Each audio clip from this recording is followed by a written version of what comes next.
Okay, that's better.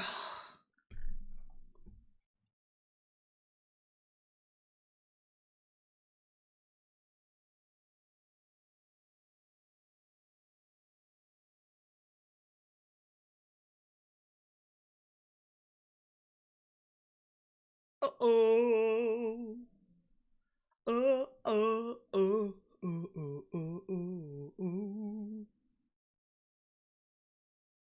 Okay, wait a minute. Where's Carl? Everybody here, the chat is not moving. Okay, wait. There it goes. Just waiting for the chat because I don't move. I don't do shit until the chat starts filling up. That's my policy.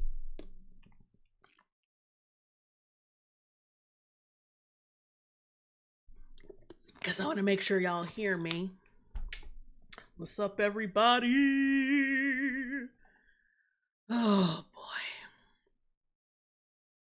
Now I gotta get Carl in here. That nigga.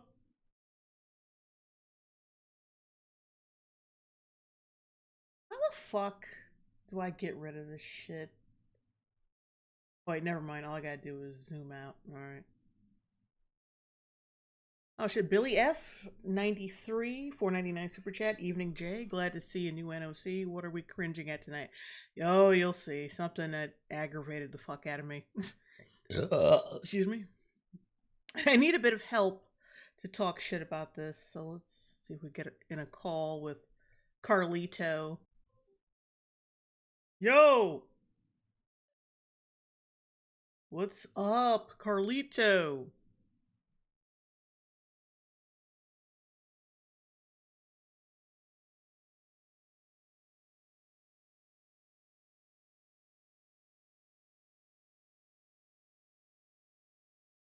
True. Besides that, everything else is working out for my life. I'm waiting on a waiver that they need to have to give me the final clearance for them to take my banking information so they can start fucking paying me. Wait, Carl, you're live. This is not a secret. I will tell anybody who asks me this. Okay. It sounds like you're not doing well physically. I don't know why the hell you showed up for this shit. Like, physically ill, but my soul is Phil Willing.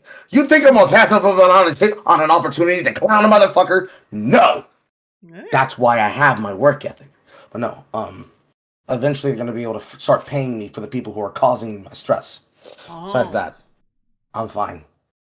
Alright, well, let me read this super chat. Pop that tags. God damn it! I'm sorry if I'm saying that wrong. 9070. $5 super chat. Ooh, NOC live with liquored pizza. Yes, please.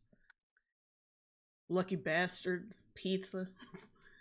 And thank you for the super chats. Ooh, Mikey Gusler. Hello there, Jay Longbone. Been too long. Yes, it has. It's been a while since I've actually posted a video and done an NOC in the same fucking day. I feel so productive.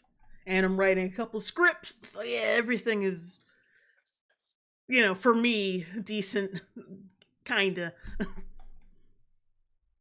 Man, let's basically the video we're gonna talk shit about is some nigga, like, he's basically it's one of those videos where this black dude who got bullied in high school for being not black enough grows up, finds some other people that he deems and other black people deem not black enough, and takes out all his frustration on them as a way to cope with being bullied for not being black enough.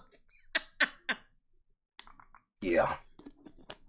In the same vein of all the people that belong to the cornbread, Pillboy is the one that we made that 3-hour cut against with his entire crossover with FD Signifier, both of them bashing down on that one topic. Mm-hmm. He is the dark side of what happens when you take men like me from broken households and tell them make content out of your experiences. If FD Signifier is what happened when you tell an old nigga to do that shit. And people like Irrelevant that I was on that debate against, and people like Shark03, remember him? The dumb motherfucker that tried to antagonize me, that you and I did a 4-hour VOD against? These two are the ones in my age group that are responsible, that decided to go the political path despite actually liking games. Mm-hmm. Pillboy is what happens when you tell a nigga who does nothing but live in his bedroom and consumes content just by the culture to do the video essays on the same shit. We have a word for people like him. We call them hoodweebs. Mm. So if people would make fun of me for living in a cul-de-sac and being around women of a alabaster compulsion, he's the one that would be resentful of that opportunity provided by white proximity, while Mm-hmm. at the same time hating the projects, hating the culture that he's a part of, but ultimately having to politically claim it and political blackness because it's the only mechanism for success that he has. True. Self-hating 100% black accurate. niggas. Yeah. Yeah, the actual self-hating ones, not the ones who were fucking critical of the actual things that need to be cleaned up about the black community.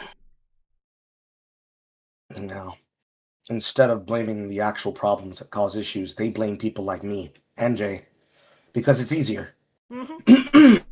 All right. Hard issues, hard conversations. All right. Well, I'm a neck. let's do this shit. I think that was a pretty Are you good. in the watch together? Yeah, I think that was a really good introduction from both of us about what we're about to deal with.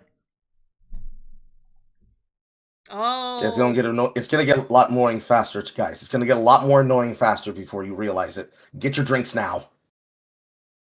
oh, Burst Angels in the chat. Hello. He says every day is a new Boondocks episode day. True that. But yeah, let's go. Let's go. Oh, Mm. people. Someone says my voice is too low, which. No, I'm pretty high on OBS right now. Oh, bum I'm crack gonna Jones. readjust my mic. I'm gonna readjust my mic just because that person said something. How do I sound now? No, you said no. They said I was too low. Oh, okay. Which yeah, on Um, OBS and banana whatever. I'm pretty high. I think your speakers are just low, bro. Bum crack, bum crack Jones, looking groovy. Jay, you should play Dispatch on stream. Dispatch, what the hell is that? Dispatch is one of those TV video games that they have been trying to make and release. Basically, imagine something like fucking Invincible, but it's a video game and you're Oh playing it. yeah. It's I got a heard of video game this. portion. Yeah, it's got a video game portion, and then it has the pseudo TV portion that Mm-hmm. is just like Life is Strange. It depends on your choices and actions, and it shows the consequences of those actions as the Yeah, television program from episode to episode. yeah. I saw Mauler playing this shit. I'm not interested in that fucking game. Uh, Like, Keith. if it was a movie, you'd probably like it, but because you have to play it to experience it, you would not. Hmm.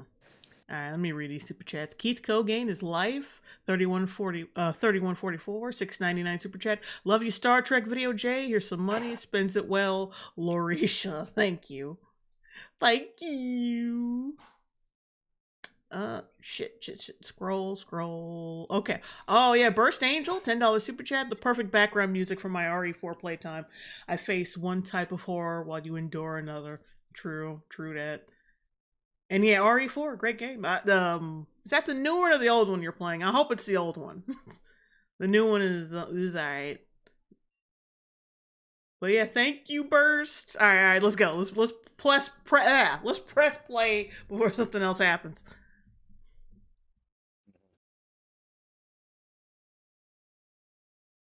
You playing it? Yeah, I'm pressing button. Oh, okay, You there it is. possibly love white people so much. It's easy. Have you ever looked at them? White man just a joy to be around. They smell like lemon juice and pledge furniture cleaner. And look at them. They gave us discipline, jobs, put structure in our lives. See, one thing he keeps like I haven't really seen the show, but I know some lore about this character is that his fucking he had a miserable fucking existence that pushed him in this direction.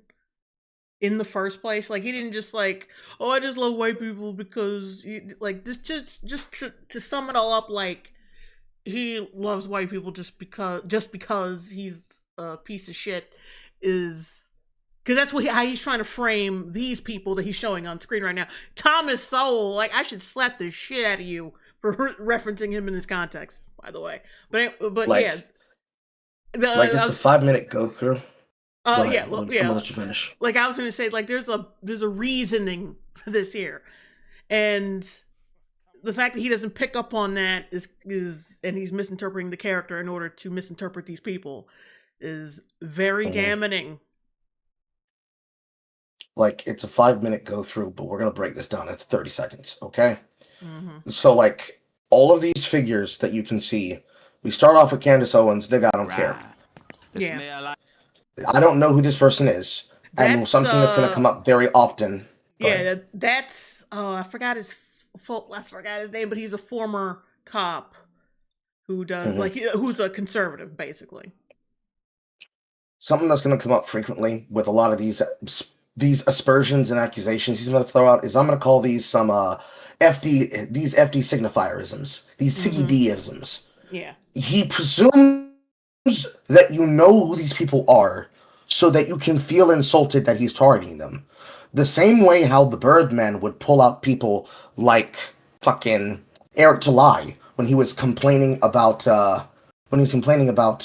Ironheart. That shit didn't go very well for you now, did it, nigga? When he pulls out people that you're supposed to recognize as popular figures, some people you're gonna know, some people you're not gonna know unless you're politically invested to the level of brain rot that he is, which is your sign that this is a problem. But me personally, I don't know who this guy is. Oh, well, in chat they said it's Brandon Tatum. Well, let me scroll down a bit. Let me scroll down a bit. This guy yeah, Brandon Tatum. His YouTube name is Officer Tatum, right? Okay. This one in the green shirt, I don't recognize him. Black gay conservative dude. I pretty much know everybody here. I might not know their names, but I recognize them, and I know some lore about them. So whenever they come up, I think I'll be able to clear it up. But yeah, Thomas Sowell, we all know who that is. Yeah, everybody knows Thomas Sowell. So you attempting to say that this is somebody who's basically a pickaninny, what the fuck's wrong with you? Bash your head against the wall immediately. Yeah, that's ridiculous. Hodge twins, it's like, I understand where he's coming from. Because there's a whole fucking backstory of some debauchery right lore behind the Hodge twins. I'm going to put that up there as you're attacking them because people recognize them, and you'd think that it's like, oh yeah, two buff niggas, they're politically active. It's kind of like Fleckus Talks. They're men on the street, they talk to people. You'd recognize them the same way you'd recognize the people off of the Unsubscribed podcast with Donut Operator. I don't really necessarily care about their worldviews. They're not who I subscribe to in order to get my political information. Well, I would rather investigate it myself. Well, I've seen them. They're likable and funny. And, yeah, they're likable and funny. Therefore, coons, right? Yeah, and plus they got a head. Like, yeah, black folks with heads on their shoulders. You know, who are clean and don't have shit locks on their heads. So awful, miserable fucking existence to be in. This man in the suit, I don't recognize him. Yeah, don't know who Milk Dud is. Out the jungle, and what we do to march up and down the street. And then, of course, there's a word for this kind of fucking bullshit. It's called nigga slop. Anytime a loud black person is doing something ridiculous, because he's using iShowSpeed, who's a part of the AMP network, alongside Kai Cenat, who basically made that entire group of people, because he put all his friends on. And what do you have to show for it? You've got a lazy-ass fucking Asian guy who acts like a black person. You've got Rakai, who just is the definition of nigga slop. You've got Speed, who I guess he started out doing that for baiting content, but now he actually can just, tour Africa, tour China. And he's got to deal with his own bullshit. He's got his own stream sniper by the name of White Speed, who goes around trying to basically, unironically, be the reverse Flash. Just being annoying, and it's like, yeah, okay. And then, basically, it's representative of all the shit you'd expect to find of course, on Twitch. Anything that had to do with Streaming University, anything that has to do with women getting up to a guy like Kai or Rakai or anyone who's connected to them any popular black content creator who's very much black people first, pouring out on them, women being annoying. Nia Lin, I don't know if you know anything about Nia Lin.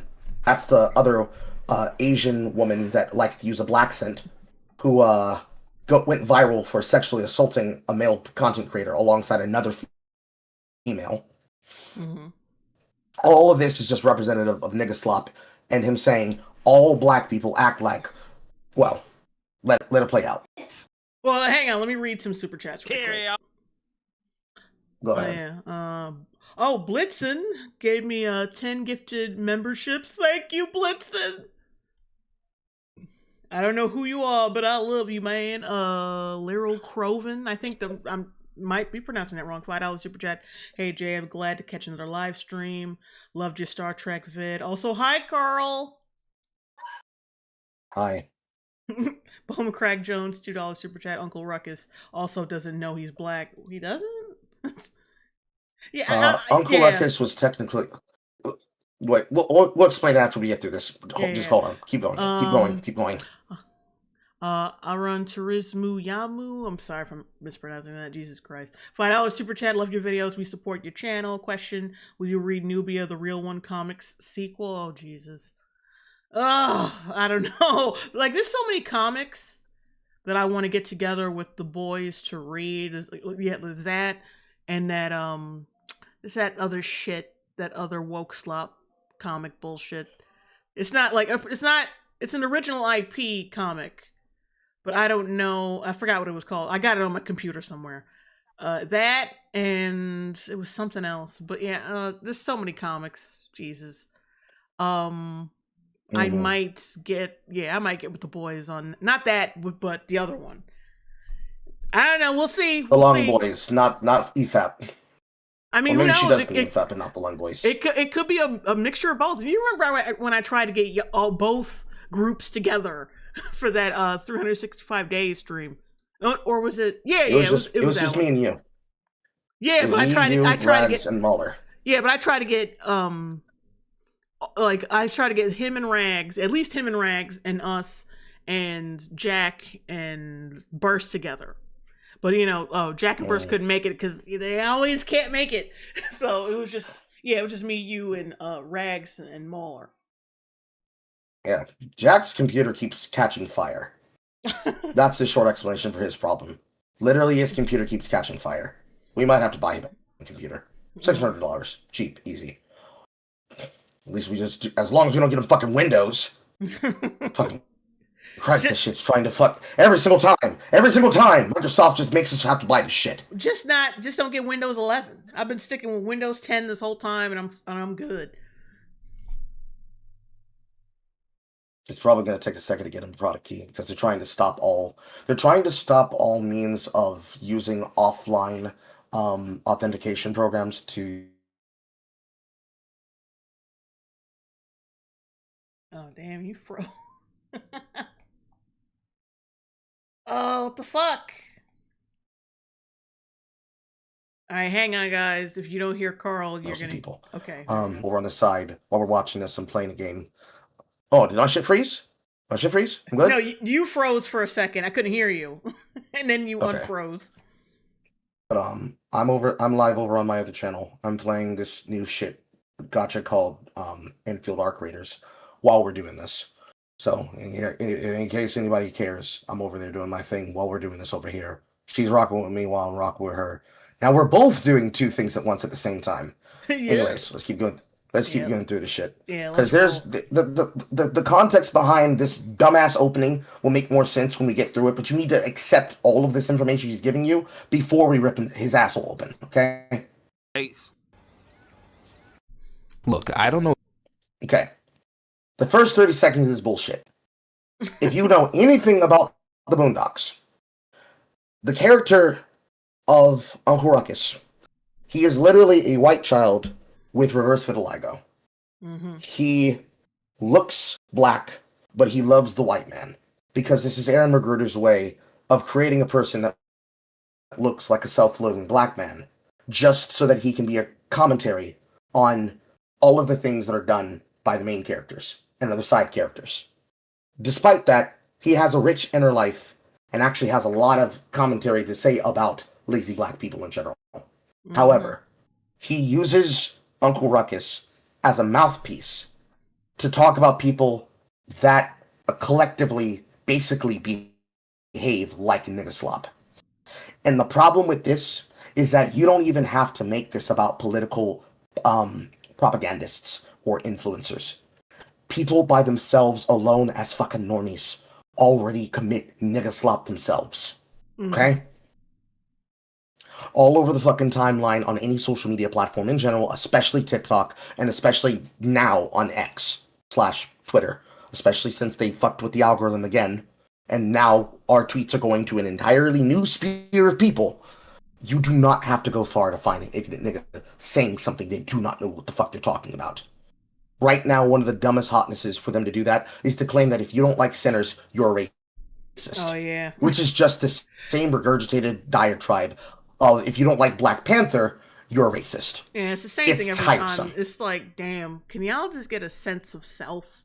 And like, this is no fucking different from people who make movies and like, so like media, social media, their fucking personality.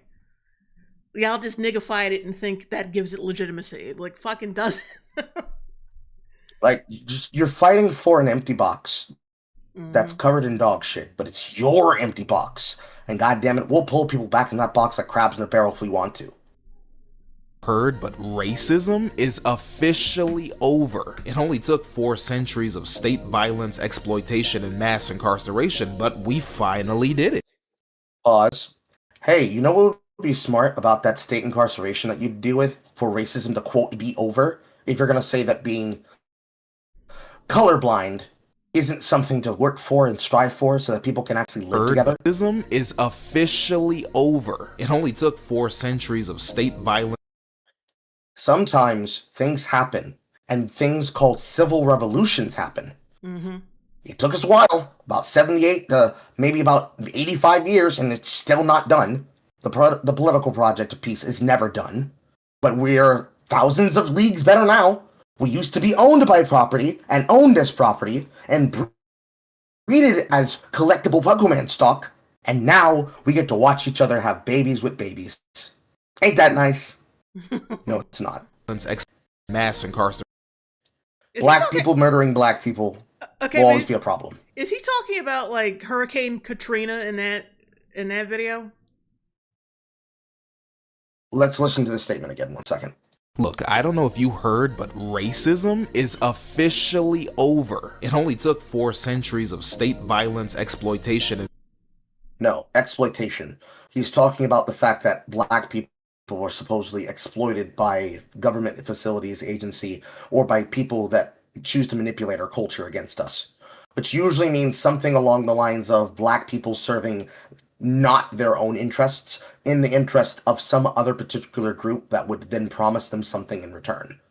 Okay, but like, I'm wondering what Which the fuck is this... weird because the way he says it. Go ahead. No.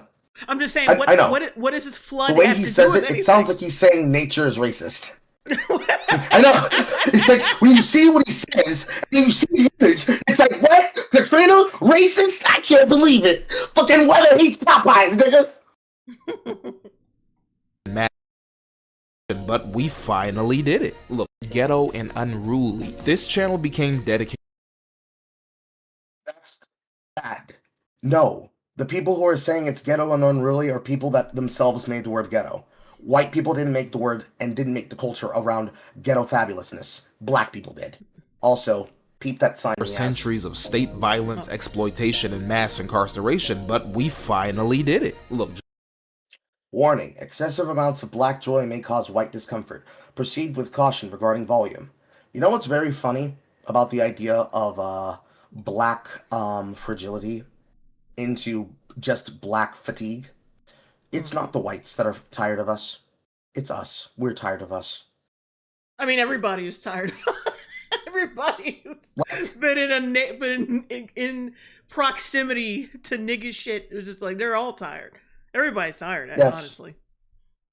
The closer proximity you have to nigga slop having an effect on your life, the higher the magnitude of your annoyance. But that obviously means black people being in a proximity to other black people is going to cause them a higher hatred of black people, that they will be the first ones in line. And then they'll take those people that say, yeah, y'all niggas need to learn how to shut the fuck up and be like, see there, see, there it is. You became white, you have that white discomfort. It's like, no, I'm tired of you people ruining opportunities for me and my community. I'm tired of you ruining opportunities for people inside of an entire structure of business effort, economic society, or just basic educational upbringing, because you think being able to use your fucking cabeza is the equivalent of supposedly signing yourself over to white culture, a culture that can't exist because allegedly white people have no culture.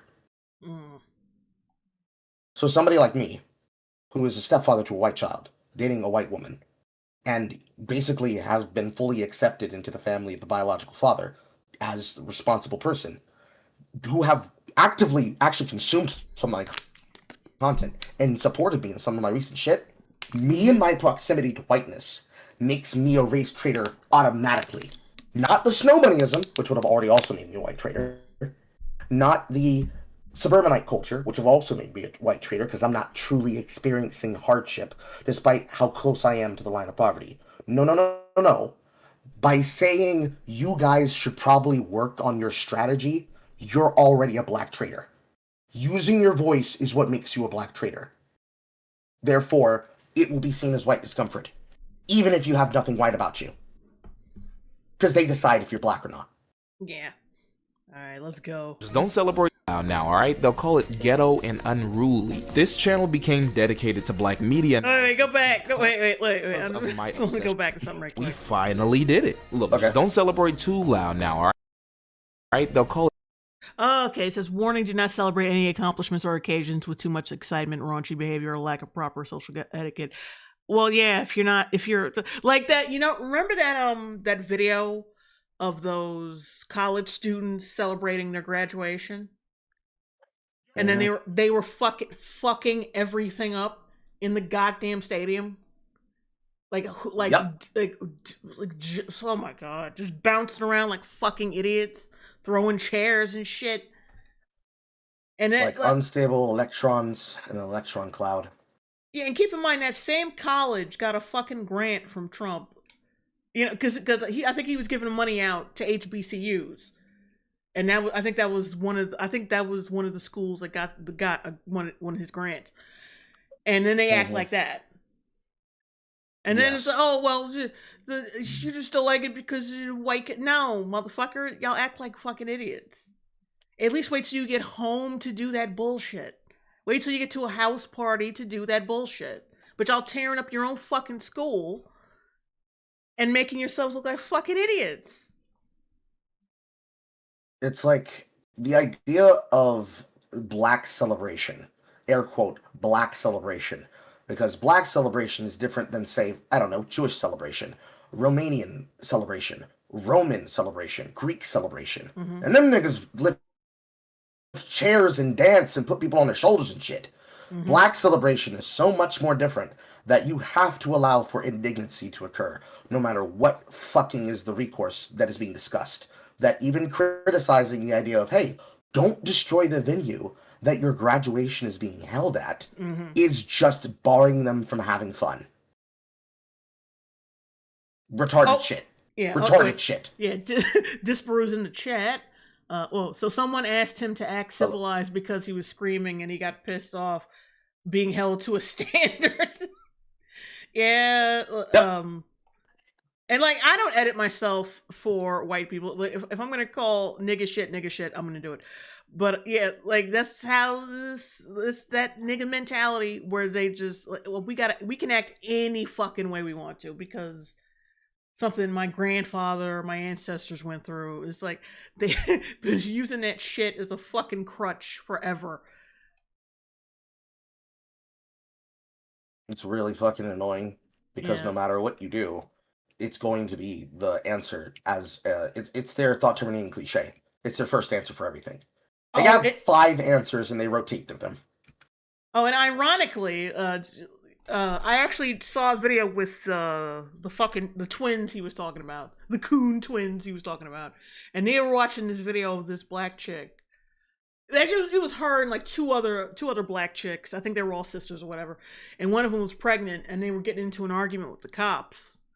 The cops were like, it was like it could have been like a standard, like, show me your license and registration, because they did some shit. And they just, like, instead of making it easy, they just kept fucking escalating the situation to the point where the fucking cop had to bust open the goddamn window. And they just, like, they were real fucking polite until they had to do that. And then the stupid bitch and the fucking idiots in the back, they drove off and put him on a high-speed chase.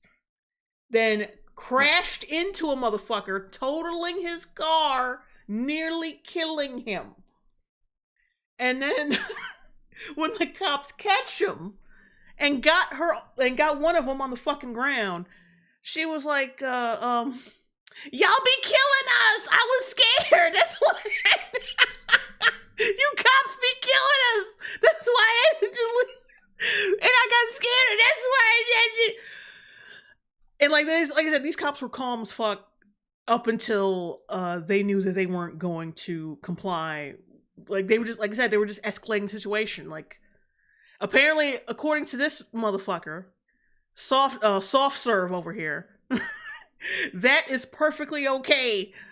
That behavior is perfectly fine, and that's just, oh, you just hate that because, you know, you're racist. And, like, just playing the victim, and she didn't give a fuck that she nearly killed somebody either. The cop was like, you know, you nearly killed somebody, right? And she like, there was no concern whatsoever. She just kept turning it back to her. It was fucking gross. The thing that's always wild about that, I experience it all the time in the video game context. Maybe you've heard about the Marvel Rival situation with Kingsman and CC and Zaza and all those other individuals. I'm gonna stop you right there. I know nothing about it, and honestly, just no. No, because I know how passionate you are. Okay, yeah. I'm so short. Okay, I've been short the entire time, have I not? Okay.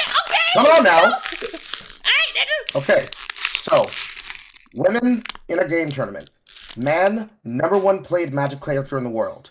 Hey guys, for our ability to competitively win for $3,000, I'm a pro college student. Can we try switching off of something that will work? Let's not run a 200 ping Widowmaker. Or fucking Black Widow. Now we gon' vibe for fun. They completely ruin the situation. They fucking piss him off. But he still remains calm. And it results in almost every single female ruining their status. They then use the justification of what happened to say, but actually it was fine anyways, you guys made it worse. Mm-hmm. Something that happens with black people, they will create a situation, and then they will try to say that the outcome, if it doesn't immediately like look like the world is ending, you know, you almost burned the house down, but if the house burnt down, you almost made me late and almost made me miss something that is important for my life, like say a wedding or a job promotion or some shit. But did you miss it? The idea that because the worst case scenario didn't happen, but nearly happened because of somebody else's carelessness, absolves them of any sin and problem. This is something that black people do very often. It's not a black quality, it's a lazy quality. So what I'm really saying is black people are some lazy ass niggas and don't care unless it directly affects them. When it directly affects them, then it's the worst thing imaginable. Y'all be killing black people. So then why didn't you just work with the cops? Because you be killing black people. What was I supposed to do? I was scared. That justified me taking you on a highway call. Yeah, and also it's like mostly like a female entitlement thing. Like, oh God, my feelings, like, the feelings trump fucking everything. And I think someone in chat said those people that they hit actually died. I didn't know, and plus I didn't know it was more than, I thought it was one person. I thought it was one guy in a truck, but apparently it was more than one person, and they died. So that just makes the situation even worse. It's a reflection of of multiple stories about Indians in America, especially that Florida Turnpike incident that occurred with the different drivers that came from priority driving schools that fast-tracked them without actually making sure that they met standard. The kind of uncaring nature that your actions cause somebody else's harm, death, or inconvenience and just not giving a fuck. The way that people feel claiming that about all Indians when it's just a specific group of people that never wanted to immigrate or integrate, that is how most black people in Niggaslup act all the time. Mm-hmm.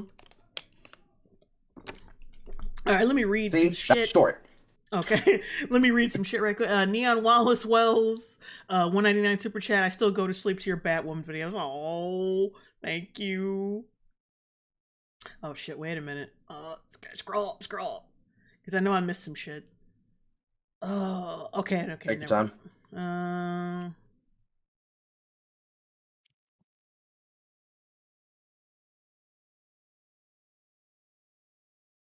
Oh, Disbrew said he heard about that story. The Kingsman one or the? I think it was. I don't know. Wait, let me continue reading. The women got him fired from the team just because. Oh yeah, he must be talking about your story. He told them to swap. Yes. Manipulated this simp manager they had. Mm-hmm. Yeah. Oh, yeah. The happy end. Go ahead. I was gonna say, wait, Sideburns $5 super chat. Hey Jay, did you hear about Kai Cenat improving his speaking skills on stream? Wholesome. Yeah, that's actually good because he's got a lot of young viewers, and I'm hearing like literacy for kids is plummeting, like going down, like because I hear kids like say the dumbest shit. Like there are people who actually use actually as a fucking verb. Or like was it a verb or an adjective? Like they say it the wrong fucking way, and they get like half of their speaking language from these streamers. You can tell because they all sound like the same shit, and so it's a good thing that he's adapted from yeah. So the fact that he's showing people, not only showing people that reading is good, but the fact that he can fuck up openly. Like mispronounce words and then correct himself and then look it up. That's the one thing that really needs to be taught.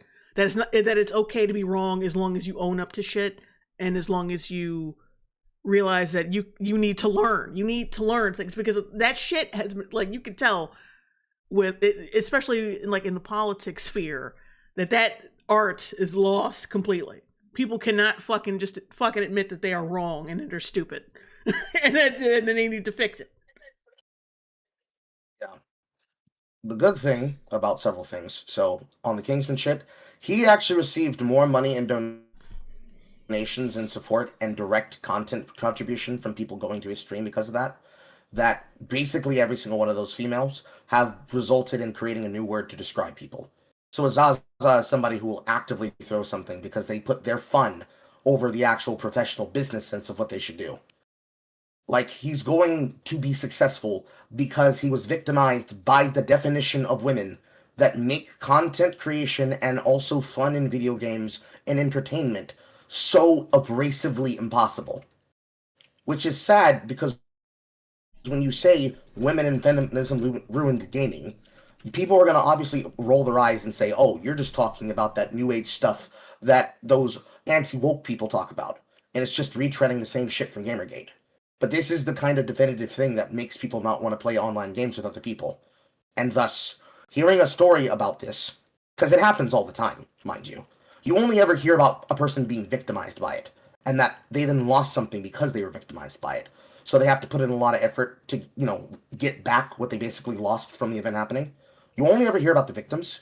Hearing about people that were victimized, and that they then were assisted, and then they actually gained benefit from being the bigger person, and then consequences actually being applied into women, and they weren't able to wiggle out of it. Love it. I'm all for it. All right, let's get back to it. Okay, I'm press button. Ghetto and unruly. This channel became dedicated to black media analysis, also known as bitching about other people, because of my obsession with black art and entertainment. You call it an obsession, I call it an uncontrollable urge to say nuh-uh. Look, even the message on the screen tells you the case. Black media is inherently political. It's not possible. You cannot separate the two. This is annoying because actually you can. Yeah, it's having really a political easy. message. Like that's having my a political problem. message and having political themes. That was my Go problem ahead. with that was my problem with Sinners, that it just wasn't a schlocky vampire horror film, because it tried to like, oh, let's Mhm. put into the black music, and oh, look at these black people picking cotton. And it's like, motherfucker, just give me some vampires and stop playing with me. Stop playing in my face with this bullshit. Yes. Stop trying to juggle three different. The need to- Just because you black doesn't mean you have to juggle three different fucking movies at once. Just make a schlocky horror vampire movie. Stop playing it. It's like, for everybody else, and then for black people, the annoying black people, there's two different versions that were shown. Everybody else went in and watched a schlocky horror film, and when they tried to inject some type of political relevance, like, don't you remember? Irish people were slaves too. They were forced to accept a religion that they didn't want. It's like, okay, yeah, let this tie into the narrative of the thing. That's fine. That's whatever. Rolling my eyes, moving past it. All those other people, no, you have to talk about that. You also need to desperately talk about how this white woman who's playing a Jezebel, who has to be half white and half black, but use her whiteness as proximity to wealth and excess. But what she really wants is a dark-skinned nigga. You need to talk about the political implications of that. It's like, nigga, I don't need to talk about the political implications of a half-white, half-black woman catching some cock in the back room of a fucking club. I don't need to talk about that. You know why? Because she wasn't even half black. She was a quarter black. you get the point I'm saying here. Look. No, These kinds of people subscribe to the one I'm not drop rule, correcting okay? you. Half black. I'm not correcting you. know, I'm just saying people pretend like she's the blackest bitch in the world now just because she said some shit in a nigga voice, and her grandparent was half white. It's so annoying. Mm-hmm.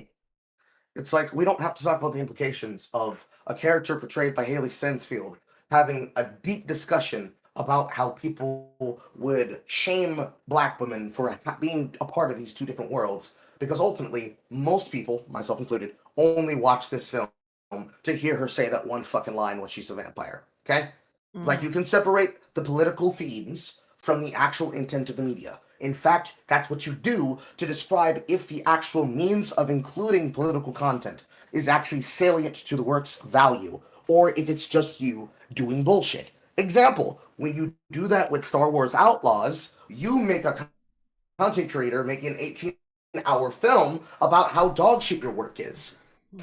If you do that in a film or in a game like Dustborn, you waste our political money in the government so that you can justify why you desperately needed to produce this piece of art that needs to be defended against because you hate anti-woke people. And when you do that with content like, say, South of Midnight, and you try to make something that's inherently for a black culture, for femme blacks, so that women can see themselves, a woman could see herself, black people collectively could see themselves in this material, and something that you could describe is the closest black people could get to making something like Alice in Wonderland, but it's a black woman, you end up making a piece of shit that is not worth the $30 to buy it. That horribly does not make use of its actual art, and then sells you a story where every single character that is white, unless they're a troubled person, must be the most evil thing on the block. That level of inherent media consumption, that's the kind of political thing that turns people off of content and makes them say, you know what, fuck it, I'm not watching this.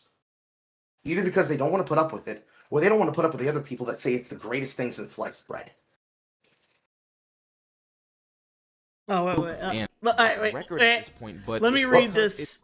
Let me read this. Go ahead. Yeah, let me read this super chat. The Black Nothing $2 super chat. This YN is the reason people groan at black people. You think it people like myself, but no. We get tired with them.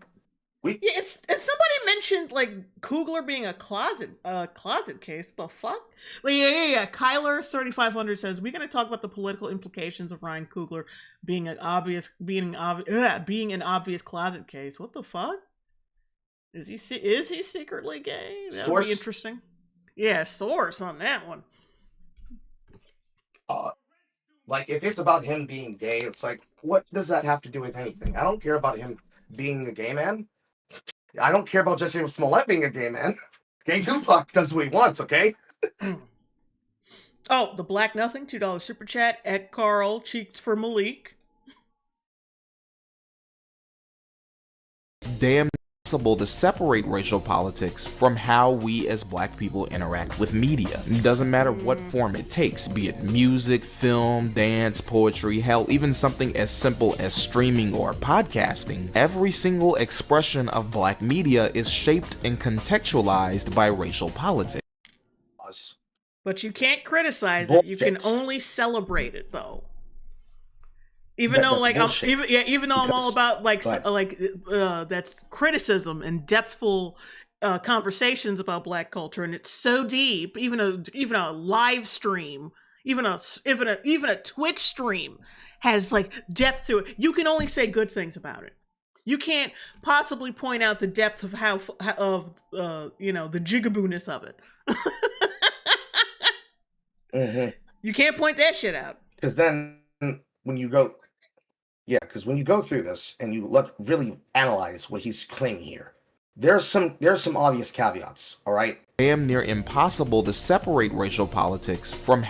So first off, you're admitting that it's possible to separate it. It's just damn near impossible, which is also known as you pick and choose what is political and what is not. How?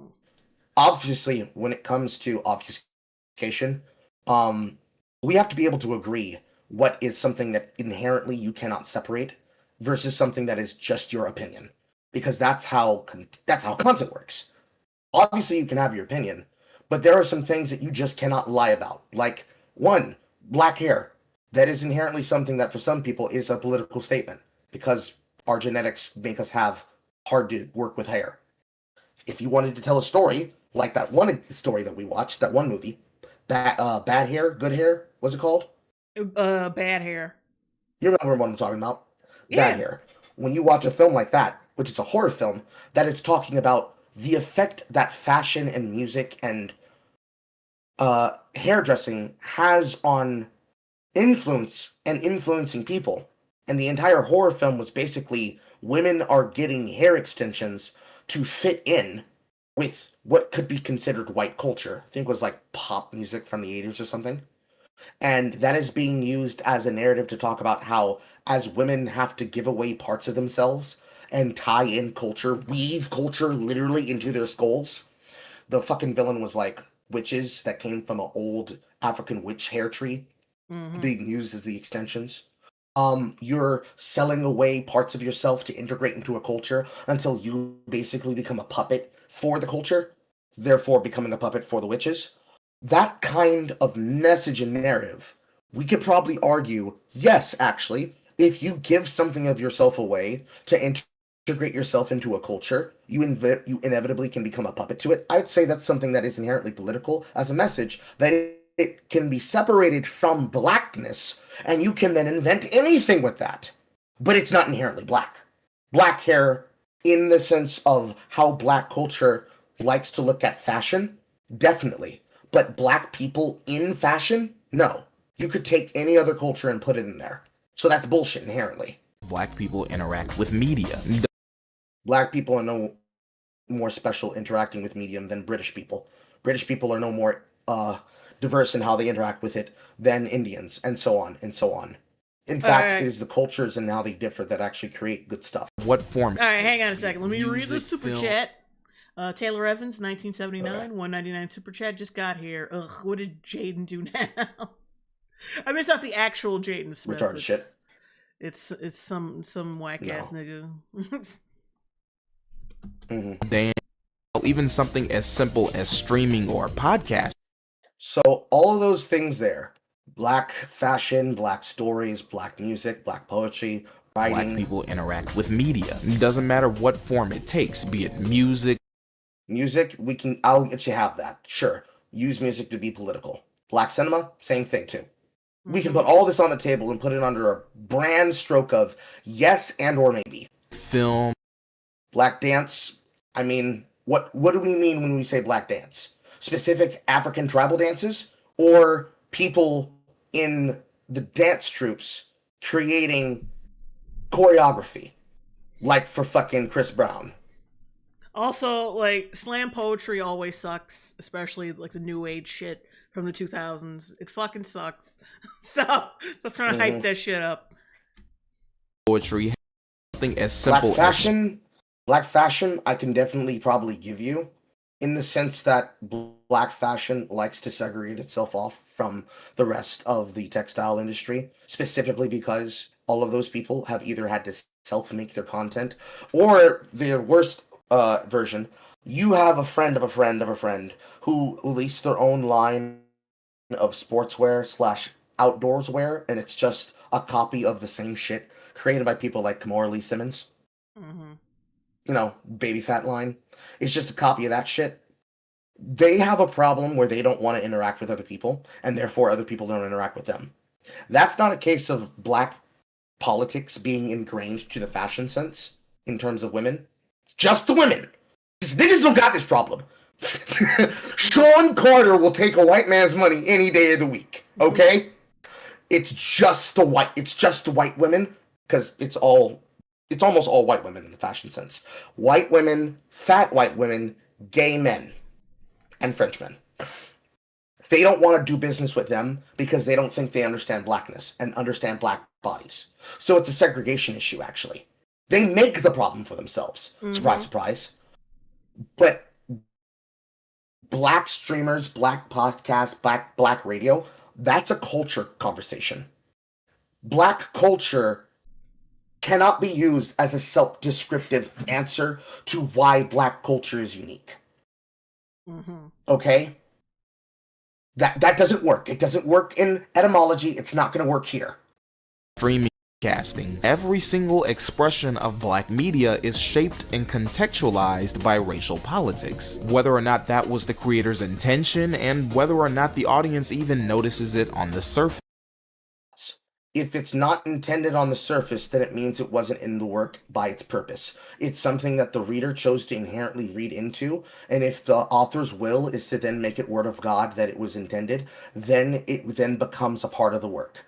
But very often, the J.K. Rowling isms, going behind yourself and saying, oh, I always meant for that to be the case, because it's something that gets you political favor and will then make your work more popular amongst a certain group. I'm very iffy to try and give anything close to, well, I can see where he's coming from. Because I can see where you're coming from, but you're bullshitting me right now. Because that's how things get politically hijacked.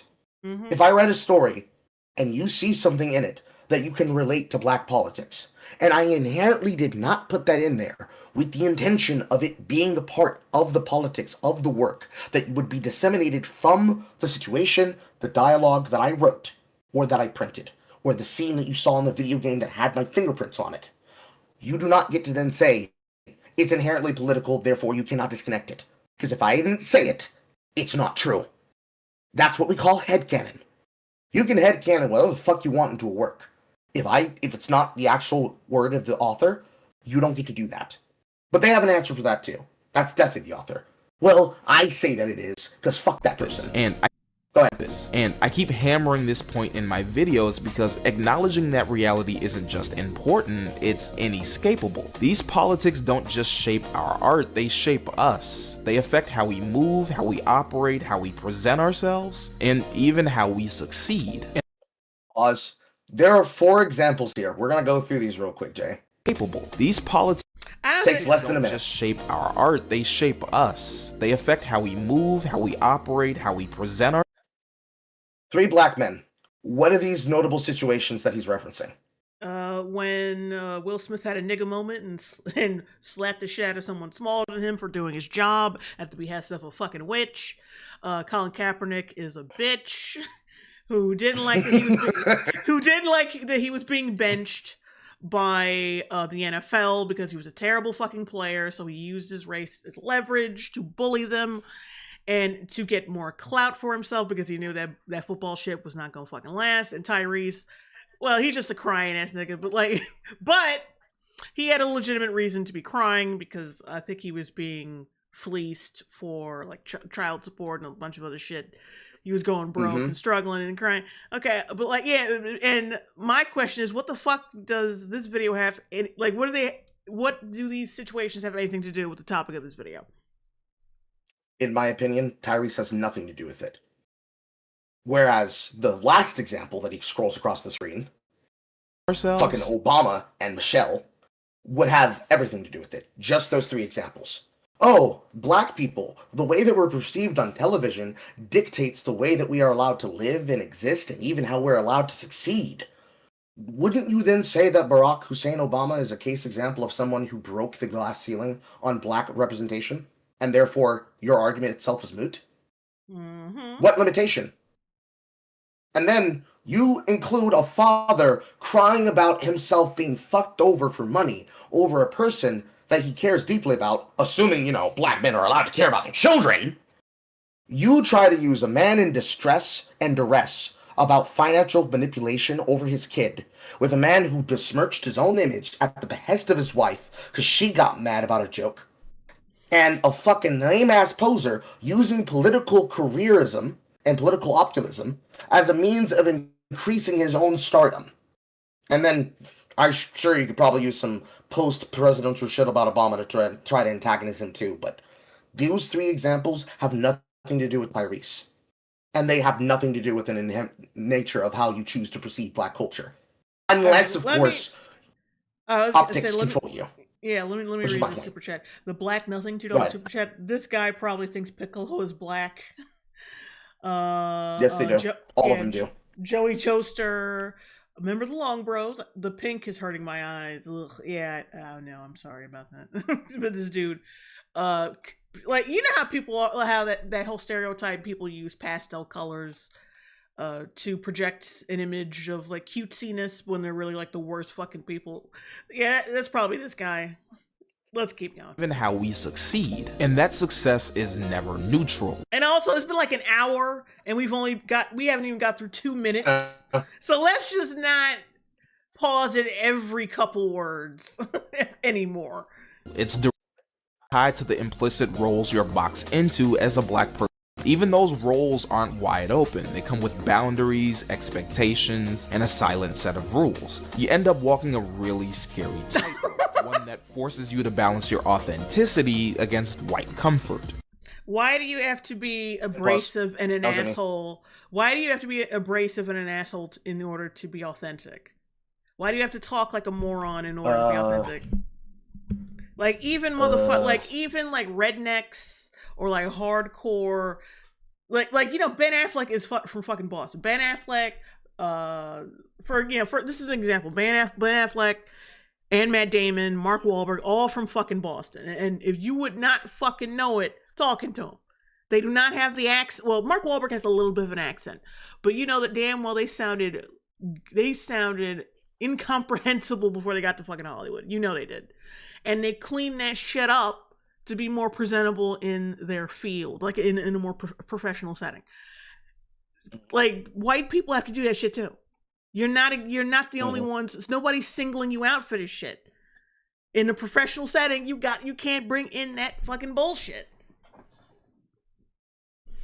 And honestly, why would you anyway? Like, you don't go to work to make friends. Like, it's okay if you do, but you can still be authentic without throwing around cuss words all the time and bitch this and bitch that and motherfucker this and motherfucker that.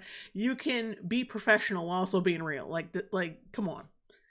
Like someone's stifling you. Oh, wait. Disparu says, all the guys said is black, and then said other people put him in a box.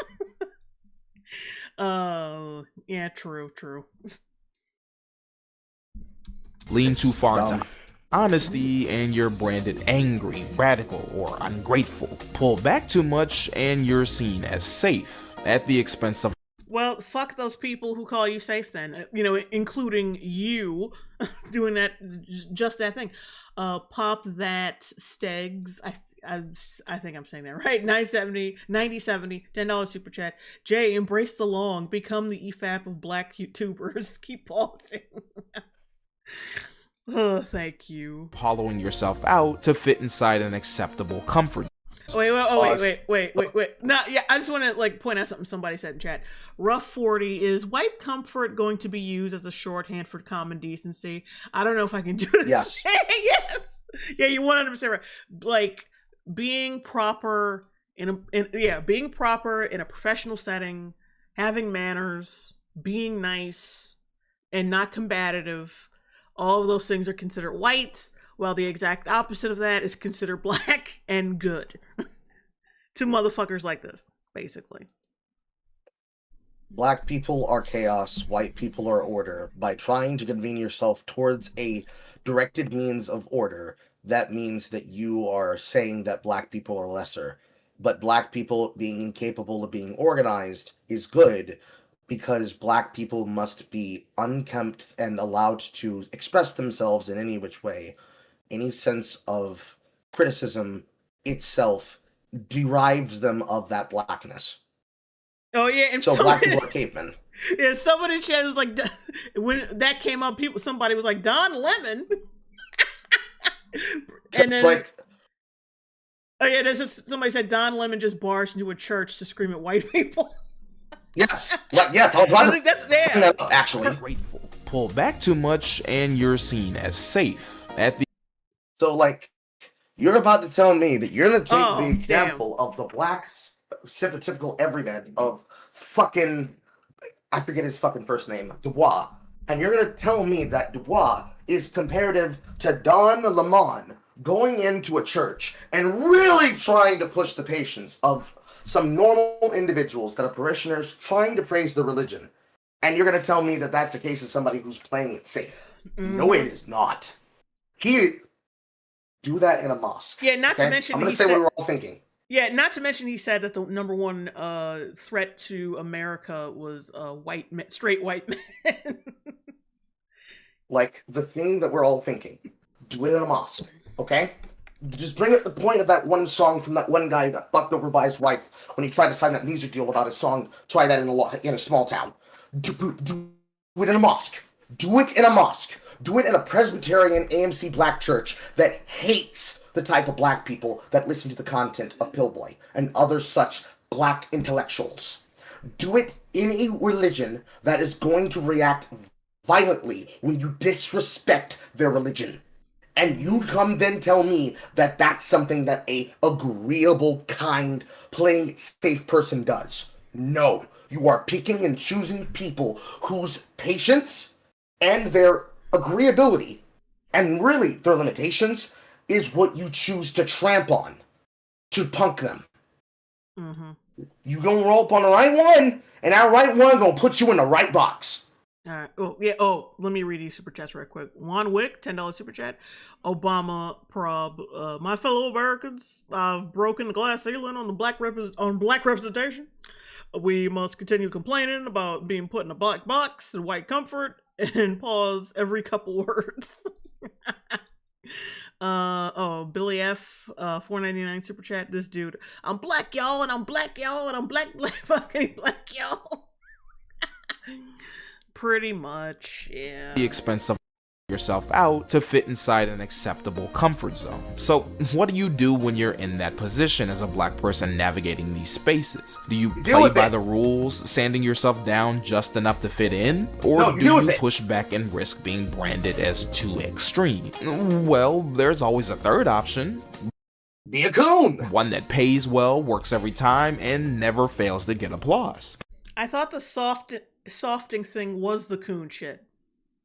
No, you see. No. You see, the idea here is, let's put this in terms of me and you, okay? Our relationship, right? Remember how I used to be, and remember how I am now? Or consider how I am now? What should I have done? How you are now and how you were way back when are the same. I don't know. I can't tell the difference. Okay, so I'll put it in this frame. When I used to be incapable of shortening a point, and I refused indignantly, it's like, look, I'm not done saying what I'm trying to explain. You're getting like all through the fucking nuance of shit. Well, I will say you are better at shutting the fuck up when I start talking. You are better at that, you know. But you still, you still go on and on and on though. No. Not all the time, but I'm better at this, right? Give my because I have to shut you the fuck up. Yes, because you and other people have critiqued me, and I've taken your advice and I've applied it, right? Okay. So, timeline, reverse the years, go back in time, conscious disguise, go back to when I was when we first met. What should I do if you give me this advice and it's like, bro, you gotta condense your points. You gotta be more direct. And you don't have to go through all of the little ditties. We will just fill that shit in along the way. Should I, A, take your advice, B, be resistant to that advice, and thus be stubborn, or C, should I just say, oh, nah, man, you trying to control me. You trying to take my culture away from me. The culture of being loud and annoying and long-winded. Those are the three options he's basically saying. But being a political coon basically means selling out your race. So your third option is, do you actually take advice and thus soften your edges so that you can actually adhere to people and be able to possibly fit into polite society? Do you violently resist it and remain unwilling to change? Or do you do the same thing, but now blame it on political problems, and thus don't actually mature, and thus say that your culture is a part of how you express yourself? Those are the three options he's basically presenting to all black people everywhere. So you can either be whatever you are right now, you can be politically black, or you can have adverse connection to white people, and anytime you get criticized for anything, the black people that are politically aware, they're going to say, oh, see, we told you should have been on our side. But it doesn't make sense, because this is something everybody does in the world. Everybody is going to change things about them that other people are going to politely tell them about, or maybe impolitely tell them about, and it's up to you to take that advice or reject the advice. Yeah, if it's good for you, based in the context, you will. Otherwise, you don't. Yeah, niggas. That's not hard. Niggas. No one's and women, special in this way. Niggas and women are the only ones who just can't fucking grasp this shit. Kyler 3500. Does this mean not changing the batteries in your smoke detector is considered an act of rebellion against white comfort? Because that explains a lot. Yes. Yes. The idea of changing something that needs to be replaced implores responsibility for fixing up your space. If somebody comes into your house and they hear the beep and it's like, bro, your smoke alarm is busted and or needs its battery changed. You want me to help you with that? It's like, nah, it's fine. I'll take care of it later. It's like, no, but I can do it right now. Nah, I don't need to do nothing. Why you coming in here and trying to correct me? Yes, you're right, 100%. They see it as an attack on their space and how they upkeep it. So, by criticizing them about it, you are inherently reminding them of this problem, because they tend more towards laziness and chaos rather than production and order. Really, it's just cleaning up behind yourself. Mm-hmm. Like maintenance. That's a bad That's thing. right, kids. You can be a... Okay, to be fair, I hate this motherfucker and that other guy, that little thick ass dancing. The Houston African. Hot Chicken account? Yeah, that thick ass dancing African. I hate it. But it's not because they are black and cooning it up. It's because I don't like that influencer shit. Even if they were white, I'd be like, fuck these niggas. You know, that's the thing I don't like. It's like, as if they were white, this still wouldn't be fucking offensive in some way. It would still be offensive because of the very nature of being in public and acting like a fucking moron. That's just influencer culture now, and I'm so sick of that shit. It's not something that inherently is black. It's just that black people happen to be very expressive. It's really weird when you think about it.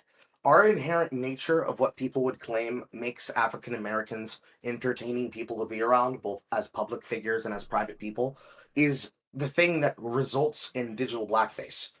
We have the best expressions, and we are the funniest people, and we're the best comedians. Therefore, we get used as the face of people's humor online because of how expressive it is compared to any other race. And that's not me glazing us. That's just the fact of the matter, which is weird. Black people create the problem of digital minstrelsy online, but then they complain about people being performative when being performative is a part of the attention economy. That's how most people probably make their money. Oh, wait, let me read. Doodle Dude says Carl should get a soundboard with Uncle Ruckus's theme every time he goes on a rant. I already do. Oh, there's the other one. Yeah, oh my god, I hate this nigga so much. Oh. And you know the thing is, like, if you're on Instagram, Instagram is filled with like the worst fucking people ever. They'll say Yes, it that. is. Yeah, they'll say, oh yeah, the only people who like him are white. Like only white people like him. No, I'm pretty sure white people don't like him either. And they just can't. They don't say it out loud because of the implications. They don't. You know, they don't want to be judged for like the same criticism you're making. So they don't say nothing. Or they just choose not to subscribe and don't make a fucking thing about it. There ain't no way that all his fans are white. There's no way. Black Americans do not know how Being a is an easy way to secure a bag. It's the oldest hustle in the book. No, it isn't. No, it isn't. Not. You get deplatformed real quick if you have, because it's not about being like, because he wants to attach race to it, but like having conservative leanings and making money off that shit pisses a lot of people off, and you will get deplatformed. Like, Yes. can we not fucking pretend that Alex Jones and like the biggest celebrity Donald Trump wasn't like banned from Twitter for nothing for years until he got back on it?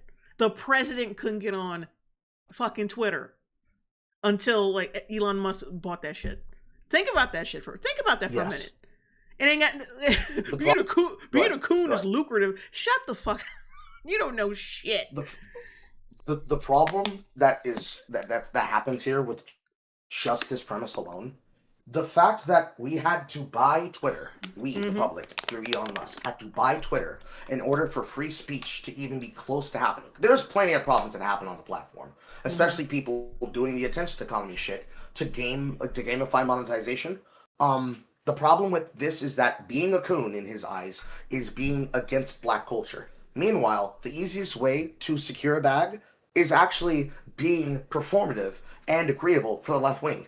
That's actually the easiest way to secure a bag. Speaking the political views of what was originally a dominating party, and still technically an influential only in the sense of how many people there are, not that they actually have good arguments, of people on the left wing is the fastest way to make money. Say you hate Republicans, you make $1 billion immediately. Say you hate Donald Trump, you hate Elon Musk, you think the Drumpler's dumb. You make money quickly. But of course, the problem with that is that it comes with a cost. Yeah, keep in mind it was proven. It comes with a cost. Yeah, because keep in mind it's been proven that influencers have been paid to change their political opinions and spread the word about how great the DNC is for years, like that, like because that's just another opportunity for them to get clout.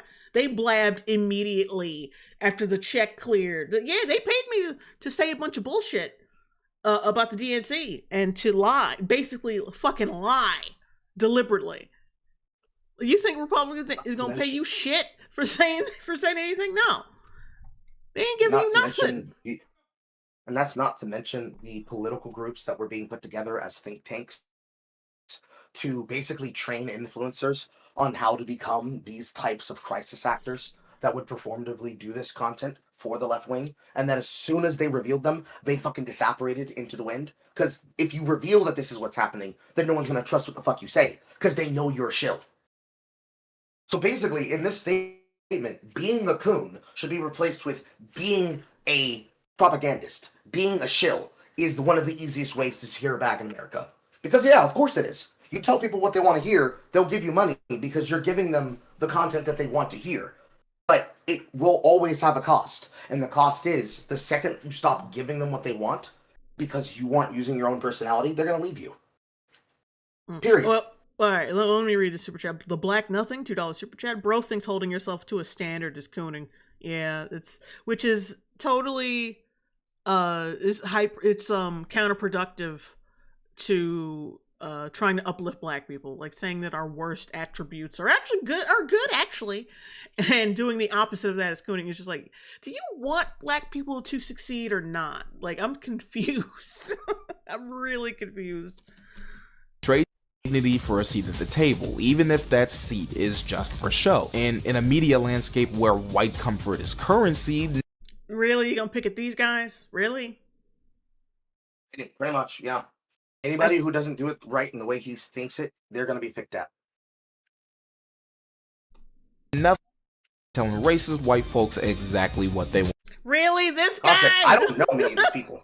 I don't. Yeah, context. The group of guys, I've heard of them. I've seen, like, they commentate. They do like reaction videos on woke shit every now and then, or like political shit, and they got a head on their shoulders. That's an example of like progressive black men, you know, making making a good example for other black people. They're encouraging using your fucking brain, basically. That's why I would say like a lot of these people he's criticizing actually do. Especially this dude. He's not like, where the hell, like, if you have any animosity towards this guy, you gotta be a fucking asshole. Want to hear and showing them exactly what they want. Video, you are not oppressed. Do not believe the lie. Do not believe the lie. You are not a victim. You are a victor. And saying black people aren't victims, that's cool. You're not oppressed. You're not a victim. That, for him, that's selling out black people. And that's demoralizing to black people to say that they're not being demoralized. And that you can do anything.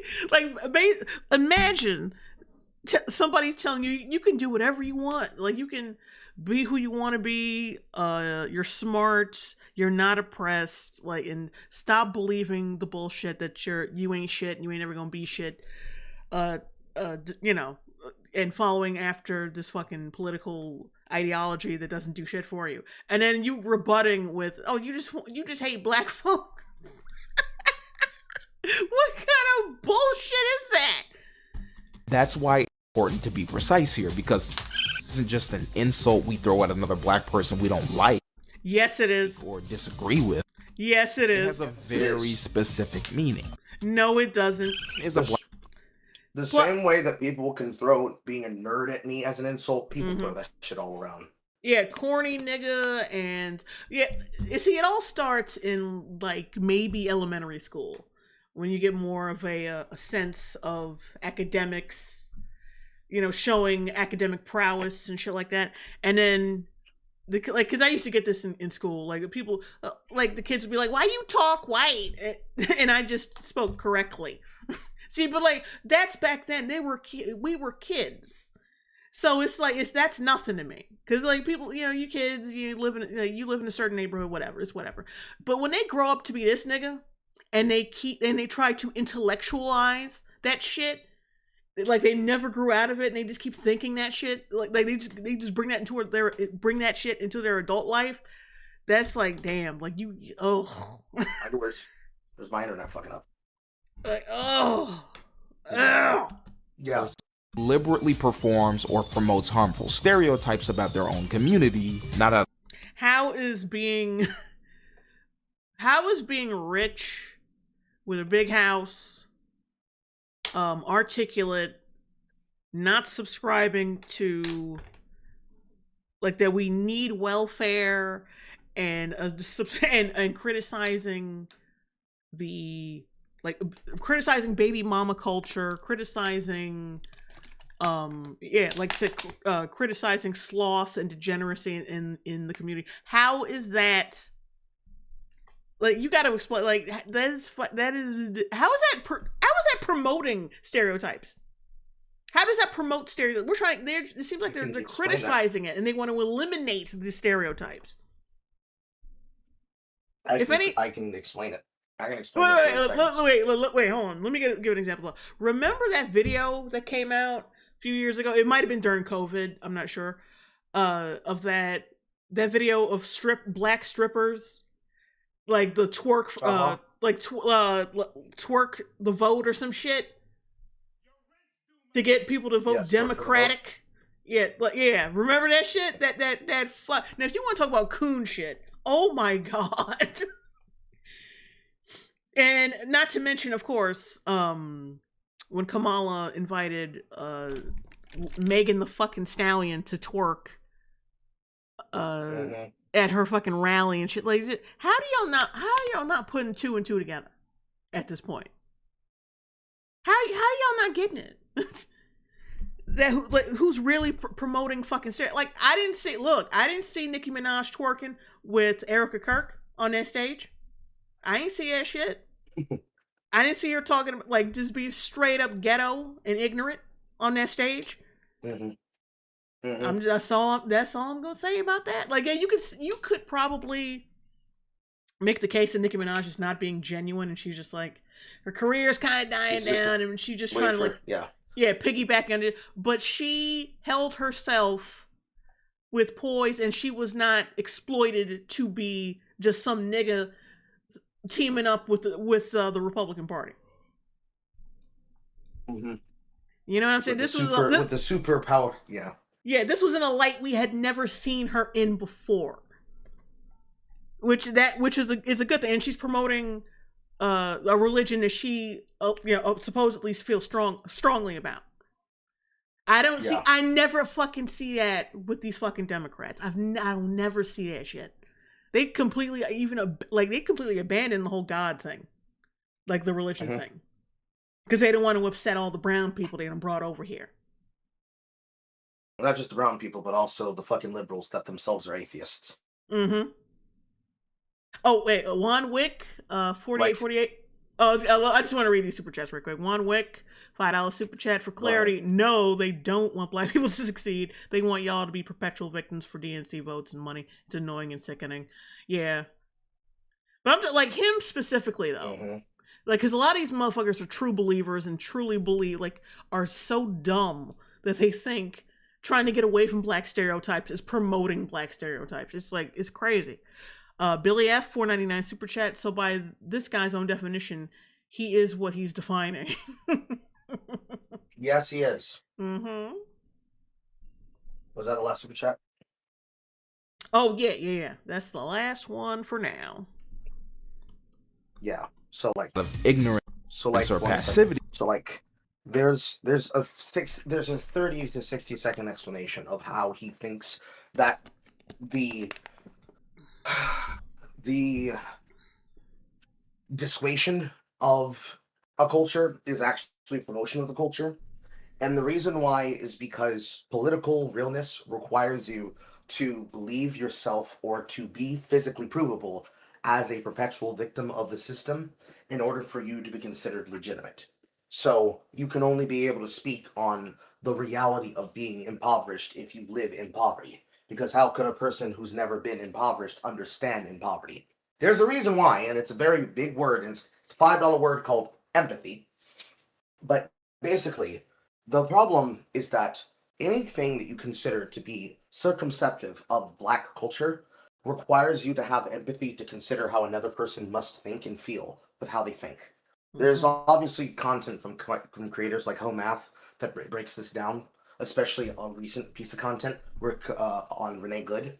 The idea is that the people that consider themselves leftists that are holy and devout believe that they are empathetic people, but they are not, because they are not considering what a person actually wants. In the mind of the Democratic Party, for example, in order to bring in the black vote, you must promise them free stuff. And a lot of those free stuff is actual real entitlements that are written into the code of law and finance, because they are on EBT stamps and SNAP and temporary assistance for needy families. Those things do not have a type of limiting ceiling on food consumption and monetary gain. There's no system to slowly wean somebody off of it. Mm-hmm. It's a hard cut. So they end up falling back into poverty when they try to better themselves because there's no proper safety net. It's the same accusation that somebody would put against the Republican Party by saying they would only care about black babies and they only care about the life after it's born. The moment that the life is born, they don't give a shit about it. They only care about creating more of a voter base. The accusation comes from not being able to understand why a person would criticize the thing. Because it's like living in the creature comforts. You get blinded from the real world implications of what actually happens when you are in a system that is inherently selfish and only thinking about yourself while thinking you're thinking about other people. Because you're thinking about thinking, basically. The way he sees it, you can't comment on black culture and help improve it if you're criticizing it, because you have to actually be in the material concerns of its efforts in order to affect it. So you then ask yourself, well, what if I am that kind of person and I'm criticizing it because I want my life to improve? Because I've lived like this all this time and I don't want this to happen anymore. He'd still call you a coon. Because he's calling you a race traitor.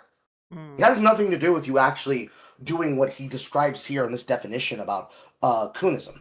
It's not about being a black person who deliberately performs or promotes harmful stereotypes about their own community, not out of ignorance or passivity, but as a deliberate act to gain approval, protection, or profit from any audience or institution. White doesn't need to be in there. It's just audience and institutions. It's him calling you a race traitor because you are trying to stop a gravy train. And he knows this. Any person who says it knows it. That's it. We're done. Shit. But as a deliberate act to gain approval, protection, or profit from white audiences and institutions. It doesn't matter the decade or the time period. White institutions reward it, white audiences eat it up, and the system is built to amplify it. Yeah, but the example you just used on camera was a black person from the 1930s who we don't know and would have no context to real-world political problems, so it's irrelevant. Then you tried to use Thomas fucking Sowell. Audiences and institutions. Hang on. It doesn't. And then the other example is Candace Owens. Candace None of Owens these things is a are not really, like the other. Candace Owens is a really bad example of like, oh, the white people. She was fired for being anti-Semitic quotation marks. So she wasn't really. She was fired for being hateful to the Jews. Period. Yeah, she was fired by Jews, not white people. That's number one. Number two, as soon as she broke away from her white people, she was more popular than ever, and more accepted by the general, like not by the general public, but she was like more popular than ever. Even with her crazy ass theories. And don't forget that her original jumping in onto the scene back in 2016 was the social autopsy bullshit. She got famous for trying to basically create a burn book of people and their background of how they came up in the business. If this same thing had been done to her back then, she would be one of the many victims that would have never become famous because people would have looked too closely into where her appeals and her ideals come from, which is kind of half the way of most of these people lose their reverence. So between a person who would not be relevant to real world politics now and a man who has done nothing but embetter the lives of any person who could listen to his advice, the only person who is a tap dancer here would be Candace Owens. Matter or the time period. White. Also, notice he hasn't really shown anything, like he hasn't really played anything that Thomas Sowell has actually said. God forbid you do that. You don't want people to hear a black person with a brain. Don't want to do that. Wait, let me read these right quick. The Black Nothing $2 super chat. This fool needs to leave Thomas Sowell alone. True that. You know, just he's this nigga's a snail. And Thomas Sowell's a fucking jackrabbit. Billy F 199 super chat. How dare this guy insult Thomas Sowell like this? Yeah, just ugh. I'm a black dude with like shit locks and a pink beanie. I'm so much better than Thomas Sowell. Institutions reward it, white audiences eat it up, and the system is built to amplify it. It's effective because it props up the same lies that keep racism alive, validating. What lies does Thomas Sowell tell? And I'm pretty sure the people who keep racism alive are the people who keep using racism as a boogeyman. And racism while reassuring those in power that nothing really needs to change. Let freedom ring! And honestly, like people try to call out Trump for being racist. Like that's just when you remember how he was like in the 80s and 90s and who he used to hang out with and who he used to support and who he used to give money to. Like this nigga, no, saying he's racist, I will not accept that fucking bullshit. That is total horseshit. You got to be fucking born in the early 2000s to be this goddamn stupid. From every molehill in Mississippi, from every city, every village, and every hamlet. And when we let freedom ring, we will be able to speed up that day for all of your children. That's why it's so damn profitable. So long as racism exists, so will it. But that's what simultaneously makes it so dangerous. Because every time a tap dances and performs, it doesn't just reflect on them, it reflects on all of them. Pause. You know what reflects on you? You walking through a simulacrum of all the words people will use to antagonize somebody who does not think like them.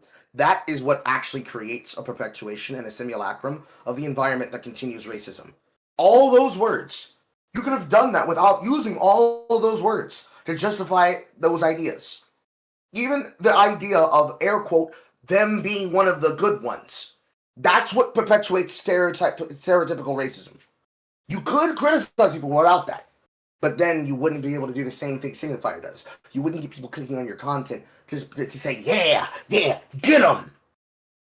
All right. Well, I missed the super chat. Let me. Their words and actions become. Pause it. Okay. I got it.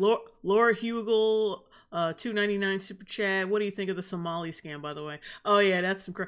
I think we're gonna cover that the next time. I was gonna cover it tonight, but then I got suggested this, and then I was like, yeah, I think I'll go after this first before I start commentating on the Somali thing. Like, and it's just that requires a gentle touch. Yeah, but Thomas Sowell, you surrounded him with all this fucking big lip bullshit. I can't fucking stand this nigga. Proof that racism is exaggerated, or that black much of depends on white approval, it almost always gravitates towards conservatism. The politics most invested in pretending racism is over and inequality is just about personal responsibility. You know. Pause. That's not what conservatism is nobody about. Ever says racism is over. Like, at least, when they do say that, they don't mean like racism generally. They mean institutional racism, like Civil War era slavery type shit. Yeah.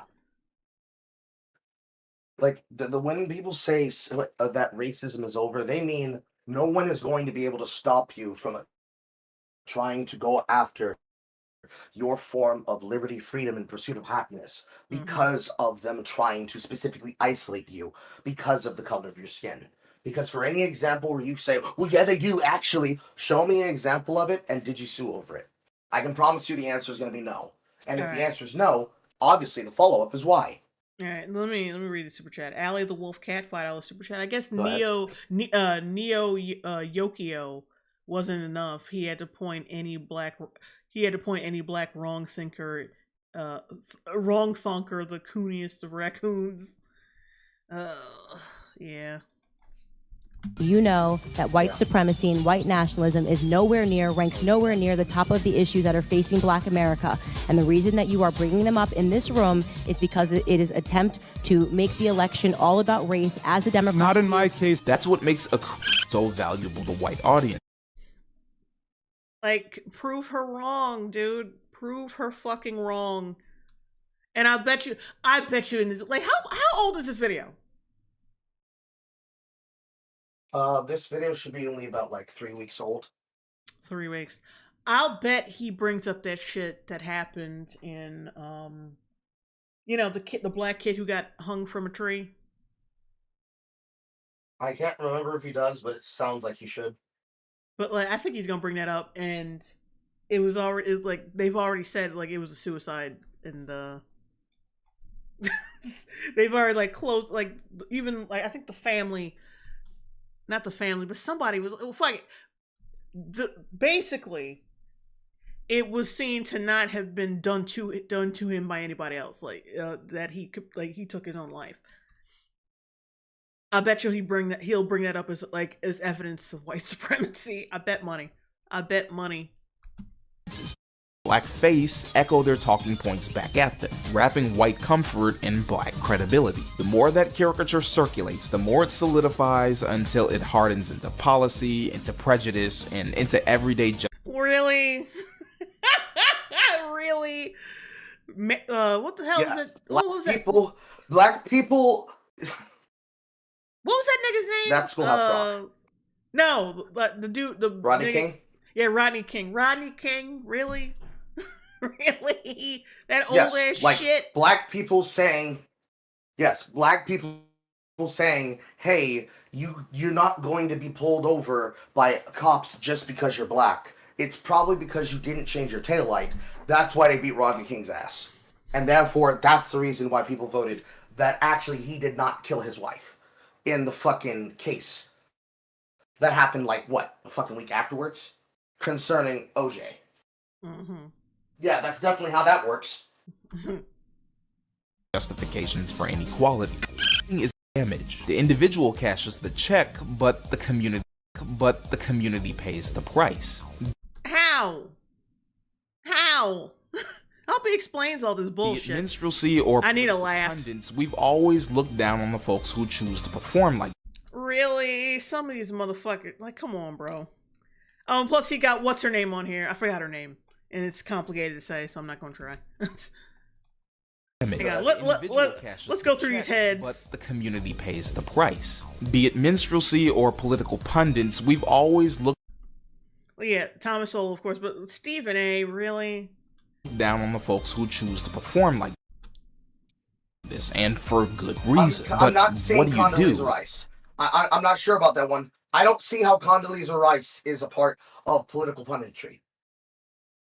Can you break that one down for me, Pillboy? He won't. I haven't seen that bitch in 20 years. Like, why are we talking about about her? Age where these bad faith actors aren't confined to a single stage, but endless screens, what can you even do?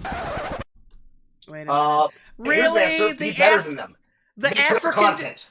This nigga, you really gonna pick on this nigga? Really? Apparently. If it wasn't him, and if it wasn't people like me, it'd be you. Yeah, these three. Anybody's It's target. I understand Candace Owens, like, on some level. I mean, actually, no, fuck it. You can just argue what the crazy shit she says, and talk about how she set up like a doxing program and all that shit. But like cooning for white people, that's a stretch. But like you could criticize Candace Owens for anything else. It's easy to criticize her, but this is like the softball bullshit you go with. And these three, don't even get me started on these three. Like, it's just, ugh. Wait, combat this? Like that? Why beat them when you can just join them? Being a is easier than ever before. It's 2018 in America. Does racism exist? Absolutely not. And it has never existed. No. Jesse Lee Peterson is a case example of somebody who is going to do shit specifically because he's going to get a reaction out of it. Just He's as a well troll, as Myron Gaines. a master He's fucking going to troll. Well, He's going to troll people. The fact that he's Right. got him in this video unironically is just like, yeah, you bought right into it, you dumb motherfucker. You're exactly the It's type like of person he loves to piss off.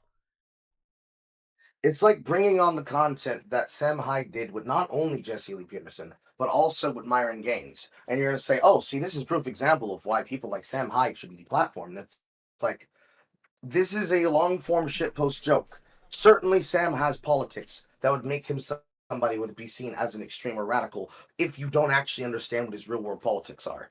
However, you're not about to put fucking Jesse Lee Peterson on my screen, or Myron Gaines for that matter, and tell me that they are actually good examples of stuff, because you're going to reject them for a different reason when they're actually as cancerous as Nick Fuentes. Mm-hmm. But unfortunately, there are multiple black leaders and multiple black influencers, including people like fucking Jussie Smollett, who are going to be more caustic to the black movement, and you're going to excuse them because you think that they're hip and cool and doing it right, when they are the exact same and the exact equivalent. Fuck out of here with that. Oh, shit. Wait, let me pause. Jibber Jabber gifted me 10 memberships. Thank you, Jibber Jabber. You've made this coon very happy. Whoa! It's a made-up word. People jump so quick. Like, it's so wrong, it's so wrong. Amir Odom, oh my. Yeah, That's Amir Odom, for anybody who doesn't know. Yeah, I think that's the guy from that thumbnail. I thought he was African for some reason. Like African. He might be descendant, but I don't know for sure. Yeah, I thought he had an accent. Like, I might be thinking of somebody else. It's profiling. The KKK. Really? That's what you guys want me to be concerned with this week? Do I look like an idiot? As long as racism is profitable, there will always be a demand for some eager, happy-go-lucky Negro willing to sell it back with a smile. Playing into negative racial tropes is one of the fastest ways to get paid, but that money doesn't come free. With it comes the cost of harming your own people, alienating yourself from your community, or who gives a fuck? You're alienating yourself. Yeah, good. Thank you. or selling your own dignity. Like, if you're the best the community has, the community's fucked. It's done. It's cooked. It's overcooked. It's burnt. It's done. With that being said, whip out your tap dancing shoes and get ready to dive in. Holy shit, the Black Nothing, $50 super chat. Guys like him really tick me off. I don't hate white people, and my self-improvement isn't in service to them. I am a man who wants a better life. Stop reducing my efforts to being a coon because I'm not waving a Pan-African flag shouting I'm black. 100%. Thank you, Black Nothing. You're a black something, not a nothing. And together, let's find out if all the wealth worth the price of self-respect. Other folks talking about save me. Wasn't nothing wrong with slavery. At least we got good food back then. As usual, before we get started, let's establish something. I want to further clarify our definition of what makes a coon and why it's not always the same thing. Let me read this right quick. Being a black and conservative doesn't by default make you a coon, despite there being a hell of a lot of overlaps between the two. The difference lies in intent and performance. Yeah, I know that doesn't inherently make you coon. You think centrists are coons too? Because it's just anybody who's not left-leaning. That's just basically it. Someone who's not perfectly on, like, left-leaning is your problem. So yeah, saying that means nothing. That's empty. The two differences lie in intent and performance. There's a lot of black folks that favor conservative politics out of ingrained survival. Yeah, it's not because they were freed by conservatives or anything. It's not because like the Democratic Party was fighting for us to be slaves and enacting policies that went against the self-interest and self-improvement of black people. Nah, that's got nothing to do with it. They got nothing to do with it. It's just their survival instinct. They just look like beaten, wounded animals who are reacting to PTSD. Because that's for this nigga, that's the sum of black people. Those wounded, PTSD-riddled fucking children. Allie the Wolf, $5 super chat. The trust fund kid from After Earth is preaching about dancing for white people. Yes, oh, wait, shit. Oh, wait, nah, I forgot. Okay. Difference lies in performance.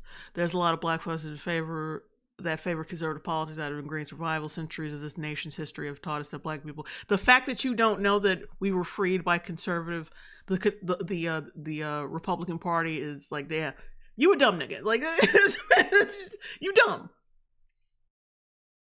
Like, it wasn't even like, wasn't MLK a fucking Republican? A complex person, I believe, is the short-term answer. But Well, we know for damn sure Malcolm X wasn't a Democrat. Billy F 499 super chat. This MFer just accused King Bach of being a coon. That dude's just a comedian and funny to me, at least. Well, he does. He's another black person who dances in public and makes exaggerated faces. King. I thought it was King Bach. It's King Batch. Yes, his name is Anthony Batchelor. King Batch. What? Okay, well, whatever. Oh, this Baru. Oh, wait, hang on. This Baru. Even I know which party did that. Okay, just a quick aside about King Batchelor. I know the reason why he uses King Batchelor in the thumbnail. Technically, if we're being serious and accurate, near the timeline of content creators that have now immigrated to TikTok and escaped from Vine and even found a place on YouTube. King Batch, Andre the Storm, Lele Pons, both Paul brothers, a handful of other motherfuckers like Men and Matthews and whatnot. All right. You gotta get like, just get to his content. Like, okay. All of those people and his collaborators, which is why I was saying their names, they were the people that made the first clips and the first vines that went viral for playing on stereotypes. King Batch was the king of it. That's how he made his money. All of his jokes was basically, imagine a concept about black people. Now make a skit about it. Oh, look, a guy's getting out of the hood. He's getting killed by a gang member. Oh, my nigga! Credits roll. Niggas take a bow. Performative blackness that inherently uses black culture not to bash you over the head about why you're a bad person or a conservative for it, but just racial jokes. Like the Sarah McLachlan in the Arms of an Angel commercial. And you just have a bunch of fucking minorities lined up together, and then you get to Game Batch at the end of the line, and he's got fucking baby powder on his face to make him look like he's an ashy African. So basically, blows fucking baby powder from his mouth. So basically all the fucking humor to ever exist from black people on websites like Instagram and TikTok. Yes. Yeah, you just okay. Like lowest denominator humor. He sees that as the same thing as being a conservative. Conservative, air quotes. Being a comedian that makes comedy that pokes fun at black culture makes you as bad as somebody who sells out black culture inherently to make money from people that would betray them if they were to not give them that money because they would be politically against them as rivals. All right. That's why he hits them. Yeah, let me read this super chat. Mr. Sellamore, $2.99 super chat. I can't stand how smug and annoying his avatar is. Yeah, this a lot. That's how a lot of these motherfuckers are. Just ugh. As a black conservative, as I'm sure there's. Oh wait, damn it! I didn't read that all the way through yet. Let's establish something. I want to further. Okay, ingrained in the nation's history.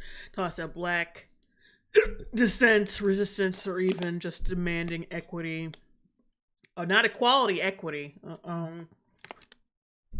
It's often met with brutal repression in both violence and policy. Oh, yeah, because as we all know, like I said, the people who wanted to continue race slavery and all this shit were all Republicans.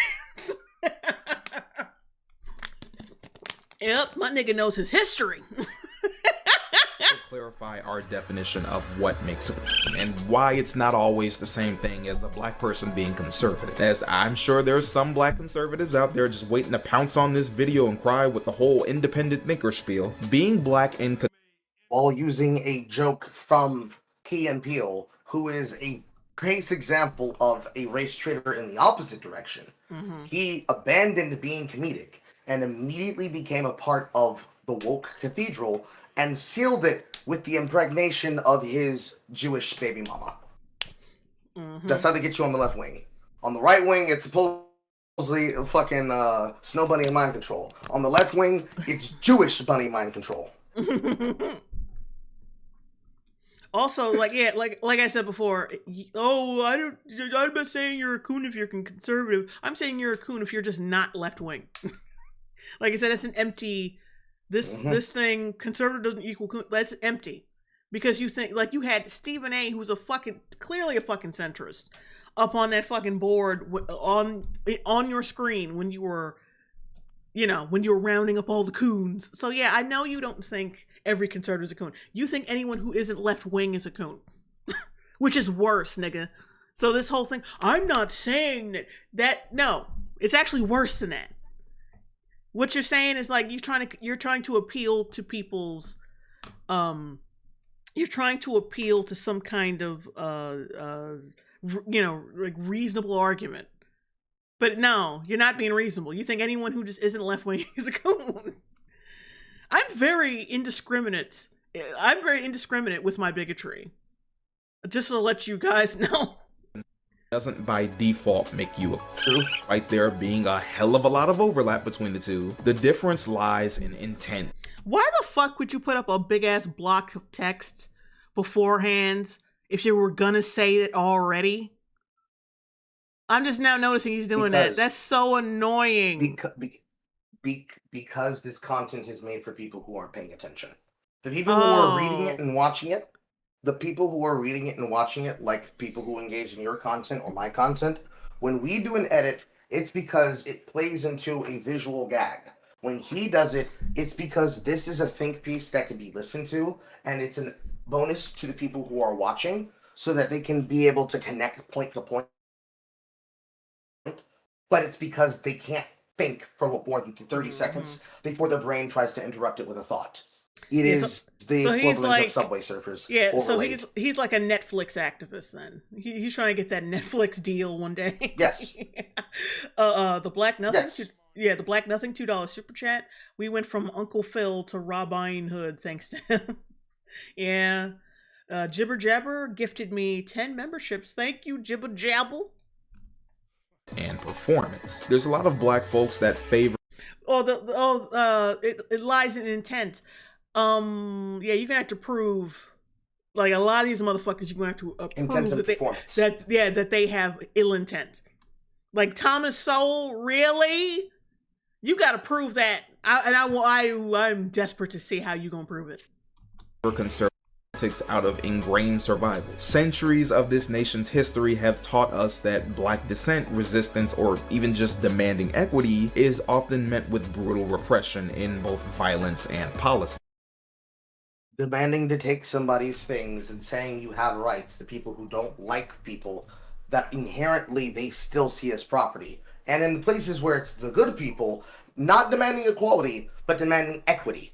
Give me the same amount for doing none of the work, but because it is what I deserve as a part of my human rights. Human rights that we still don't properly communicate to people like you does not give you the right to steal from other people with their work. What the fuck do you think was going to happen? Oh, Holly Fauci in chat says, Realistically, politically speaking. Holly Fauci in Go ahead. chat says, bruh, 3 words, summer of love. Yes, exactly. You Like go it- up to people and you demand equity. What do you think's gonna happen? Yeah, Go ahead. like, oh my god, shit. Like, it doesn't take Five much words. for, it doesn't take much for niggas to start rioting.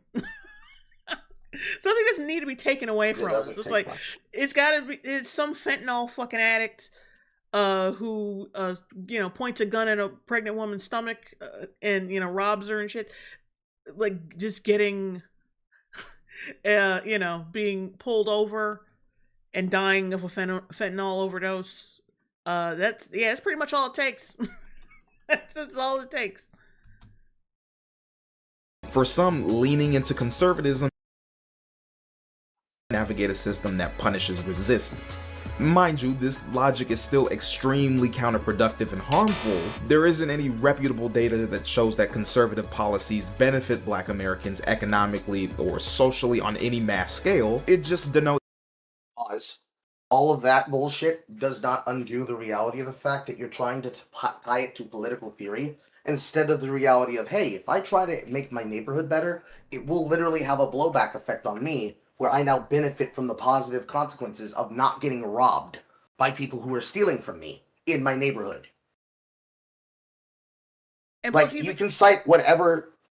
Go ahead. I was gonna say, even like Chris Rock pointed this out about welfare reform, and like he was clearly pissed that we were always being associated with welfare reform. Like, oh, of course the blacks are gonna be angry that their money's gonna be taken away, but like he said like, no, black people don't give a fuck about welfare. It's just the niggas who care about welfare because they don't want that free shit to go. Well, like, yeah, black people can get jobs, work in the real world, do their fucking thing. It's niggas that don't want to change or progress. And of course they want to keep that shit, Yes. that free money coming in. Yes. So yeah, this nigga's basically admitting he's a nigga. Yes. can still come from a place of good. Oh, wait, pause it right quick. Bumcrack promotes Bumcrack Jones, $2 super chat. Thomas Sowell is a doctor. He's written 45 books. It don't matter. He's no different from King Batch and that fucking dancing nigga on Instagram. Fucking dancing with fried chicken. There's no difference between the two. There's no difference between the two. According to this nigga. According to this soft-serve nigga. There's no difference between an educated man who scoffs at the ridiculous, disgusting, degenerate parts of black culture, and a guy who fucking does some Chicken George bullshit in the middle of Chick-fil-A. There's no difference to him. And that shows his racism. Now, Jay. That shows his racism. It doesn't show anybody else's racism but his. No, Jay, I'm gonna be right back after this next pause, okay? I need to go step out the room and go deal with something. Mm-hmm. Harmful narratives about their own people, not because they believe it buys them approval, protection, or profit from white audiences and institutions. They're not just conservative, they're performers. They're actively putting on a show, embodying roles that... Yeah, they're grifters. Yeah, and people always say that shit. Yeah, you only believe this because you're a grifter. You shouldn't make more money than me. You shouldn't be more popular than me. It's unfair. Why do I have to stop being a nigga just to make money? How dare you? Like, it's a performance. Like, what is your fucking proof that... See, because first it's like, they can't be a coon and faking it at the same time. Either they're cooning, or like you can't I don't understand you, because there's no proof from you. Like, you can't present me any proof that they're faking it. You gotta have, like, you can probably present some shit, but you gotta prove it to me. People say the same shit about people like Nerdrotic and like other people on YouTube. As soon as someone has a dissenting, like people do this shit in anything, like with anybody who dares to be not part of the group. Like, if you have an opinion, an outlook, or whatever that's not a part of the status quo, they immediately call you a fucking grifter. And the fact that you make money off it, they immediately call you a fucking grifter. The shit is fucking tired. It's clear that y'all just don't like people y'all don't like people who think differently from you and make money off it simultaneously. That's the problem.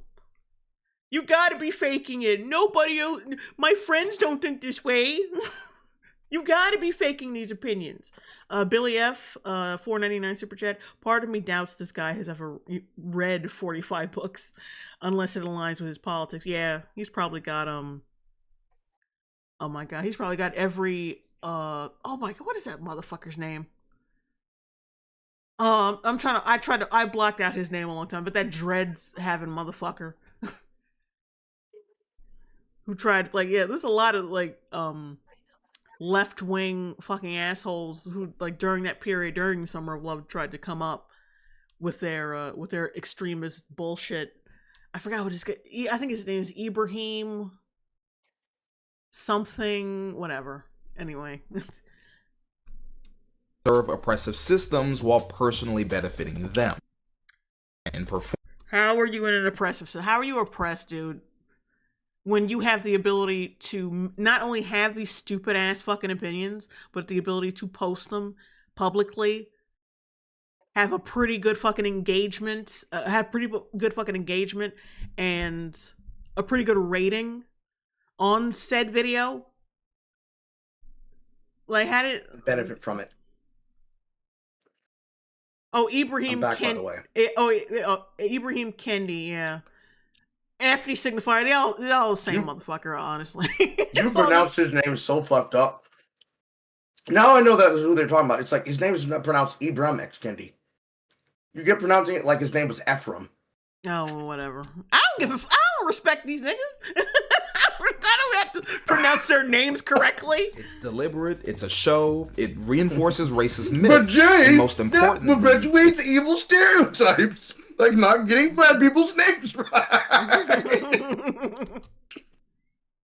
It's transactional. The individual trait survival. That's a spineless, shameless spectacle. A spectacle that, as we're about to see, has no universal form. To get right. So people who choose to do that, they are performative and they are spineless. You heard that? Every person who's a part of the Nebula elite, you are performative and spineless. Like leftists, you're spineless. What a nice criticism for his own side.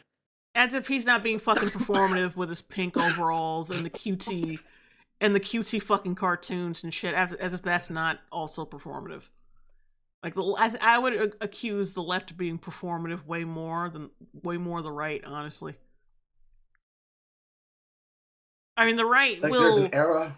Yeah, the right will be performative, but usually that's because they want to, like, every time they try to criticize the right for being too edgy, they always trying to tap dance for the other side so they can get in their favor, so because they can't stand it when too many people find them that they might be extreme or something. That's usually where I find it, but whatever. I take it in forms of levels. The left wing are very, very performative when it comes to both living out their worldviews and actually living their standards. Whereas the performativity of the right wing is basically the occasional accusation of performance being replaced with presentation and spectacle. So the joke about Turning Point USA using more pyrotechnics than the WWE, that is an accusation of them being performative, but actually it's an exaggeration of a criticism of them being very ostentatious about their presentation. Certainly, you can probably say, do you need all those pyrotechnics in order to raise awareness about political ideas? And I'd probably say the presentation is a part of the performance. Yeah, it's fucking moot. Who gives a fuck if they have pyrotechnics? That's just so fucking... That's such a stupid fucking criticism. Because, like... Because, like, you could probably make an accusation about, say, Emily Eucas and her project of the Will Stancil show, right? Could you say that entire product itself is only supposed to be performative? No, it's actually the presentation. And it's based on real behavior that's happening, which is what makes it funny. You're getting mad about the effectiveness of the reach of the content, and you're confusing the reach of the content with it having views that it apparently does not hold. How would you know what views it holds when you don't watch the content? And then worse, how do you know the views of the people who made the content when you're deplatforming them just for being on the opposite side? It's extremely retarded. Kick us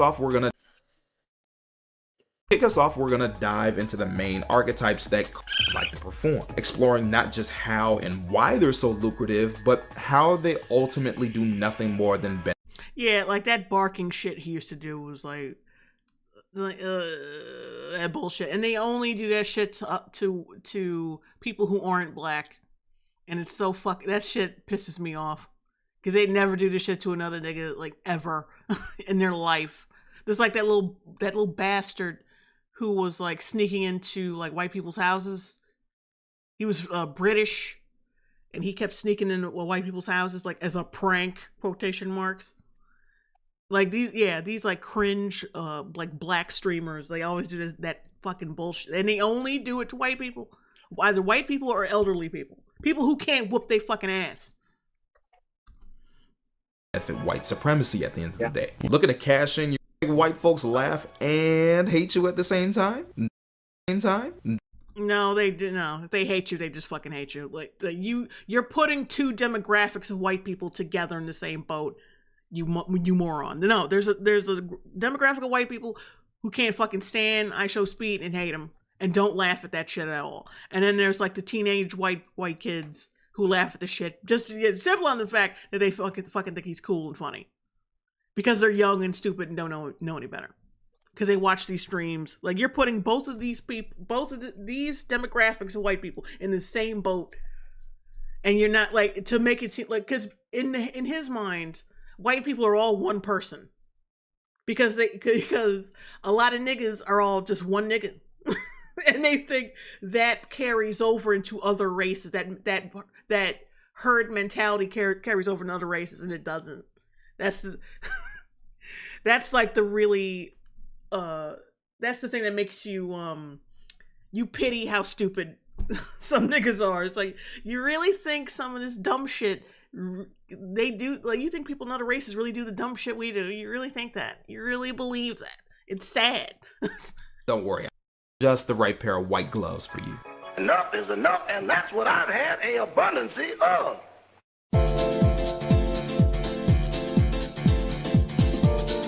Every has a role to play, a mask that makes them profitable and entertaining to white audiences. And while there are many variations, the two most consistent archetypes are the jester and the knight. Different masks, same purpose. Whether they clown or crusade, both archetypes ultimately serve the same role, and that's reassuring white audiences that racism is either laughable or non-existent. It is laughable, because it's naturally racism is, at least racism in what it actually is, like the blatant sense. The textbook definition of it is fucking ridiculous. It's inherently, racism is inherently ridiculous. And we are putting a mirror, we're putting up a mirror to how fucking ridiculous it was. And is. That's the point. Like, if you make fun of it, it doesn't have any power over you. I said this before. I think I said this about in a video. I was talking about that that extra credits video, like the gamer equals Nazi video, where I said, yes. The fact that we can make fun of this proves that they that the whole Nazi thing does not have a stronghold. It doesn't have a chokehold, and it has lost relevancy over the years. And that we've become a more healthy nation because of that, or the Western world has become more healthy because of that. That the fact that we can make fun of that, of its absurdity. But no, we shouldn't make fun of it. We have to give it power over us. We have to be neurotic and make ourselves mentally ill, mentally ill with anxiety.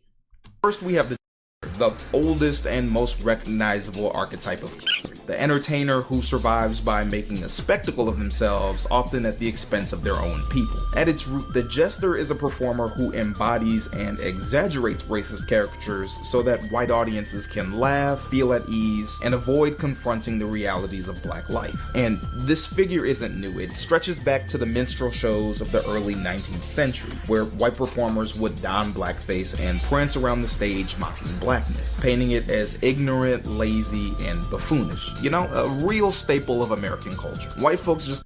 They did this shit everywhere, by the way, in many different cultures. The whole minstrel show blackface shit. I pointed this out in one of my videos that India did this shit. This shit isn't new. Asians do this to white people and black people. I said Indians do it. People there's a black face in every fucking culture. It's strictly an American thing. Like, the fact that you Americanize everything is the fucking problem. Like, your mind doesn't get past fucking America. Like, you have no sense. Like, even though this person would probably think himself very worldly, he's not. He actually thinks that blackface and minstrel shows are strictly an American thing. You're an idiot. Enough of this shit. I don't know. It was like the 19th century version of Friends. Around the 1830s, we get Thomas Daddy Rice, who popularizes his character Jim Crow, a shuffling, grinning, broken English caricature of a rural black man. A caricature Rice himself loosely based on a disabled slave he had once seen. The caricature would soon become a symbol for black inferiority, so powerful and popular that the name itself would later be used to brand an entire system of segregation. But alongside Jim Crow, you also had Zip Coon, only this one... The Zip Coon. Oh, like, with the more... Like, a lot of these activists, like, these pro-black activist Negroes are all the fucking same. They just mention the same shit over and over and over again. Was based on a city living... It's just so fucking tiring, because the problem here is that, obviously, he does not believe that making fun of the thing powers the thing. Remember when I had my handle changed to Zipcoon Whisperer? Mm-hmm. Remember when I showed you the Radio Carl commercial that I made about a fictional brand of jambalaya, red beans and rice, that was named Jim Crow? Like, the idea here of creating a character, a fictional character, that is up for being animated, if there's any animators in the audience that feel up to it, named James Bartholomew Crow, and saying that my friends call me Jim, and then making a joke about Zarans.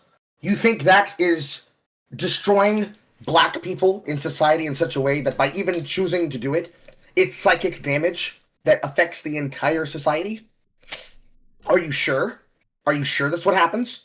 Or is it the case that when somebody would hear or see that, or even thinks that's something that's real, they'd be like, huh? Wait, what? I need to see this. Do you think it's more likely that by constantly reminding yourself of racism acts from the past and trying to equivocate them to things in the future, that you are yet again keeping racism alive so that you can constantly allow this to be a cudgel you'll never stop wielding? Because it's much easier to understand the reason why you'd keep racism alive so that you can bully people about it than for you to accept that as the old institutions and the old people who upheld this way of thinking begin to die out and are either outnumbered or outbreeded in society, that they would end up finding themselves in a position where people would disagree with them inherently. Because I just don't see it. Oh, hell, this is what made FD Signifier's career. Yeah, I was going to say Burst Angel is in the chat. He said, fun fact, in Cuba, the Zip Fellow was used I just don't see it. The Zip Fellow was used as a theater caricature during the 50s. Hilariously, we had actual black actors wearing blackface. Dan was a lazy, sloppy buffoon. Zip Coon was a ridiculous fraud. He was overdressed, misused big words, and he was also a fucking slovenly black person. The difference is one was retarded and the other one thought that he was actually upper crust society. You can't even tell it right. Mm-hmm. Thought of himself as equal to white people. Tried, he could never rise above his place. These two became the blueprint of the jester. You now have a role where a black figure exists only to reassure white audiences that blackness is inherently laughable, inferior, and unserious. From the very beginning, the jester wasn't just about entertainment. It would blow up his mind, his world state. Because I said this when I reviewed it myself. But I'll save you the call and response. A jester is somebody who has a job in a place of high court. They are an informant to the king. They are capable of saying things to the king in code, or directly, or even to other officials and nobles. Because that jester is more than likely a court-appointed person who is also a member of a royal establishment of his protectorate. A high knight. A member of the aristocracy who's been trained to entertain. A jester is not just some buffoon who does shit just does shit to entertain people and to make them laugh. They're doing so to read the audience and see who knows more than they're letting on. So these archetypes he's about to go through, because the other one is going to be the knight. He's using these archetypes just based off of what he thinks this should be, not actually off of an actual tailored idea of a breakdown of how this sociologically or even politically relates to like analyzing media. He's talking out of his ass. Mm-hmm. Entertain. Let me control. Eventually, black performers then. Let me read. Oh shit! Let me read these super chats right quick. Taylor Evans, 1979, 199 super chat. Haven't you covered digital blackface already? Yeah. We have. Shit. Rich 520, $5 super chat. Thanks, Carl and Jay Longbone. This was cool to discuss. Man, I can't stand this, man. I'm so tired of this. I miss Dumbo. Jim Crow was a hero. Jim Crow was a hero, you jerk. Keith Cogate is life 3144. $6.99 super chat. This is just Khadijah all over again, but even more reductive. True. True. So true, bestie.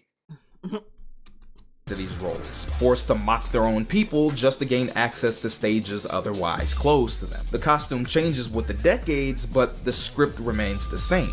You see the jester morph into Hollywood, on the big screen with Stepin Fetchit and Willie Best. What's your name? Still on the time, There's something to worry about. If you white, what you mean? They won't hurt us because we slaves. They's fighting for us. But if you's white and southern, then you's the enemy. Oh, don't pay him no mind. Come on, children, get in there and hide. On radio with Amos and Andy, and even in variety shows with Rochester Anderson. Kingfish. You mean to say that you is an actual doctor? Well, I ain't been blabbing it around, but I've been taking a correspondence course in doctoring. He's the funny black friend, the clownish entertainer, the loudmouth comic relief who eases racial tension with jokes and dance moves. Different eras, different packaging, but the function never changes. You know what I'm not noticing, Pillboy? Examples of people from those different areas in those different packagings repeating what you think is the modern day jester. Mm-hmm. Blackness only when it was a punchline. Black people. Oh, wait, let me get these super chats real quick. Sketchy Wolf Girl 9564 $5 super chat. Every time I hear his censor of coon, I get reminded of a monster in a game I've been replaying called A Bugaboo. Blue River 2443 $4.99 super chat. The Walgreens stores I used to clean and maintained here in the Bay closed permanently because of, well, you know, black activities. Yeah. People are tolerated as long as they keep the jokes coming and never demand too much seriousness. Today, the jester thrives in the digital era. TikTok, YouTube, Instagram, entire careers are built around parroting black culture for white clicks. Sometimes How are real people in their real lives fucking parroting black culture? Because he sees it as a device that carries his ideology. The reality is that they're not doing it to try to get these people to click, being like, yeah, we've been acting like dumbasses so we can get these white kids to give us money. That's not what they're thinking. And the thing is like, if any of these other like black Republicans like criticize these motherfuckers for acting like damn fools, they're also coons for criticizing coons. Yes. You're a coon for behaving like a coon, but you're a coon for criticizing people who are behaving like coons. Because you're calling out the behavior. Which would make him a coon. Yeah, so my thumbnail was correct. Anyway. Sometimes he leans into exaggerated AAVE or quote-unquote hood stereotypes for laughs. Other times he positions himself as the safe black person. And here's okay the clips. To make racist jokes here's the clips that I was talking about. All of those right there, all those two frames, those were clips of skits that he did with DeAndre Storm that were all the rage during Vine. Exaggerated AAVE or quote-unquote hood stereotypes for laughs. So a black comedian telling jokes on stage is bad because he's performing as a jester when literally he's just being an entertainer. So anybody who's ever told a black joke using Ebonics, you are a coon. Damn, somebody should better let Lisa Lampanelli know. Because she's had so much black cock in her, she might as well be on the C36 Mafia tour bus. Positions himself as the safe black person who it's okay to make racist jokes around. You want an N-word pass? Don't worry, he'll give you one. The league. What is he like there? He got a best league of all. Yo, come on, boy. Bo Ray, don't give a fuck.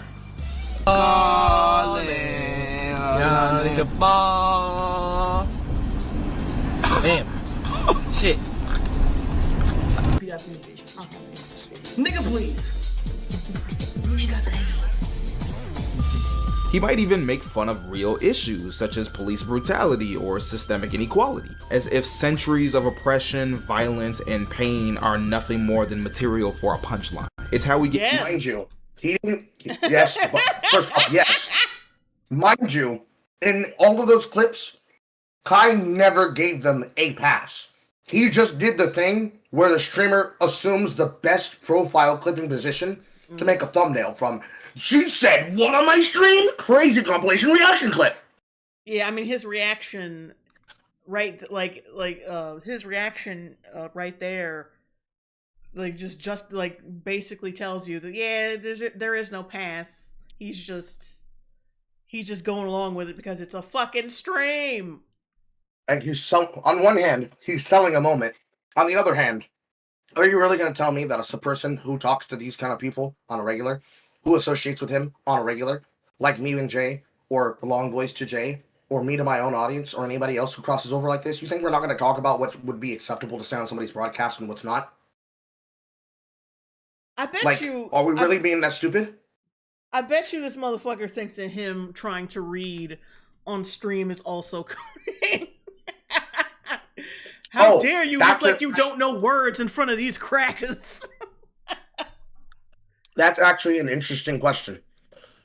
One of the people who tried to come forward to try to help him read was Dochi, who immediately tried to get him to read black political text to try to radicalize him into becoming more of a leftist. Mm-hmm. And through his viewpoint, with what he's given as a descriptions thus far, it would make him a coon if he's unwilling to fully represent black culture. So if he doesn't start reading bell hooks, and if he doesn't start quoting Ayn Rand and a bunch of other political activists, then it would turn into him being a coon. Yes. Mm-hmm. Batch your career off of chicken, watermelon, and crime jokes. For a bottle of lotion a day, you can there it is! There it is! There it is! Please. Okay, but that's fucking hilarious, though. That's Yes, and he says that's bad.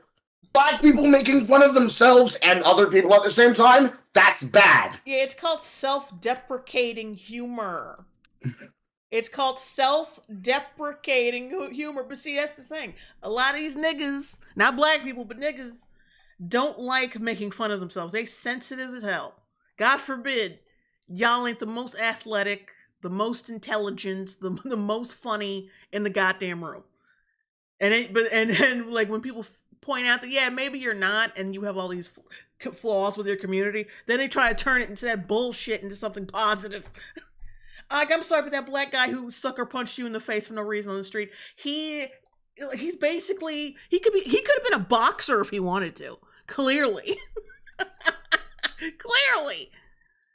That's what I was talking about earlier about the reasons why they would see it as somehow a perpetuation and a hatred of themselves.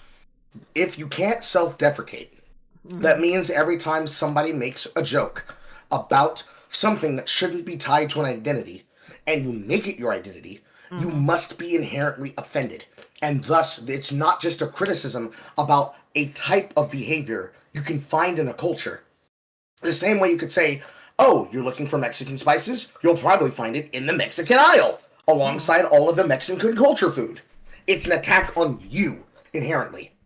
And he makes money doing this for political blackness. So, an image like this from King Batch is an attack on all of the things he believes. As much as, nigga, you ain't the smartest person in the room, maybe you should shut the fuck up and defer to somebody else, would be an attack on somebody who's insecure. Hell, I know I've gotten it with you, like, plenty of times, especially when they choose to say it on my broadcast and not your broadcast. And yet, the same lesson I talked about earlier applies here. Have some fucking humor. It's not about you. But if you make it about you, it's gonna get worse for you. They can't handle that. Because they have big egos. And if the ego doesn't reflect the environment they're in, the same criticism they say that this is being done out of comfort, they're doing their position from a position of comfort. Because anything that offends them, it must be something that is done for a secret benefit. It couldn't just be because it's fucking funny.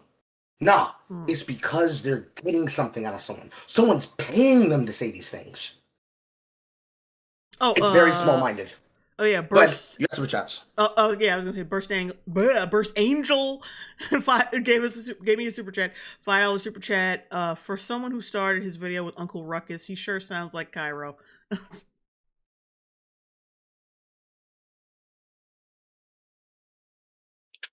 Kusing, I don't know what to say. He makes valid points. No, he doesn't. He just needs to do it in the least cringy way possible. No, it's just he just has bad points. He just has bad points. Like, some people get caught up in the fact that, oh well, he's just like they don't want to think that someone is wrong when they say certain things. Like if it has something to do with like a topic that's sensitive. It's like, no, you know what he's saying is wrong, but you're gonna default to, okay, what he's saying is not wrong, it's just he's being cringy. No, he's just wrong. It's okay to say he's just wrong. He's just fucking wrong. I made it out the hood, baby. Welcome back. For the next 12 hours, all crime is legal. Today's a good day. It's how you get ISO Speed barking like an animal while... I mean, isn't it a good thing he showed him stealing food instead of shooting and killing people? Burn down the KFC, thus creating a food desert. I mean, yeah, it's a healthy alternative to what the alternative is. Non-black fans call him and make racial jokes at his. Look. Pause. Okay, first off, number one, bullshit. Number two, you're fucking lying because you're not actually watching his content.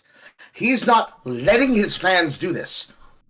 This comes from his China tour. He went to China, and people in China who are racist came up to him and were giving him bouquets of cotton. Yeah. This is not allowing it to happen. This is him getting stream sniped.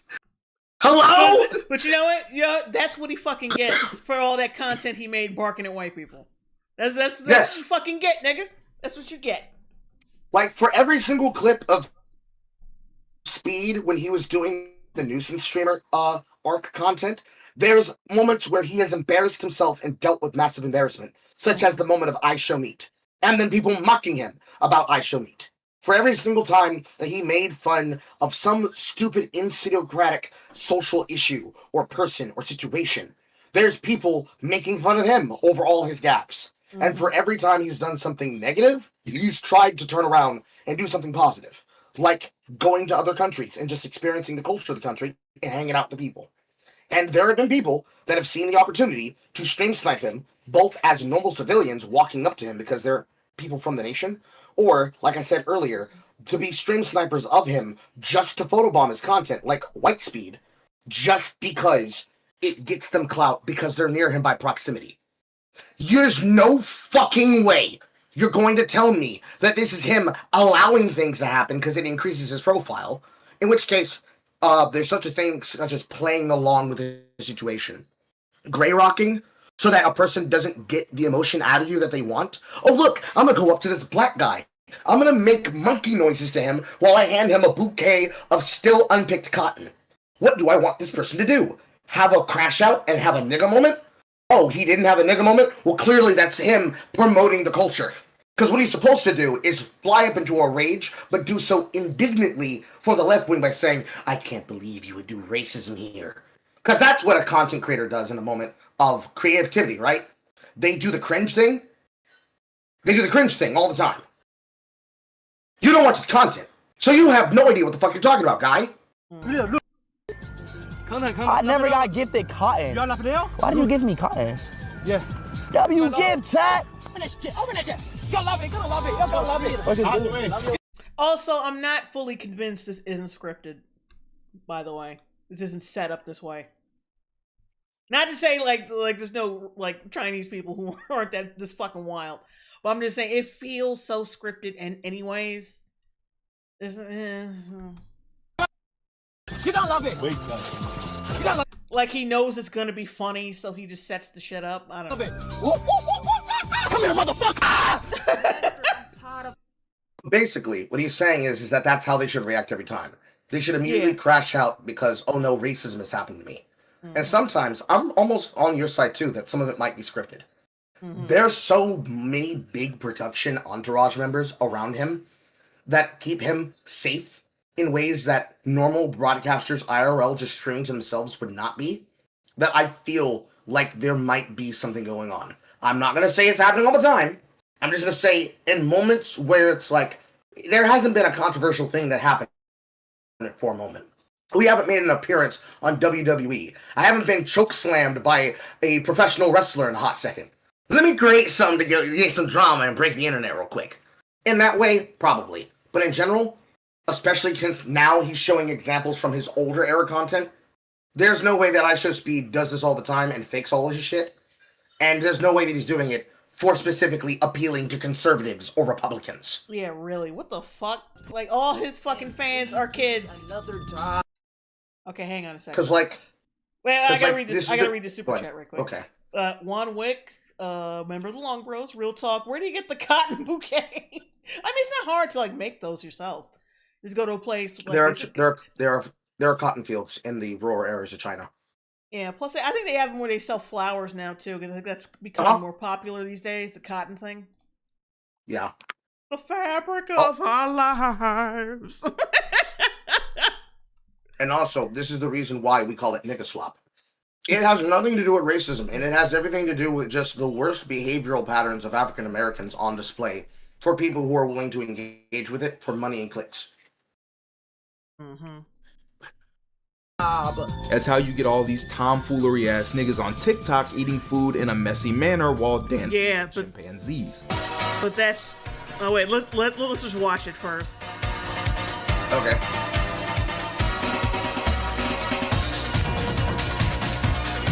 Tight ass fucking pants.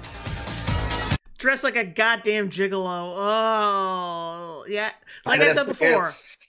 Yeah, like I said before, I hate both these niggas, and I would make fun of them specifically and probably call them like the zip code slurs. Slurs. Yeah, You call them slurs. Call them slurs. Yeah, I definitely would. But at like when you get deep down into it, I just hate it in general because this is just in general like obnoxious influencer culture. Like fucking with people in public, like thinking the whole fucking world is a goddamn studio for you to be filming your bullshit. It's reprehensible in general. Like, mukbangs exist. People can eat food on camera and do so in a way that doesn't make a spectacle of themselves. But when you're talking about people making money on the internet, they're going to do the thing that gets the greatest amount of clicks. What's going to get more clicks? Fucking Feudy Beauty doing some dumb shit in another foreign country while eating a massive amount of food, or her doing that and probably destroying her camera and her set because she tries to do something stupid like twerking on a couch. And she falls over and knocks all the food down on top of herself. What's going to get more clicks? And then consider the idea if they set themselves up doing it. The problem that annoys people is the spectacle. Always.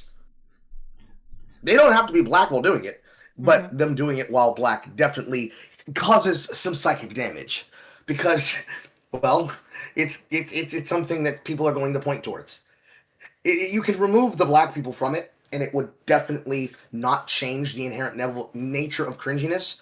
But if you look at it from like a dossier standard of how much ammo can you have in a clip to dispense against a racial group, it adds just another clip to that giant drum barrel that already exists. So it's not good either way. Oh shit. Hell, this nigga is literally calling himself the Groovin' Gorilla. You cannot get any more on the nose than this. It doesn't matter the variant or the medium, in every form the jester's job is to turn blackness into a spectacle. He makes racism easier to consume because it's coated in laughter. And that is why he works. The jester works because he makes racism feel good. He doesn't challenge the audience, he comforts them. Not everybody has to challenge everybody. This is not like this nigga thinks the whole fucking world is some kind of debate stage and we all have to debate everything intellectually and have everything has to be consumed intellectually. Now you're just a pretentious, miserable ass nigga who no one wants to be around. Instead of forcing white American, like I said, he's the consequence of Anita Sarkeesian winning out against lanky ass niggas that had not a lot going on in their head. He became politically active, but he became politically active in the other direction. He confuses Aisho Speed and Kai Cenat with Myron Gaines. Because if you were to use any of the clips of some of the shit Myron Gaines has done recently, you would be able to it'd be a lock-tight argument. You'd hate him for it, you'd be like, damn, he would have a point, based on how he presents it. Myron Gaines goes to a Change My Mind event that he sets up, and the audience is like, no, we don't want people like you. We want Charlie Kirk. And he says something to the line of, Charlie Kirk's dead. Now you have to deal with me. He goes live on his broadcast after saying some anti-Semitic shit. And he's dressed up in a wizard costume, where he's basically acting like he is a, quote, Jewish wizard. And the wildest part is, he doesn't have to put on a fake nose in order for his nose to be big enough. If you were to use Myron Gaines, you would have an argument. The same way if you wanted to use Nick Fuentes, you could say you have an argument. Because the other side of the issue that he's about to frame with the jester being the knight is basically he's supposed to be the straight-faced man. He's the straight man that sells the situation. And of course we know that's not true. Nicky the Knife's been a fucking antisocial loser since the fucking Google Hangout days of internet blood sports. But the idea of what he's put on, him going on to interviews with Piers Morgan, him going on to interviews with Tucker Carlson, and selling this spiel of views that gets him the people who are around him, and selling himself as a serious person, even while he's doing something like trolling Piers Morgan on his own show, to show how the old Neanderthals can't understand the viewpoints of the younger people. That would still be a better way to present your argument, but it would still be wrong, because we know he's lying. Mm-hmm. The jester works because he makes racism feel good. He doesn't challenge the audience, he comforts them. Instead of forcing white American audiences to face the ugly reality of racism. Why do they need to face the ugly reality of racism? And plus, I think they're facing it a little. They've been facing it a lot for a while now. You just don't like people, motherfuckers like this just don't acknowledge it. Wait, hang on. Gary Thomas, 7849, $5 super chat. When Carl mentioned Foodie Beauty, my heart almost dropped. I watched that crazy woman riding around her Quebec apartment today. Good night, cynical person. Thank you for watching. But also, what I was getting at is, it's like, how much do you need white people to pay for your fucking fragile ego? Like, what do they got to do? What do they have to how much fucking... he thinks he's going to do. Yeah. What else do you think they need to do? Like, what other work they need to do besides being polite enough to just let you get away with any kind of niggardry in public? Because you think that black dude would be told multiple times to sit his black ass down somewhere so we can eat peacefully.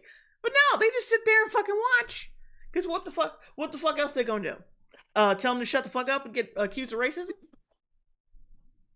What are they gonna do? It depends on how much you think. It depends on how much you think should be afforded in order to overwrite the amount of damage that's been done. Now, I would say the damage is infinite because it's being done by us. But they would say white people need to pay a restitution because of the damage that's been done to black people socially, and that they have to do the Anita Sarkeesian point it all out bullshit as bed nets. So every single time there needs to be an acknowledgement about land, there needs to be an acknowledgement about race, there needs to be an acknowledgement about slavery in every single facet of life, so that you can be reminded of all of this bullshit as a form of a constant humiliation ritual.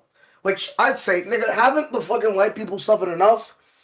Hasn't it been enough that white men's daughters have been entranced by the big black jigaboos that are the Mandingos with their large penises? Is that not enough? How about the white men's now starting to do the same thing to the black women? Or doing it more in numbers in which the trend is no longer ignorable because one of them is more popularized than the other? Candace Owens married a white man. Francesca Ramsey married a white man. Fucking all of the activists that have something to say about black culture are either lesbians or have married or had children with white, if not Jewish men and women, and then choose to then still beat on the fucking doors saying we need reparations and restitution. How much more does the white race have to give in general? And who's going to be a part of that payback? Because what's white? Is it Anglo-Saxon / Baptist / German? Anybody with a Germanic history? Anybody who can trace their bloodline back to Europe? If so, then I'm sorry. We've already paid back like 5,000 liters in like comedic blood. And that's fine. And it's over. But it's never really going to be over. In his mind. The jester flips those realities into comedy. Pain becomes parody. Suffering becomes slapstick. The cruelty of anti-black... Yeah, that's how humor works, you faggot. That is how humor works. You make fun of pain, you make fun of pain so you can fucking deal with it. That's we've been doing. This is common knowledge. Stop it.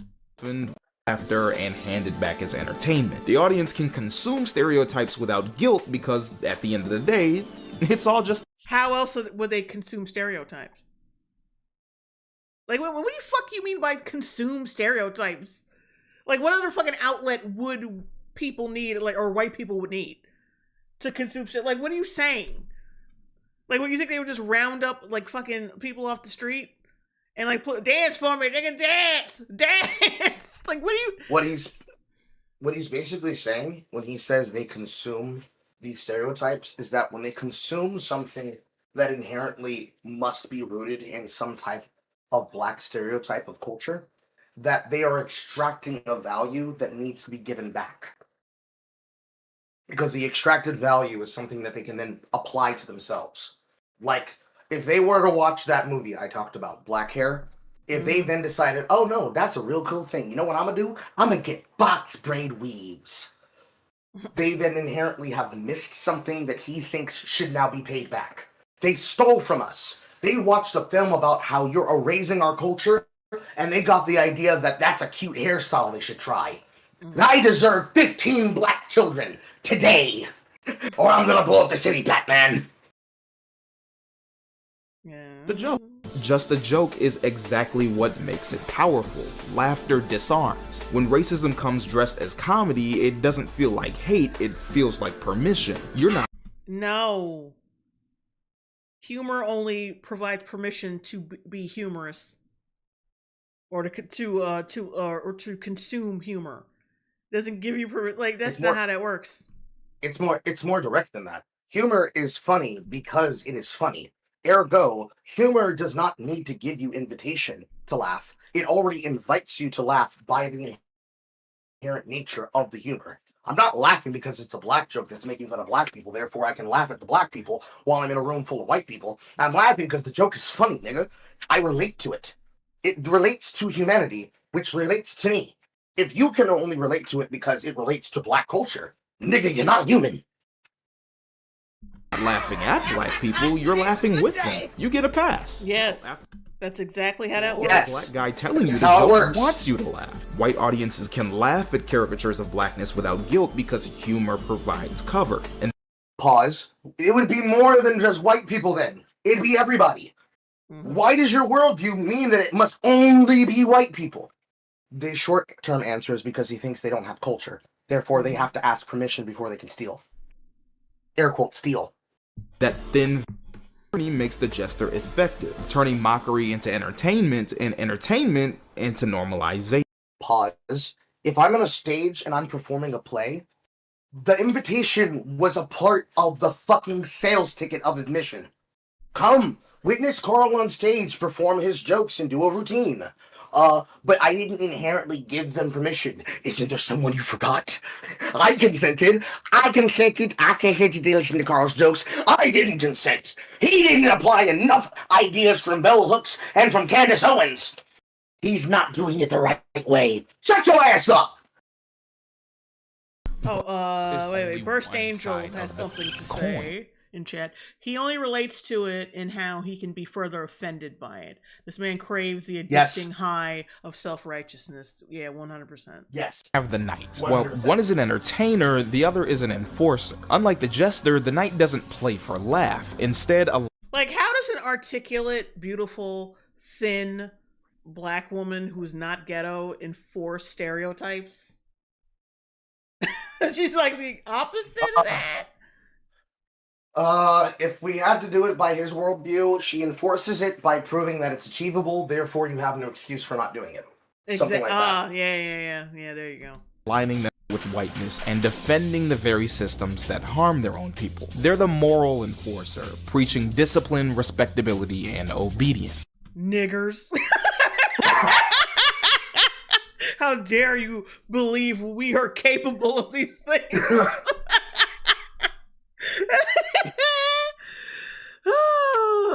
Anyway. Reassures white audiences that blackness is laughable. The knight reassures them that the real problem isn't racism, it's other black people and their culture. Just as minstrelsy created the blueprint for the jester, the knight was born from slavery itself. On the plantation, you had slaves that were elevated above others, not out of kindness or merit, but as a tool of control, being rewarded with scraps of comfort for loyalty and used to police other enslaved. Because they were slave property. A house Negro wasn't a house Negro because he was willing to betray black people. It was because the massa probably either produced and inseminated the black woman that is now being used as the house Negro, or that was a person who was going to betray them inherently anyways, for the same reasons you're insulting the people that are Republicans for choosing to go a path of what you'd claim is wrong in conservatism, which is for survival. But they were doing it in the actual sense of survival, as in, if I don't do what he says, he's going to whip and beat me and work me to death. So I'd rather live in the house than live in the fucking slave bunks. Begin to see the earliest form of the knight, a black figure whose very survival depended on protecting the master's interests. After emancipation, this For anybody who's wondering, the picture that he was that he had to fucking glare out was the picture of the slave with his back whipped to shit. You've seen it thousands of times. It's not new. Yeah. A fun fact that Will Smith starred in the film based on that guy. It was terrible, by the way. people who as benevolent, framing bondage as a civilizing institution. For example, pro-slavery writers like John B. Gordon and James Henry Hammond eagerly published quote-unquote testimonies from freedmen claiming slavery had been a blessing. You also had figures of black colonization movements like John B. Russwurm and William Hannibal Thomas, who assured whites that black freedom meant separation, not equality. And on the more extreme end, you had physicians like Samuel A. Cartwright, who promoted pseudoscience like drapetomania, the idea that a slave wanting to be free is a form of mental illness. He relied on black collaborators to validate his false claims about black laziness. By the way, go back. Meant separation. Slavery had been a institution. For example, slavery writers like John B. Gordon and James Henry Hammond eagerly published quote-unquote testimony. James Henry Hammond was a pro-slavery Democrat. Because like I said before, the people who were trying to keep us enslaved were a part of the Democratic Party. Just want to reiterate that. And this motherfucker is criticizing Republicans. But he's not going to share that little detail because he's a retard who has an agenda. Claiming slavery had been a blessing. You also had figures of black colonization movements like John B. Russwurm and William Hannibal Thomas, who assured whites that black freedom meant separation, not equality. And on the more extreme end, you had physicians like Samuel A. Cartwright, who promoted pseudoscience like yeah, we could just end the video right there, actually. Like, because this whole argument is all you tap dancing for the Republican Party, you know, the party that freed us, and you're opposed to the party that wanted us to continue to be enslaved. And you could just, you could just call him a dipshit and just end the video right there, honestly. the idea that a slave wanting to be... Oh, wait, SMD 1876 says, don't worry, Jay, they switched parties. Which, yeah, that argument never worked because it's if anything, they switched tactics on how to fuck with black people. They switched tactics. They didn't switch the fucking party. The abortion thing, the welfare thing. That's like the quickest way to destroy a fucking community is tell them they need to kill their kids, kill their babies, get the man out of the household. Encourage welfare and not working for yourself and working for your own money. What else? Like I said, promote degeneracy. That's the quickest way you fucking destroy a community. Like I said, they didn't... And plus, the slavery thing, what the fuck you think these illegals are? The fuck you think these illegals are? They just new slaves. The only difference is different. Yeah, the only difference is they let them scam and take our fucking tax dollars. That's the only fucking difference. They slaves with gold restraints on. That's what that is. And these motherfuckers are so stupid that they don't fucking realize that shit. I just want to go on a little rant there. Okay, go ahead. That's fine. I was about to say, a gilded throne is the most devious trap of all. Because you feel like you're an emperor, but you're a canary in a fucking coal mine. Free form of mental illness. He relied on... Oh, it won with 12 years of scam. on black collaborators to validate his false claims about black laziness and inferiority. Those early versions of the Knights were nothing more than useful props. They told white audiences exactly what they wanted to hear. That racial hierarchy was natural, just, and even divinely ordained. Oh wait, Wolfsbane 499 Super Chat. You ain't Huey Freeman, you're Dewey Jenkins, creating an entire performance that everyone can see so you get the attention you think you deserve. By the time we get to the 20th century, the Knight evolves. You see it in figures like Bill Cosby and Shelby Steele, who, while groundbreaking in some ways, also doubled as the poster child for middle-class assimilation, embodying Oh God, God forbid you assimilate in the fucking country you want to live in. God forbid. Now, Bill Cosby is not a good person for many reasons, but this shit is not. He had a point here. Even a rapist can have a. You know how bad the black community got to be, where a rapist is looking at you like y'all ain't shit. A fucking rapist is like, you know what? Something needs to change here. I hate this. I'm so uncomfortable with this new regime. The idea that accepting black humanity depended on proper dress, diction, and morality. In politics, you get Clarence Thomas and Thomas Sowell. Sowell, by the way. And also, oh my God. Oh. Whose influence came not from serving black communities, but from reassuring white conservatives. Thomas used the Supreme Court to gut civil rights protections under the guise of colorblindness, while Sowell built a career downplaying racism and blaming inequality on black culture and behavior. Because you can only blame white people for so long. You can, after a while, it's like, damn, okay, now that we're left to our own devices, what the fuck do we do? Like that's Thomas Sowell's whole thing. It's like, you can only blame these motherfuckers for so long. How you going to keep doing it? Like, why? Like, how you going to keep doing it? When you're left, like I said, when you're left up to your own devices, now you got to say, what next? And you got to make your own fucking way. And if you can't do it, well, you just suck. And if you can do it, then good.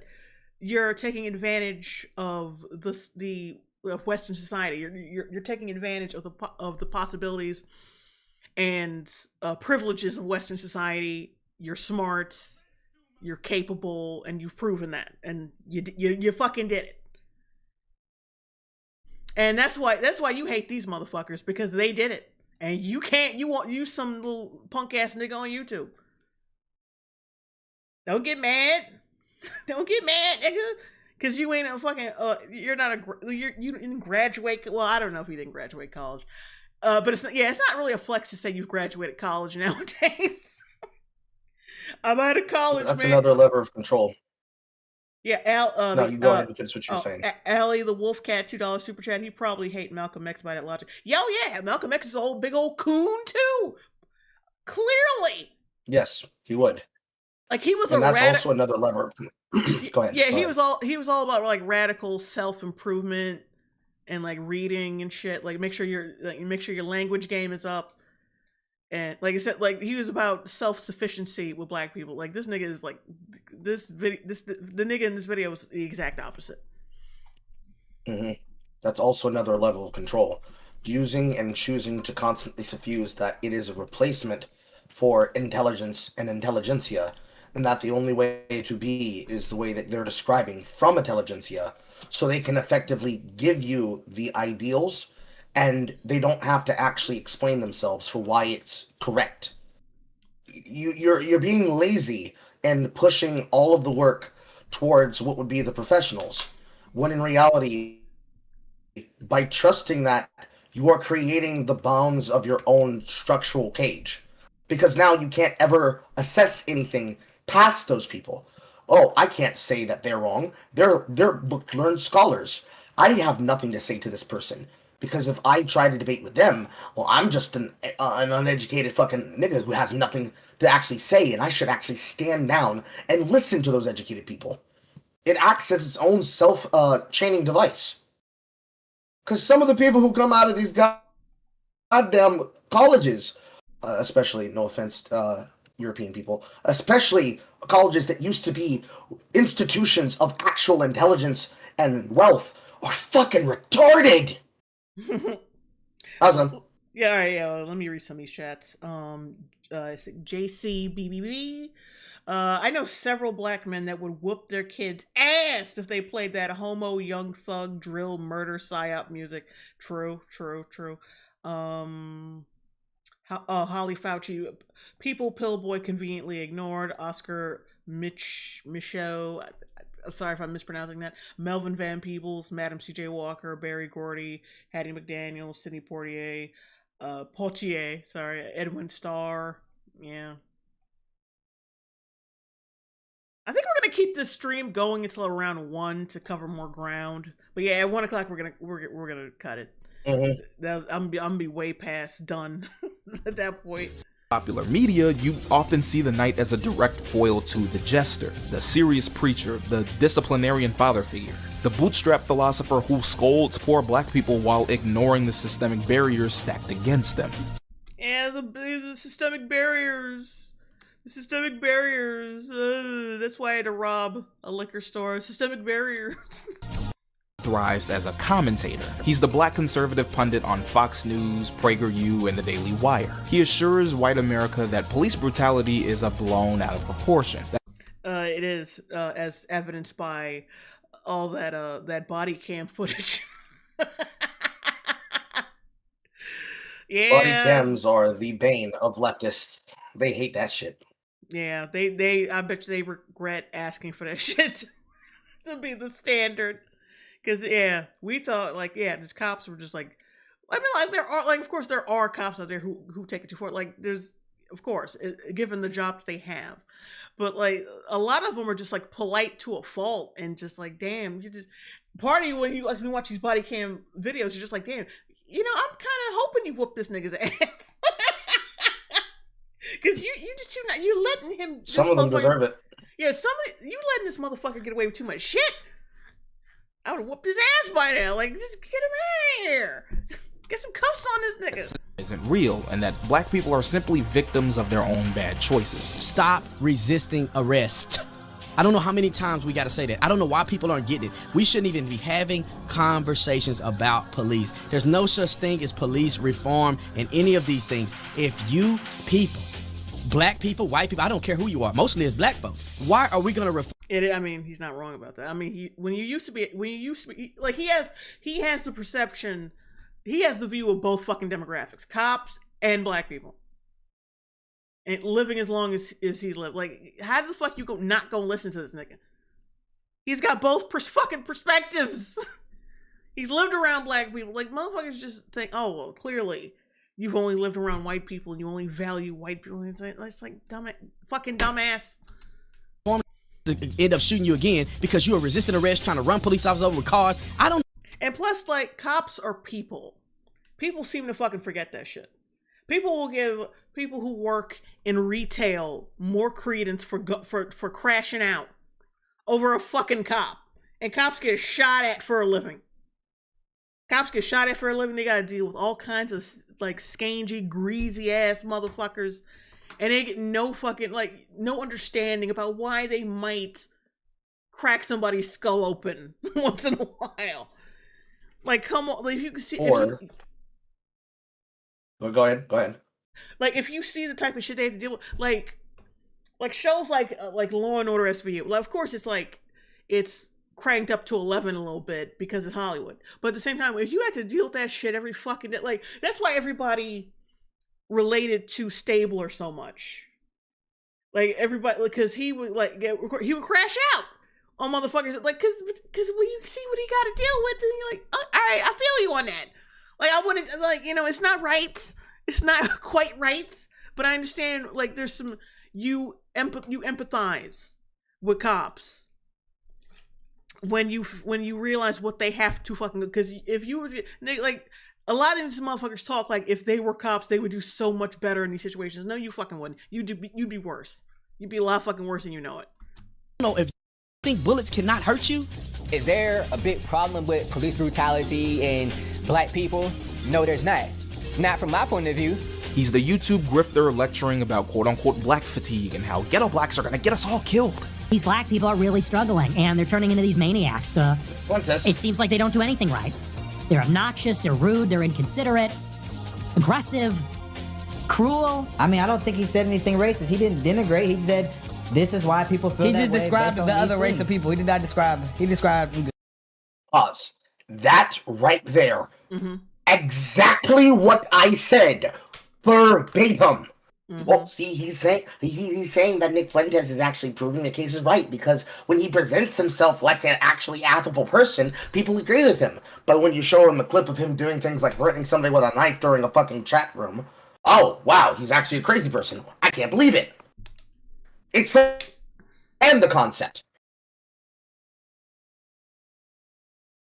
And of course, I was going to add on what you were saying there, or the case example of where somebody's barreling down at you with a knife, and you have to make a split-second decision between, do I get myself stabbed, or do I put you down?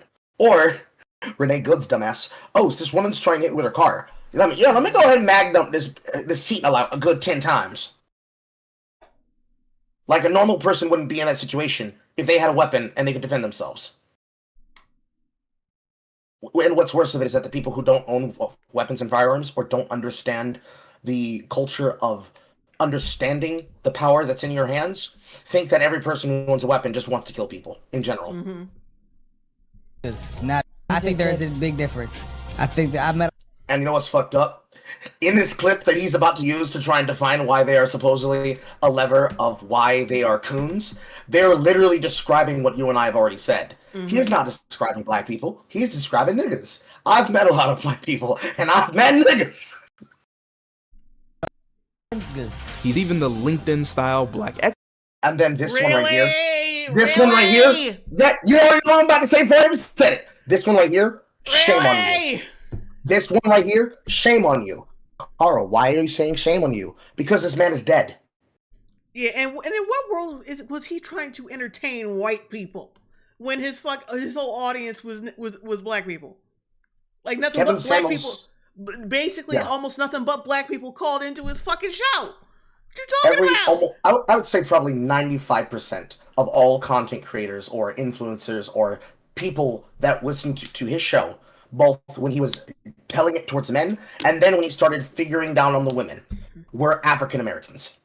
Most of Kevin Samuel's content was literally dripped in sophistication for higher educated African Americans to listen to and watch. Yeah, but he was another one who's all about like radical self-improvement, basically. And then for some of them, they were only watching it because it was the closest they could get to the Black Phillip show.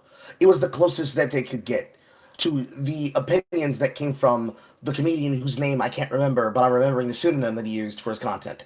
Patrice O'Neill. It was the closest that they could get to something that you could have found on Opie and Anthony as like a bit, as a joke. Going back to like early aughts Man Show days and Spike TV days. People watched it for the entertainment and the content. The same way that people watched Sam High's and his show Fish Tank Live. They weren't engaged in his material to get better. Some of them were watching just to watch the gaps because it's like, yeah, nigga, tell that woman she's ugly. Yeah, tell she's ugly. I mean, you can't lie. The motherfucker is funny, and like when that dumb shit happens. Like, even when you could say that, well, what was his origin, Carl? He still had his origin as content on trying to be a self-help guru. Even when he wasn't making it work all that well, and he used to wear quarter zips and fucking half polo t-shirts and not a full business suit. Even to the day that he died in that hotel room getting pussy, he continued to still be about black excellence and trying to uplift people. And all of the female coaches that ended up taking over all the clientele that he worked with, they ended up either not working with female clients anymore or not working with those African American clients anymore because they were unwilling to change their circumstances and environments. Because they definitively proved they wanted somebody to give them basically the justification to not change. But moreover than anything else, shame on you on trying to use a dead man and say that he's adding to a culture he can no longer actually engage in. Shame on you. Influencer preaching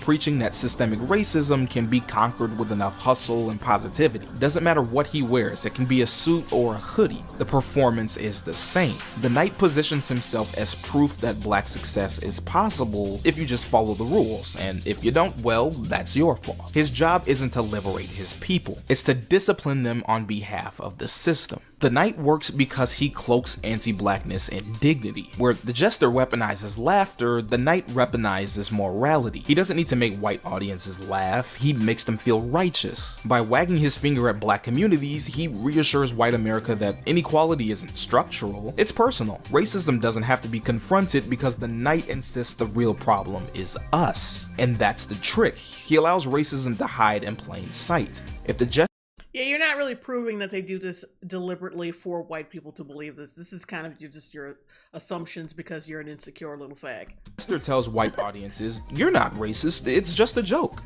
Like, stop telling people we have problems in our community. It makes me sad. Then the Knight, you're not racist.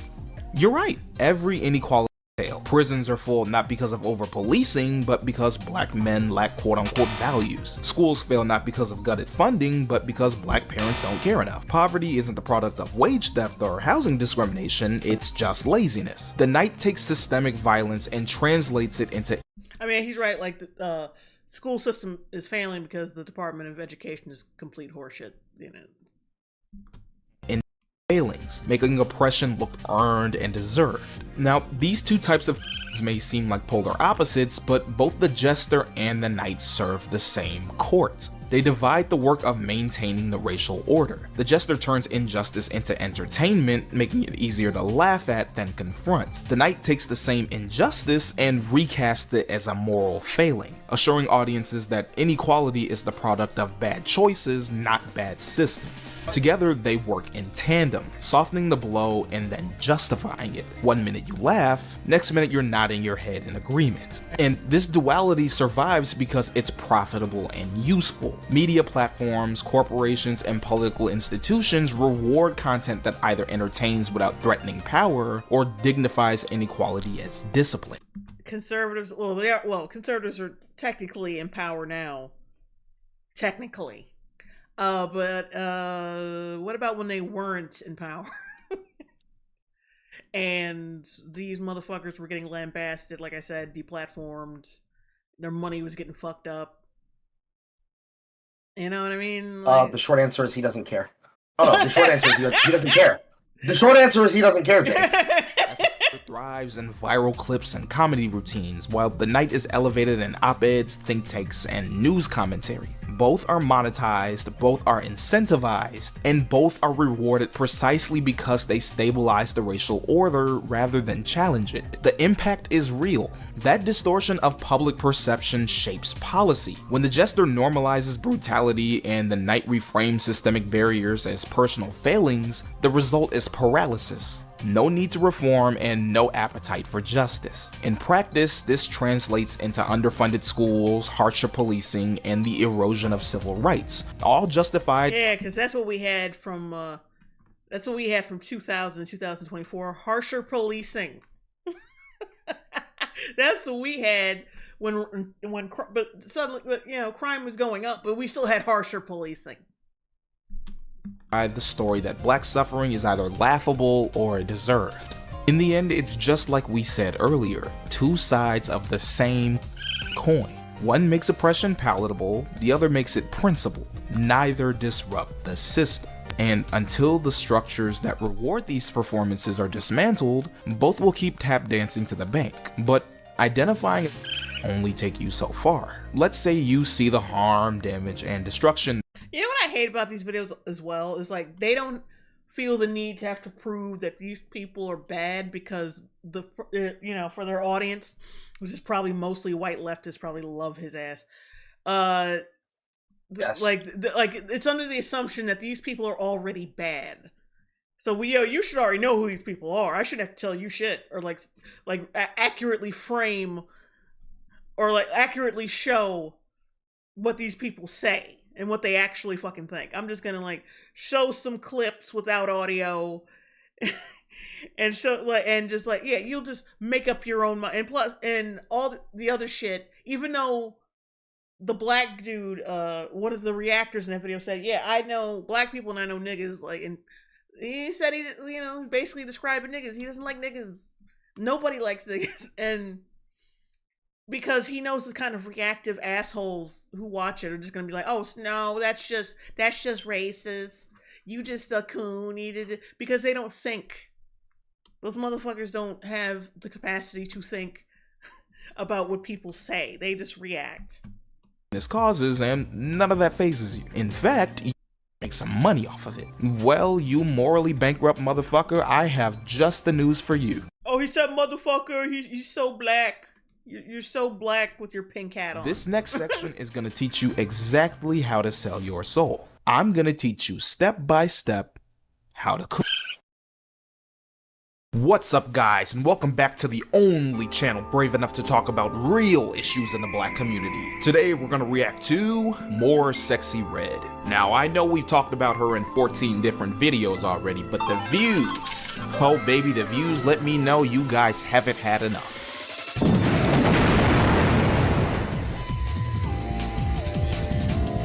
This entire section goes on for like minutes on end, so don't feel bad if we don't end up getting to it. But this entire viewpoint right here that he just expressed with his pantomime, that's the reason he has a problem with them. He sees discussion of an issue that doesn't end as a already discussed about parlance as justification to continue consuming bad content. Which is wild because the repetitive nature of leftist shit is worse than the repetitive nature of right culture shit. Because it's a different level of repetitive. It's repetitive when people are criticizing it because the behavior keeps happening. Whereas leftists are repetitive because they keep attacking people and saying the same arguments and then say, well, we ain't got to get into all that. Y'all know the reason why he's like that. This is a pure signifierism. A pure signifierism. There used to be a rule about this, about how white people wouldn't cover certain things this way. And it was the rule called no turn twice. If we find out about a person who's got a shit idea, you first disseminate their idea from the content that you're getting it from, you show the behavior that you're talking about, and then you probably move on to the next subject matter, and you don't come back to that person unless you are now showing another case example of how they've gotten bad. Hassan Piker's a good case example. You can definitely talk about all of the examples of him just being a liar and being a terrorist and a terrorist sympathizer in his content, but it's more prevalent to talk about the recent behavior he's done and something that's gone beyond the pale. So it's bad that you have on a person who's a part of a terrorist group and then deny that you did it because you thought that he was just a cool mini kid and not a Houthi pirate, right? But it's another step removed for you to lie about hurting your animal and then to try and hide evidence of you hurting all of your other animals and say that the only reason people are talking about it is because they can't be able to have a good response against your political theory or your political worldview. Maybe it's because they don't fucking like you, and even your chat room thinks that you should probably be deplatformed for your bad behavior. But in the mind of somebody like Hassan Piker, that's not a good response. He thinks that's bullshit. But he would love to talk about endless examples of somebody doing something, because in his worldview, that's different. Like, he could talk endlessly about people like that of Asmongold, for example, right? And certainly Zach talked endlessly about whatever happens. But Zach talks about multiple things, whereas Hassan Piker is just going to call you basically a rapist and a pedophile, if he even knows who you are in general. Laziness, but it's a different kind of laziness. Alright, let me read this super chat right quick. Alright. Rhodes, $72.50, $10 super chat. That was me. Rhodes, $72.50, $10 super chat. It's a never-ending cycle. To be victim is to be right. To be white or white supportive is to be wrong. And anyone who says otherwise is also wrong. Completely dehumanizing all around, honestly. True, true, true.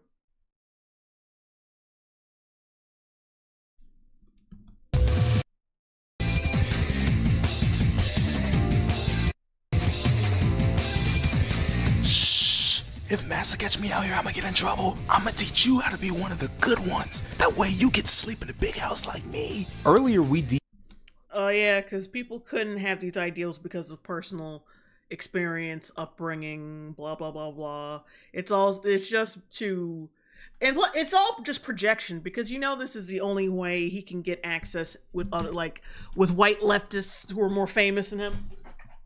It's the only reason why these motherfuckers do it. So I want to get on a stream with Destiny. How they take the more important part here is he would never say this about something that would be an actual case of someone having to make a life for themselves, especially if they were someone who escaped something like child poverty or child marriage or just being victimized because of the industry that they were in and finding a way to either be comfortable with it or reowning their power. Like a woman escaping rape situations by dancing burlesque or dancing or stripping or even doing legal hooker work on the side of Nevada. He would never make this argument the other way around, because he'd get fucking devastated if he did. Because it's okay when you talk about it when it's conservatives, but it's bad when you talk about it when it's leftists. Or worse, trans people. Trans people are probably the worst kryptonite for this argument. There's a content creator that I've been keeping up with the material of, Dumoc, by the name of Leadhead. They are a leftist person that basically chose to become transgender to basically besmirch their mother. And all of their content is from the position of, I'm a better mom than my mom will ever be. But they unironically groomed people. They unironically groomed a young girl and young boy to become trans. They were super proud and happy when the trans kids chose them over their actual parents in relation. And then they ejected the person that they cheated with that caused the, quote, family to break apart just so that they could then be proud of the fact that they were trans. He would never say this to somebody like that, like Leadhead. He would never criticize her. He would never attack her. I should say him, but I'll leave the hatred to Jay. My job was to be the astute one. He would never say this about Leadhead. He would never say this about how Leadhead makes their money. He would never say this about how Leadhead makes their relation to their audience, because every single video is basically a diatribe and a hit piece for social politics and for communism, and then a thank you page of all of the donators that allow them to be lazy and not do a real job, because they make way too much money from just making video essays. He would never say this in that other direction, because that's doing real work. So what he's doing is real work, and what they're doing is real work. What we're doing right now should be real work too, but it's different because we're against them. It's bullshit. And ultimately what their purpose is in regards to white supremacy. However, in this section, we're going to teach you how to, specifically how to be a knight, essentially what tactics they use and how they lure in moderate and more conservative leaning black folks. The reason why we're focusing more on the knight is because it's the more lucrative and harder to spot out of the two. See, the jester is... I disagree. It takes a lot more money to be somebody who sells people controversy and does so to keep your name in the attention economy, than to be a person who takes a hard stance position as a single issue influencer that tells people, listen, I don't care about none of that shit. I just want y'all motherfuckers to, have marriages before you have kids. It makes a lot more money to be the first than be the second. He's loud, clownish, and 9 times out of 10 you can spot him shucking and jiving a mile away. But the knight? He carefully cloaks his rhetoric behind dignity, posture, and quote-unquote common sense. He disguises himself as someone trying to help black people get their act together, when in reality, he's just there to play on already pre-existing tropes. And that invisibility is what makes him just as dangerous as he is lucrative. So consider this your field manual, a little how-to guide for becoming the most lucrative form of coon, the bootlicker, the sellout, the uncle, the knight. We'll break. Why is it that he censors Coon and then censors Uncle Tom as though Coon is less offensive when it is the most offensive, and Uncle Tom is the least offensive as though it's the most offensive? I won't understand that. The 3 main steps of performance, the tricks that make it effective, and most importantly, the damage it causes. Because this hustle may help you get in the big house, but it comes at the expense of all of us still stuck in the field. First, we have step 1, gaining your audience. And you do so by playing into respectability politics. You need a socially conservative audience of people, folks that are quote-unquote fed up with the current state of black culture. They can be black conservatives, they can be black moderates with traditional values, hell, they can even be church folks. They just have to believe that the biggest barrier to black liberation... Aren't they all coons too? Because you did say that all, coons don't have to be Republicans. So they're coons too, right? Right? Is black culture. Your job is to feed culture itself. Remove any sort of nuance from your argument. You need to frame hip-hop not as an art form, but as the cause of community destruction. That crime exists. People choosing to use music to express themselves, like Tupac Shakur, is not the same thing as Sexy Red or Cardi B choosing to inherently act as though the parts of culture that are important is us hearing descriptions of how she wants to suck a man's cock, gag on it, and how she specifically wants to make him have to change the sheets and wash the bed because of her wet ass pussy. Exists because of rap lyrics, not because of poverty or over police. Oh, and it's very important that if they're doing it because they're a gang member's wife, the wives and girlfriends or the husband and boyfriends of gang-affiliated people, it would be just as wrong as African Americans and rappers as it would be as Jewish Italian wives and their mobster husbands. Fuck you. Also, wasn't that King Von? He just showed, but as the cause of community destruction. Yes. Oh yeah. We gotta talk about that not shit. Because of poverty. Like, isn't this nigga like a damn near a serial killer at this point? Like, didn't he have like a huge body count and was like known for being insane?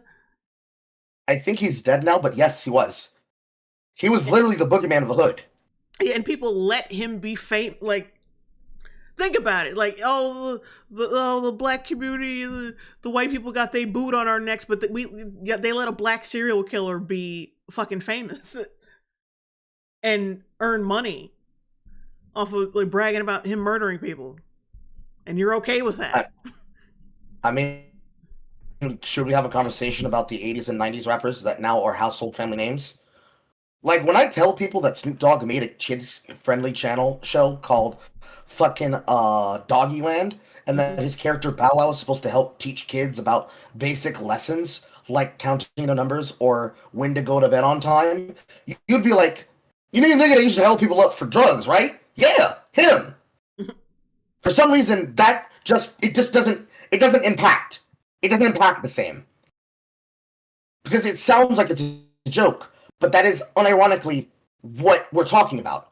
We're talking about people that made a name for themselves selling degeneracy, and then they immediately turned around and became a family-friendly face. And it's without any sense of humor or even a wry chuckle of irony. They act as though there is no comparison between them. Like, if I said to you, yeah, LL Cool J is bad for what he used to do in the past. He's just as bad as XX Tentacion and 6ix9ine. Mm-hmm. You'd slap the shit out of me, Jay. That's unironically how they see it. And what's worse is that they know they're talking shit, and they're actively playing up the comparison and your reaction and indignance to it as examples of how they're right. So Sean Carter can sell as much drugs as he wants, as long as he continues to make fun of white people on the cutting room floor of a red carpet event by dressing in a fucking suit. That it means he can do whatever he wants. No criticism. It's retarded. I hate it. You ready? You good? Yeah.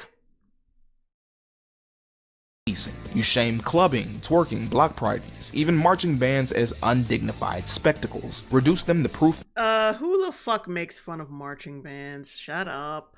That's only if the twerking comes up, then yeah, they're gonna make fun of that shit. Are you fucking kidding me? Twerking ruins everything. That ruins the legitimacy of everything. That black people don't know how to act. You police language, paint AAVE as defective English rather than it is a legitimate dialect. It is no, you dumbass. With history and grammar. It has history. Everything has fucking history. Racism has history, but you don't like that. I'll go one step further. I'll go one step further. if African American black vernacular, also known as the Ebonics, I don't know why we try to dress it up as something else. If Ebonics is legitimately another code switching dialect, then it is completely justifiable for you to learn the proper Queen's fucking English and speak proper English just as much as you can code switch in the hood and use Ebonics so you don't get shot. And you can't deny that that's true, because if I'm in a boardroom full of people that are going to respond better to English than to Ebonics, why wouldn't I use English? And if I'm in a room full of people who are going to respond better to hood logic and to Ebonics, why wouldn't I use Ebonics instead of English? Technically, I can still use English, and you probably should, if we're being metaphorically correct on what's the most ethical thing you should do. But literally, you're arguing that code switching is immoral.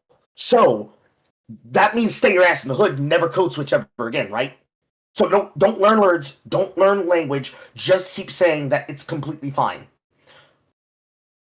What do you think is going to happen if you do that? Do you think you're going to have a parallel society that is able to live alongside people who don't do what you want? Or is it possible that you're going to end up having a culture that reflects the people who live in it, aka a shithole? Because some ghettos are shitholes. You decide. I don't even leave the question up to just Jay and myself. You decide, chat. What do you think? Faith. This is the big one right here. Use scripture to shame black folks who don't fit into narrow molds of chastity or family structure. Pause. Most African American families are religious in some sense of the word. I don't know what religion you would say is probably the most prevalent. I happen to be raised in a Christian one, but I've also been a Muslim for like a short period of my life because it was not my choice. But you would have people who would recognize religion. The problem is that they don't live their standards of religion. They use prose and they use scripture as a cudgel, and they don't even quote the correct scripture. You police gender roles. The left wants to turn black men gay and trans. The left doesn't want women to be labeled. Oh no! You did not use that image of my baby! Yes, he did!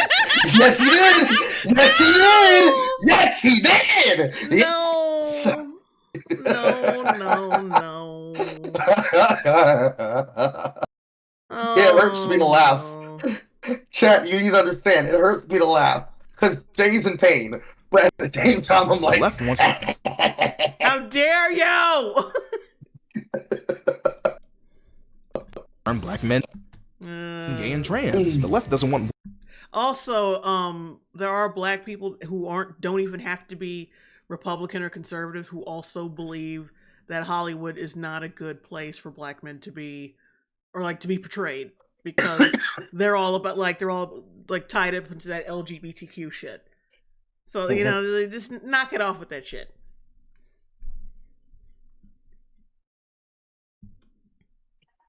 You are.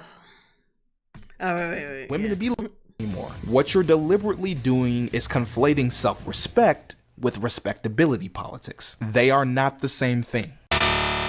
Conservatism has done such a good job of blurring the line between self-respect and respectability politics that most folks don't even know the definition of the term. Having manners is not respectability politics. Carrying yourself with dignity and humility, as well as showing respect to those in your community, is not respectability politics. Black people have always held ourselves and each other with discipline, integrity. Just walk out of his goddamn mouth. We have not always held ourselves together with respectability and decency. Hell, we didn't used to use the word normalcy over normality until the last 4 years of our lives collectively. I don't care who the fuck says otherwise. The shit was normality, not normalcy. We are not people that recognize this bullshit as a group because we inherently seem to think that we are above the idea of someone reminding us about a standard that we have to fulfill because we treat it like control. And it is control because we're telling you to remember that your behavior is not tolerated just because you think you are different. Sometimes you're going to be recognized as a member of a group. And sometimes the recognition people have in that group is going to be used against you whether you like it or not. Some black person somewhere in China will definitely be used as an example if there's a video camera around as an example of why black people everywhere be like this. Just as much as a crazy leftist being looked at in a camera would be an example any and everywhere of why crazy ass leftists would be like this. It doesn't change just because you think it's a racial component. It's a society component. As long as you are a person living in society, and you always will be, unless you want to go out in the sticks, and if you wanted to go out in the sticks, nigga, be my guest, then we won't have to deal with you anymore. You're always going to deal with this. It's the inherent thing people used to say as a gotcha about politics. You might not be interested in politics, but politics is deeply interested in you. Well, nigga, you're always going to be interested in society. And society isn't necessarily interested in you until the exact moment you stop gumming up its engine. You know, like blocking roads, and burning buildings, and burning houses, and harassing people who didn't do anything to you. Oh, let me read the super chat right quick. Series of systemic abuse. Blue River 2443 199 super chat. My condolences, Jay. Here, have my money. Thank you. I'm still traumatized over him, like even referencing Jonathan Majors. Like, don't like stop, stop. Ugh. These are values of respect found within almost every human culture and not specific to any race or ethnicity. Yeah, all cultures are the same. Nobody's nobody's more betterer than anybody else. Everything's the same. No stereotypes are made out of nothing. And if you say otherwise, you're a racist. And I love how he used that fucking community college ass fucking ad to make his point. Not even real footage of random black people living their lives. Just some staged bullshit. Thanks, guy. You really made your fucking point. You really made us look great there. Pop that Stegs 9070 $5 super chat. We was policing ourselves and shit. Yeah, we were really policing ourselves during the Summer of Love. We were really doing that. Instead of like, organizing, doing something beneficial for our community, we burnt it down. That was Go ahead. No, go ahead. The way that he envisions us policing ourselves is like, what was that very old black lady's name? Tyrone, Cecile, something? It was a T name and then Celie. Actress who was in almost all of like the quintessentially good Tyler Perry movies and plays.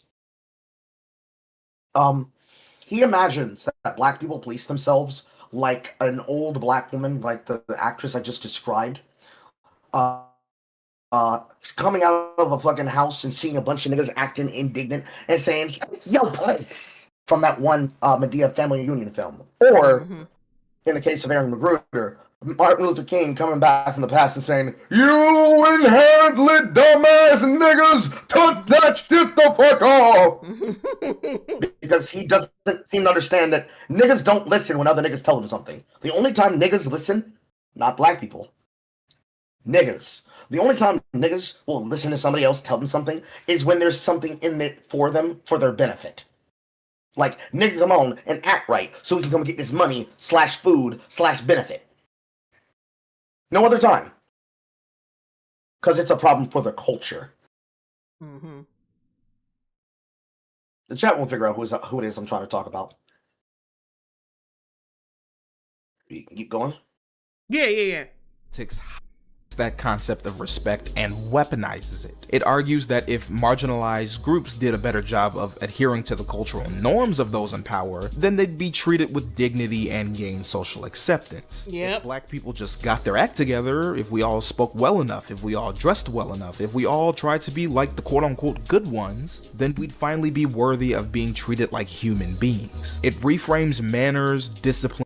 The fact that people are urging you to be better, and like they're actually urging you to be better and think that you have the capacity to be better and to take that information and process it like a normal fucking person is them treating you like a human being. You fuck with.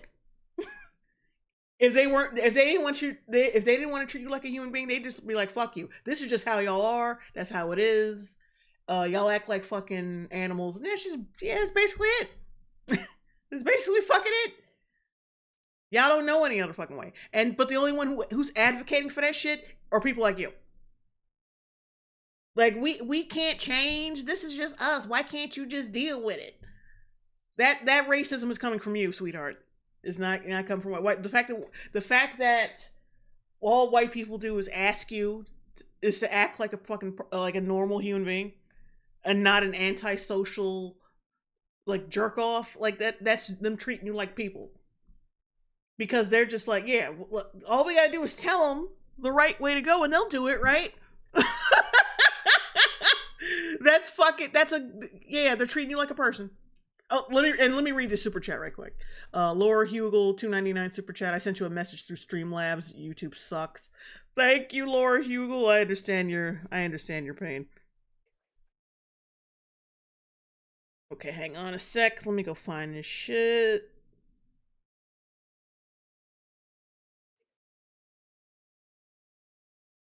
Oh, you know what I can't stand about these fucking emails? They don't show the fucking message. I gotta go log in to see the message.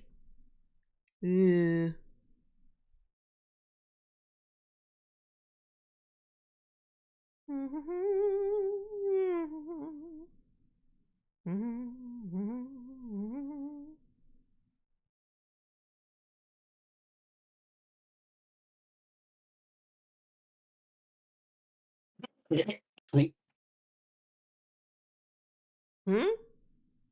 I coughed. Oh.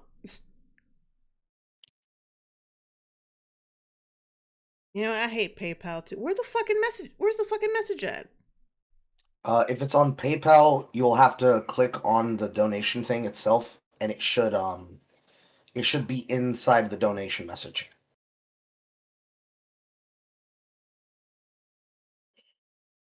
Son of a bitch.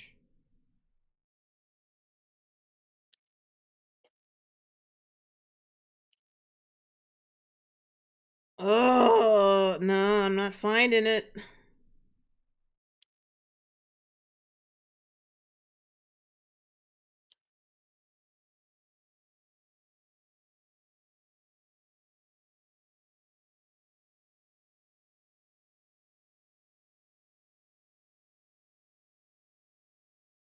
Or I might have to go. No, you know, I might have to go to Streamlabs and not PayPal. I think, yeah, you know what? Fuck. I gotta find it there. Hang on a second. I'm sorry, guys. I can't believe we're almost 30 minutes into this video, though. I didn't think we'd get this far.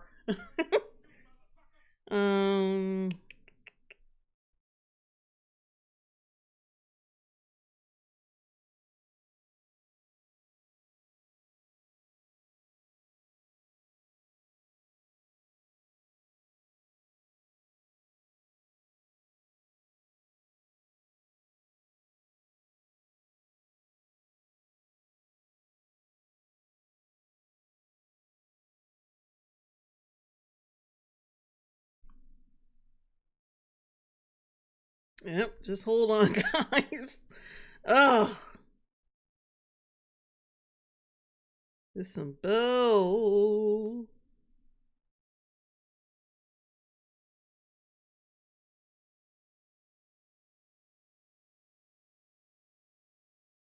What?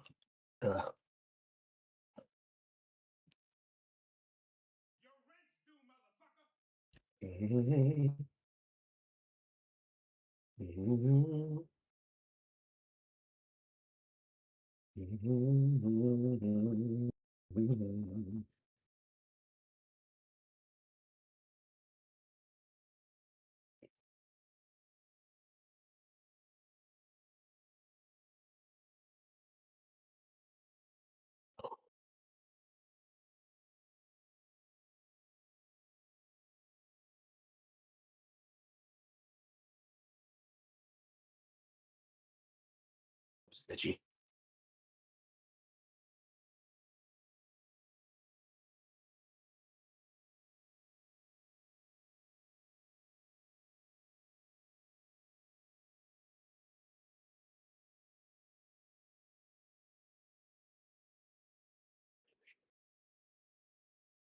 Hello? Yes, what? No, not you. I'm talking to my thing. Okay.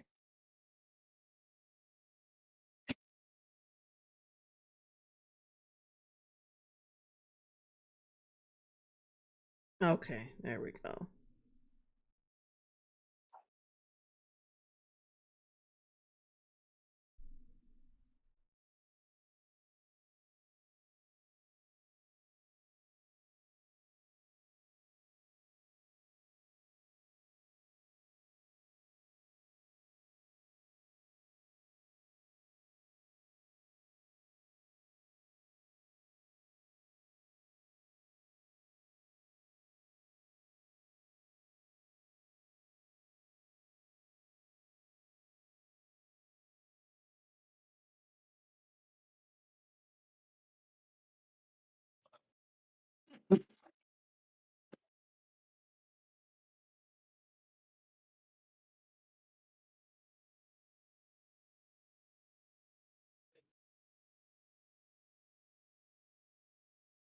Oh, forget it. God damn it. I can't stand Got away fucking from you? Streamlabs. Huh? They got away from you?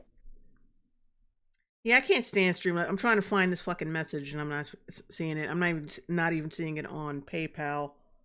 Forget it. I'm sorry, Laura Hugel. Like, I'm gonna see if I can find this. Probably it's probably because I'm not using my PC to find it. I bet you that's what the problem is.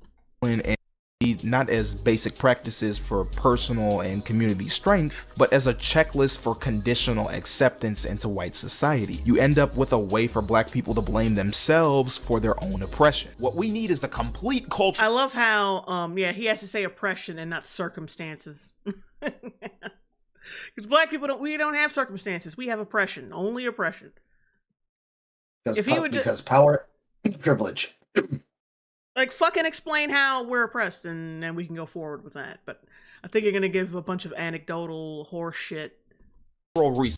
More thug culture, but a nice, clean, pure culture. One that our freedmen ancestors would have wanted. If we don't give them a reason to be racist, then they won't be racist. The sad part is, those that adhere to respectability politics never ended up seeing how futile it is. You can dress the part, speak the part, and live your whole life trying to be the quote-unquote good one, but no matter how carefully you perform, it doesn't grant immunity from racism. History has shown us again and again, educated black people, wealthy black people, church-going black people, hell, even literal children, all have faced the same violence, the same exclusion, the same suspicion, the same hatred, regardless of how well behaved they are. MLK and Malcolm X were literally murdered in suits. It didn't save them. It didn't save the residents of Tulsa. It didn't save Amantic Bradford Jr. It didn't save Philando Castile. It didn't save Elijah McClain. It didn't save Atiana Jefferson. It didn't save Botham Jean. It didn't save Henry Louis Gates Jr. It didn't save Christian Cooper.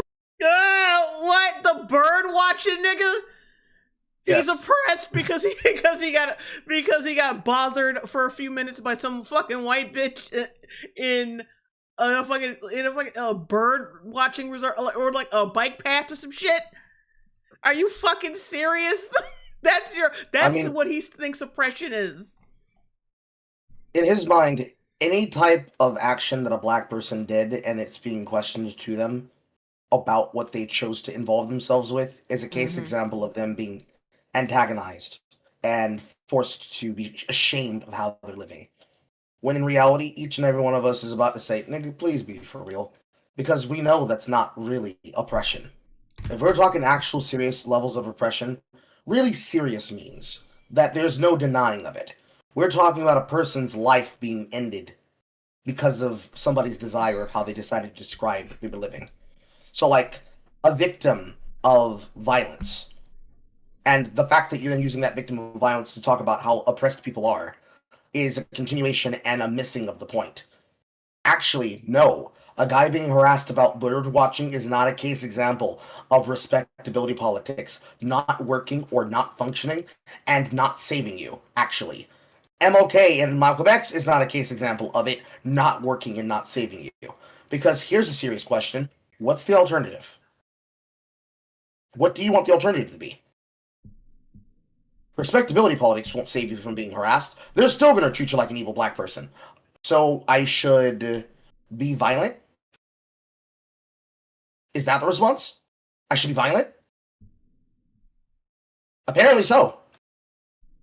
Yes, what these guys should have done, they should have been loud. It's that stupid ass mentality. Is I might as well give them what they want because they're not going to change their mind anyway. It's like, is that defeatist nigga shit? I'm going to act like trash anyway because I already assume they think I'm trash. I already assume that everybody doesn't like me. It's that whiny bitch shit. It's that shit that we specifically talk about being the reason why many of us would say, nah, you can go ahead and have it. Yeah, somebody said Christian Cooper was like cruising in the park. I don't know about that. I mean, look at his shirt, Carl.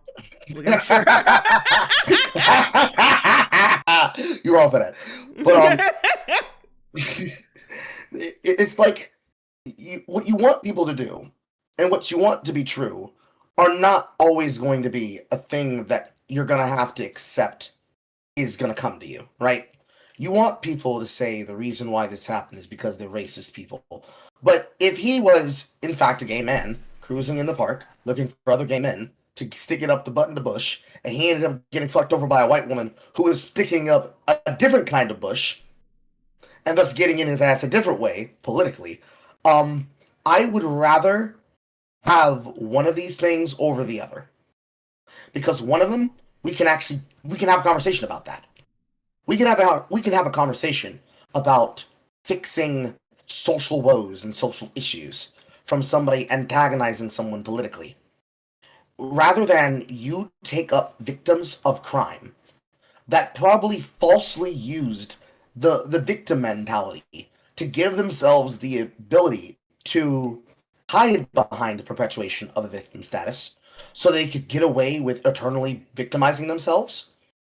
Because it is easier to say you could have done something than for you to say, I couldn't do anything. Because we know you could have done something. You could always do something. You have just as much responsibility with choosing to act out as much as you do with choosing to decide to blame Whitey.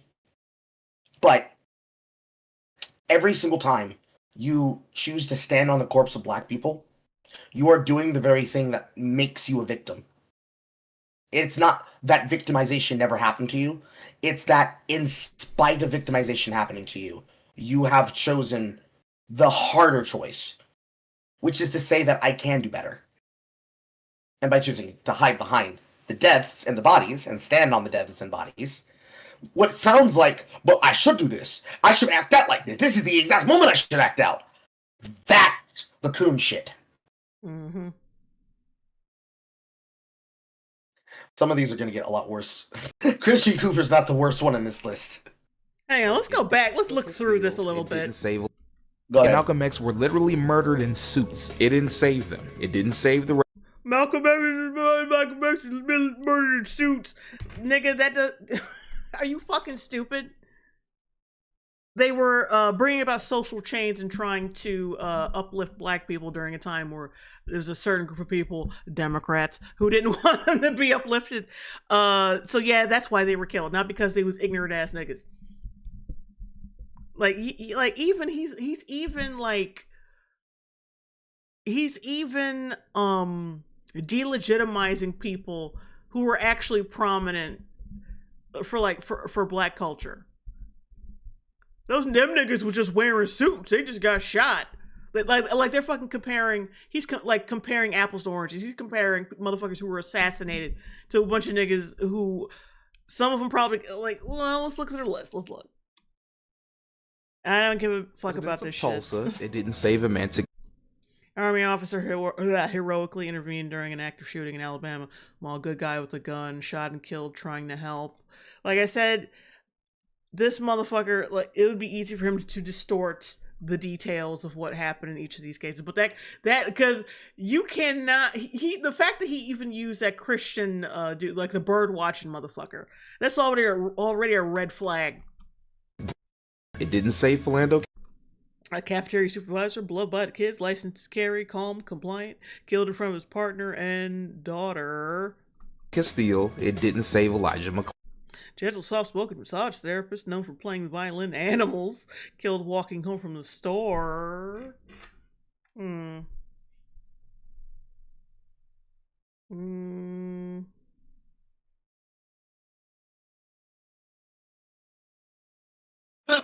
Ow.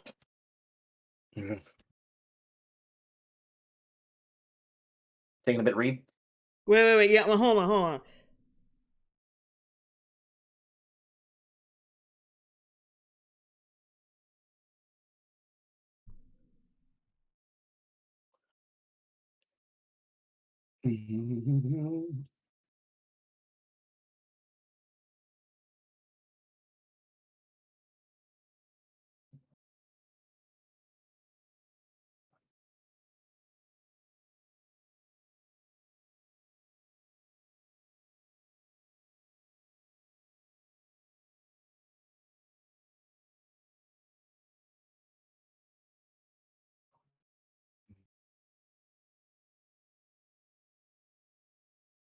Butts.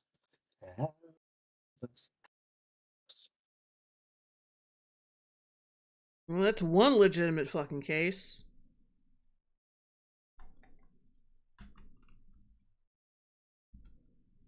It didn't save IT.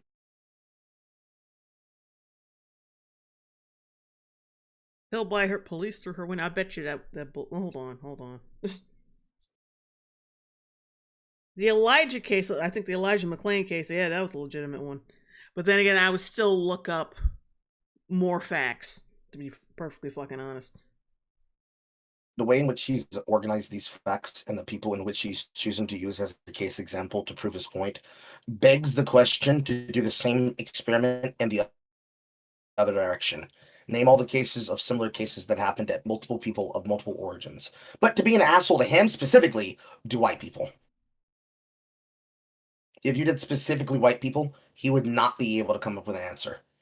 Because you'd say, oh, isn't it? He would do the same thing that Irrelevant was trying to do to me during my debate against him, because he didn't know anything about what he was talking about, despite acting as though there's always a simple explanation for everything. Wouldn't it be that they ended up dying just because they were the wrong place at the wrong time? By even asking that question, it would imply that it was deserved. This fucking case is bullshit. Wait, listen to this shit. The Tatiana Jefferson. Police body cam footage showed officers walking outside the home with flashlights for a few minutes. Then one officer yells, "Put your hands up! Show me your hands!" while discharging his weapon through a window. Police found a handgun near Jefferson's body, which, according to her 8-year-old nephew, she was pointing towards the window before being shot. On October 14th, 2019, the shooter was resigned from the department and arrested on a murder charge. Dean was indicted. Jefferson was... Oh, yeah, one of the cops was black. No, wait. No. Wait, Jefferson was black and the officer who shot her was white, prompting news outlets to compare Jefferson's shooting to the September 2018 murder of Botham Jean. Okay, that's another one. That's actually another case that he listed on this. Dean was found guilty on a lesser offense of manslaughter. Okay, so wait, so she pointed a gun at him, and that's why she was shot. So this is a bad example.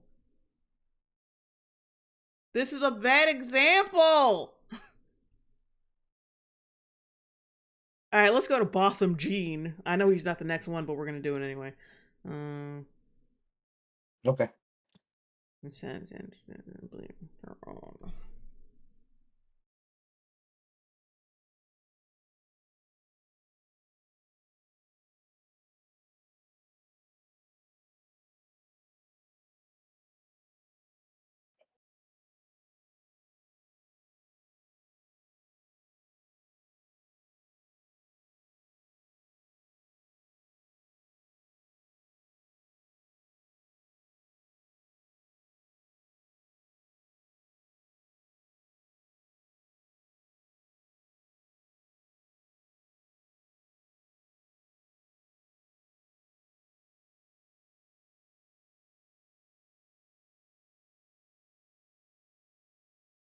Mm-hmm. Mm-hmm.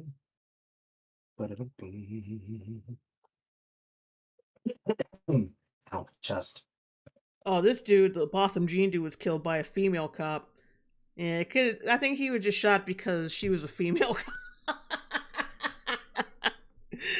I'm sorry, but I had to do it. They're fucking like they're notoriously gun happy.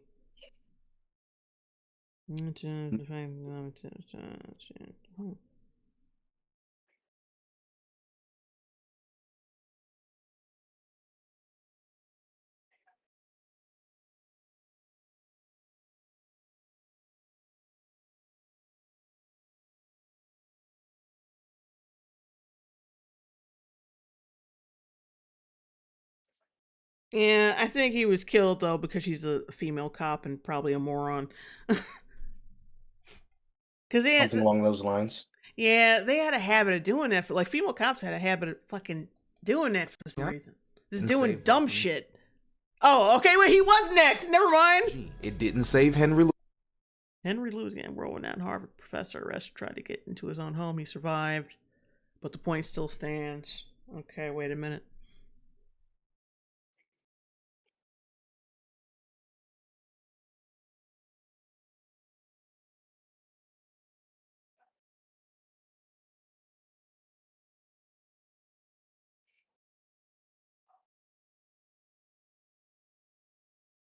Damn it.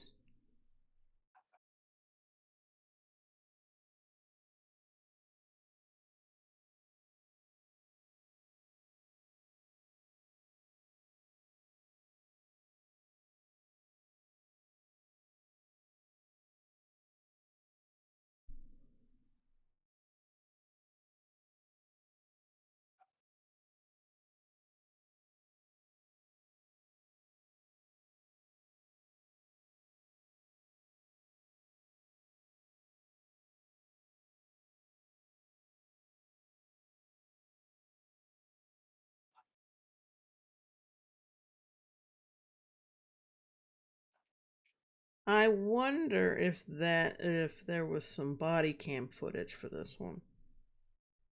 Like basically with this dude, somebody called the cops on him, and then the cop showed up, like he's supposed to do, and questioned him and said the dude immediately got a little niggerish, and then shit happens. Like he survived. He didn't even get shot. It was just like I think he got arrested.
Okay, this one was just fucking stupid.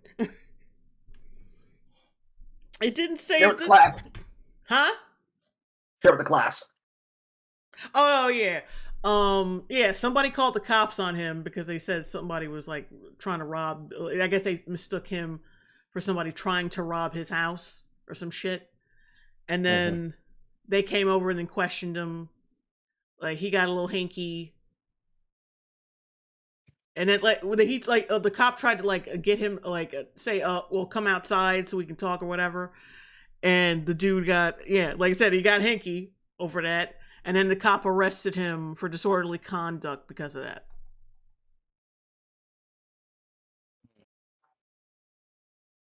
So, yeah, it's one of those mess scenarios. It's like, Gates Jr., it didn't save Christian Cooper. Like, stop it with Christian Cooper and that bullshit. Samir Rice, 12-year-old boy playing in the park with a toy gun. Cops were killed over said toy gun. This was a tragic situation, but never point a fucking gun at cops, especially like just don't do that. Don't fucking do that ever. Don't point. The fact point a gun at cops. Don't point a gun. Go ahead. I was gonna say, like, the fact that his parents did not teach him that is bad enough. Is like just like what. My mother didn't even like us having guns in the house, like fake guns, like toy guns in the house, because of shit like that. Like, because you just don't do that. It should completely go without even fucking saying. Don't point guns at cops. Don't point weapons at cops. Don't point anything at anyone that you like or dislike in any sense generally, unless you are prepared to destroy it. And certainly do not point guns or weapons at cops that do not look like they're fake. And even when they are fake, don't point guns at cops. Like, see, these are so some of these are so multifaceted. Some of them could just be summed up as the fucking situation was just bullshit from jump, and people and they let their egos and their fucking emotions get ahead of them, and then they ended up in a dumbass situation. And the Christian Cooper thing was just fucking like, I heard that he was totally in the wrong and he made it seem like a racial thing, which wouldn't surprise me. Saved Tamir. Yes. It didn't save Sandra Bland. Sandra Bland, college-educated woman, pulled over for a minor traffic stop, died in police custody. Didn't I hear, though, that there was some fuckery with that? Nope, we got the time. Might as well look it up. Hang on. Video of the Sandra Bland traffic. Oh, there's a video. Okay, so we can... excuse me. We can go find that.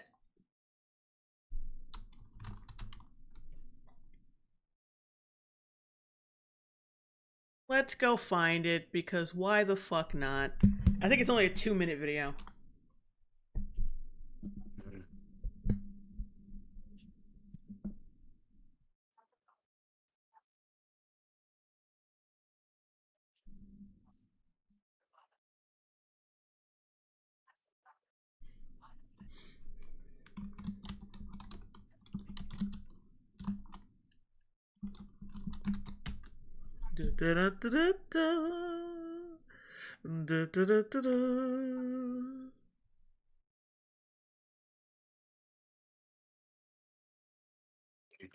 Inspector Gadget.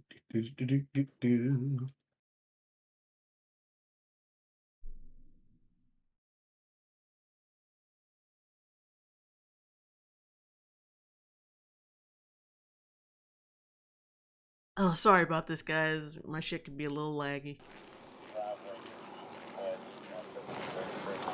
Okay, man.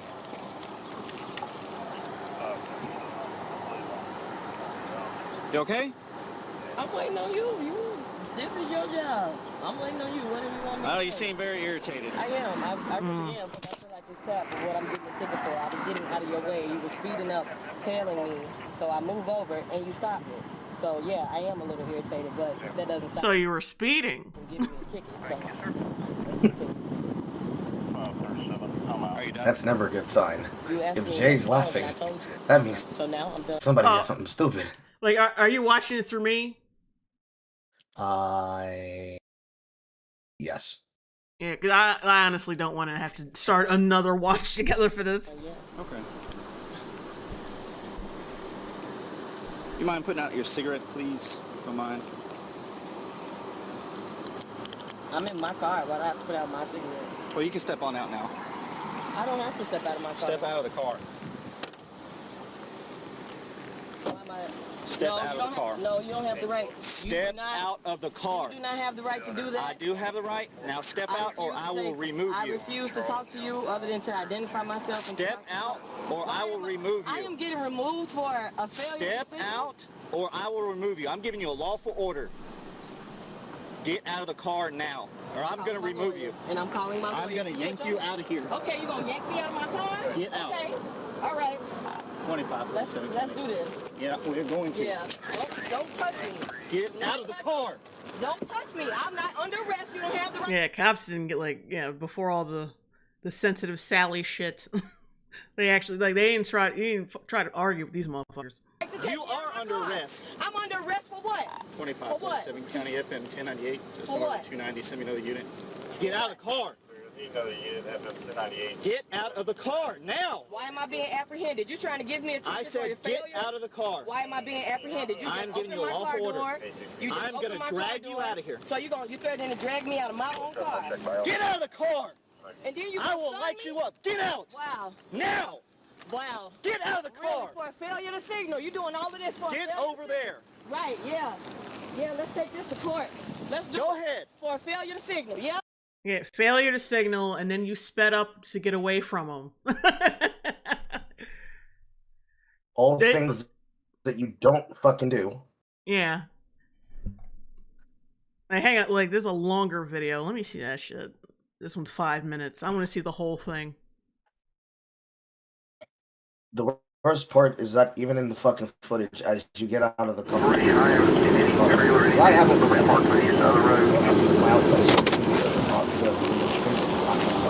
because I already know what the other says.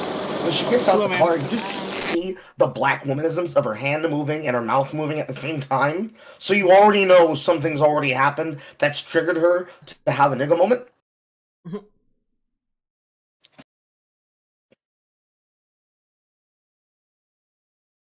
With the Texas Highway Patrol, the reason for your stop is you failed to signal your lane change. You got your driver's license insurance with you? Can you give me a few minutes, all right? You okay? I'm waiting on you. This is your job. I'm waiting on you. What do you want me to Oh, do? you seem very irritated. I am. I really am. Because I feel like it's cap is what I'm getting a ticket for. I was getting out of your way. You were speeding up, tailing me. So I move over and you stopped me. So yeah, I am a little irritated, but that doesn't stop you from giving me a ticket. So let's continue. Are you done? Yeah, see, this is like a polar opposite of how cops deal with people now. They would just let her run her goddamn mouth. They would have no response to her fucking attitude problem. You asked me what was wrong, and I told you. No response because it would be seen as agitation. They train them not to have a reply and a response because it would be seen as antagonization. Like, you're telling them, don't speak that way. Therefore, I was controlling her speech, and I was treating her in a way that made her fear for her life. This has been something people have actively tried to use in court to justify disobedience of a lawful order. Even when I was still not a part of the Fed system and working for the government, people would make this accusation all the time. Well, you see, I was in fear of my life. I didn't know what was going to happen. They just kept telling me to do something. And body cam footage in that situation as well was the winning factor. Because every single time it was, ma'am, all they asked you to do was to pull up your pants. Well, why were they trying to make a leer at me and tell me to pull up my pants? Because they were trying to disrobe me. Ma'am, your son's pants were falling down. They asked you to pick up your son's pants. Alright, let me get through this. Yeah. Okay. So I'm gonna get back to that whack ass video. You mind putting out your cigarette, please? Don't mind. I'm in my car. Why do I have to put out my cigarette? Well, you can step on out now. I don't have to step out of my car. Step out of the car. Why am I... Step out of the car. No, you don't have the right. Step out of the car. You do not have the right to do that. I do have the right. Now step out or I will remove you. I refuse to talk to you other than to identify myself. Step out or I will remove you. I am getting removed for a failure. Step out or I will remove you. I'm giving you a lawful order. Get out of the car now or I'm going to remove you. And I'm calling my lawyer. I'm going to yank you out of here. Okay, you're going to yank me out of my car? Get out. Okay. All right. 25. Let's do this. Yeah, we're going to. Yeah. Don't touch me. Get out of the car. Don't touch me. I'm not under arrest. You don't have the right to take me. You are under arrest. I'm under arrest for what? 25, 47 County FM 1098, just For north what? of 290. Send me another unit. Get out of the car. Another unit, FM 1098. Get out of the car now. Why am I being apprehended? You trying to give me a ticket I for said your get failure? out of the car. Why am I being apprehended? You I'm just giving you opened a my car lawful order. door. You just I'm opened going my to car drag you door. out of here. So you threatening to drag me out of my own car? Get out of the car. And then you I will light you up. Get out. Wow. Now. Wow. Get out of the car. Really, for a failure to signal. You're doing all of this for a Get failure over to there. Right, yeah. Yeah, let's take this to court. Let's do Go it. ahead. For a failure to signal. Yep, for a failure to signal. Get off the phone. On my school. Get off the phone. I'm not on the phone. I have a right Put to your record. phone This is down. my property. This Put is your my phone property. down. Sir? Put your phone down. Right now. Put your phone down. For a f***ing failure to signal, my goodness. Come over here. Y'all complaining because you just pulled me out of my car. Turn around. Are you f***ing kidding me? This is some bull. Hands behind your back. Because you know this is straight bull. You full of straight. That's how y'all is, some scary cops. South Carolina got y'all scared. That's all it is. Scared of a female. If you would have just listened. I was trying to sign the ticket. Whatever. Stop moving. Are you serious? Stop moving. Oh, I can't wait till we go to court. Oh, I can't wait. I cannot wait till we go to. Then shut the fuck up then. I hate this shit. Like, why make it? Oh my god. Oh, my shit went out. Fuck.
Carl, you there?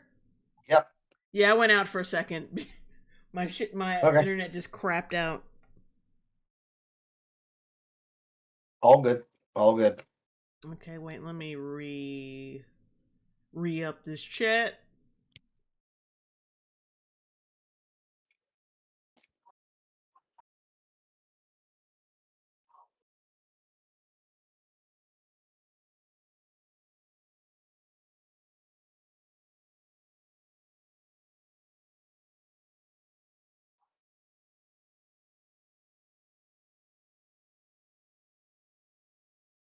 All right, we back. Anyway, let's get back to this. Court. I can't wait. Oh, I can't wait. You want me to sit down now? No. Or you gonna throw me to the floor? That'll make you feel better Should about still be on yourself. Sandra Bland. Huh? What? On the watch together. Or were you getting back to the video that you were looking at? No, yeah, I'm looking at this right quick because I just want to finish it. Okay. No, that'll make you feel better about yourself. That'll make you feel real good, won't it? For a failure to signal, you're doing all of this. In little ass Prairie View, Texas. My God, they must want. You were getting a warning. Until now, you're going to jail. No, I'm getting for what? You can come read. What? Come read right. I'm getting a warning for what? Stay right here. For what? Well, you Stay just right pointed me over there. I said stay right Get here. your mind right. Let me. Oh, I swear on my life, y'all some a cop for a signal. You gonna take me to jail? She's in handcuffs. Like, what kills me is what Papillon or whatever the fuck. What was his name? Pill, the YouTuber. Oh boy. Yeah, Pillboy.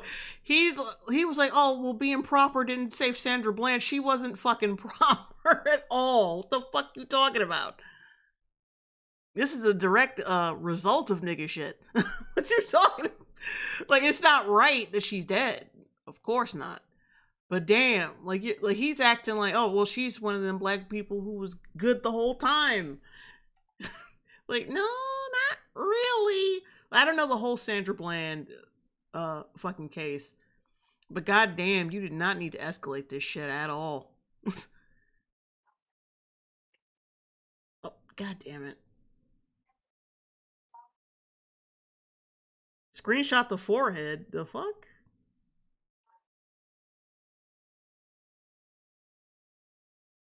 I don't know who the hell this is. Pop that Stegs 9070 $10 super chat. I watch Donut Operator retired cop go through cam footage on stream. The EBT people act like this all the time. Ugh. Rhodes. Jay, you gotta drop that dollar store connection. True. I do. What a what a 816. What you about to break my wrist. Stop moving.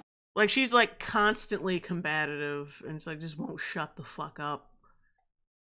And like I said before, these motherfuckers get shot at all day. Not to mention, like, people, like I said before, people give more sympathy to a retail worker who has to deal with somebody like this than a cop who has to deal with somebody like this. Like, they get shot at all fucking day, gotta deal with the worst fucking people, and then they have to end their day with this bullshit. Like, I'm not, like, cause I don't know all the details, but I'm just, for this specific situation, I'm just talking shit about this specific situation, like, before the death. I'm standing still. You keep moving me, goddammit. Don't touch me. Specifically for people like Little Boy, is that is the tool that they rely on for it to go past people's filters. Because you don't have the detail, you would be like, well, I'm not sure, so I don't really know. I can't really go there. And it's like, they want you to say that. Because if you can't respond to what they're saying, then you just have to take their word for it. And they do it with a fucking grin on their face. Come on, Travis, see you doing all this bullshit.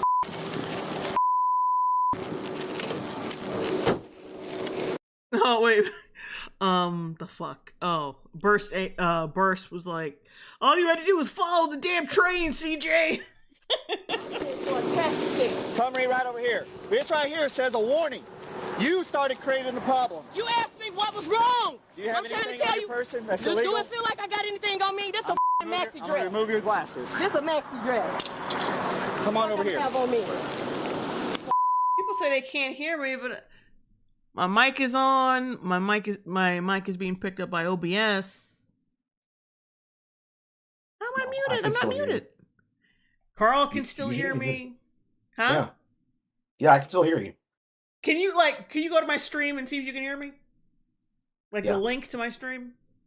Mm-hmm. Oh, wait. One Wick said, never mind. Okay, so apparently he can hear it. Okay. You're about to break my wrist. Can you stop? You are about to break my wrist. Stop moving. Well, that's what happens when you try to pull away from a cop when he's trying to put handcuffs on you. Stop! Like, all you gotta do is like comply for now, and then if you feel like you've been wronged later, then try to sue him. That way, like, because they won't see it coming if you're fucking you comply right now. That is, in fact, the advice that they always give you. When you know your rights and you know that you are being given a wrongful order that is being done unlawfully and of means that is suspicious, to the point that it could be considered a provocation or a profiling, you do not fight them on the moment. You fight them later. You fight them later, and you fight them in court. Because you're going to be able to easily win your case, especially if you have evidence and proof, if you choose to do something like invest in a dash cam. Because you don't have to tell them that you have a dash cam. You don't got to turn it off. They can't tell you to turn it off. You can just choose to do anything necessary as long as you are not intimidating the officer. And no, they cannot use the argument of he had a camera on me as intimidation of the officer. You speak calmly, you speak clearly. Sir, am I being detained? Okay, can you explain to me? Blah, blah, blah, blah, blah, blah. You go through the process of your rights. You do not fight back. This was even the thing that a recent fucking protester put together right after the the Minnesota riots started becoming a thing. Like this is how you ensure your rights get protected.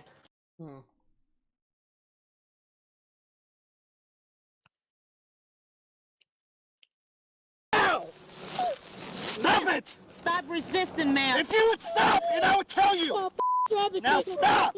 Oh, it seems like a woman came out and helped him out. If you would stop, and I would tell you.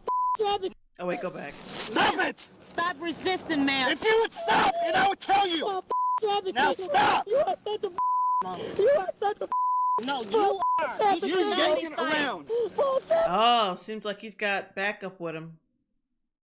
Sounds like it might be a black female cop. Signal. You are yanking around. When you pull away from me, you're resisting arrest.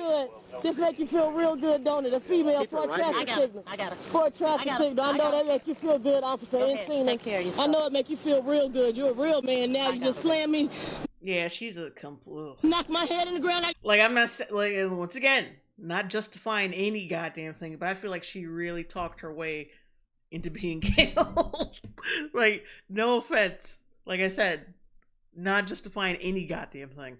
But I feel like when they locked her up, she just kept going over and over and over again. And then probably, like I said, I got to read up on this case, but I feel like she probably got into a fight with either one of the cops or somebody she was locked up with. And then they probably staged some shit to make it look like she killed herself. Yeah, epilepsy, you mother. Good. Good. You should have thought about that before you start resisting. All right. Yeah, this is real good. Real good for a female, yeah. Well, that was annoying. Oh, I got disconnected. I got to refresh, and then we can get back to the video. Okay.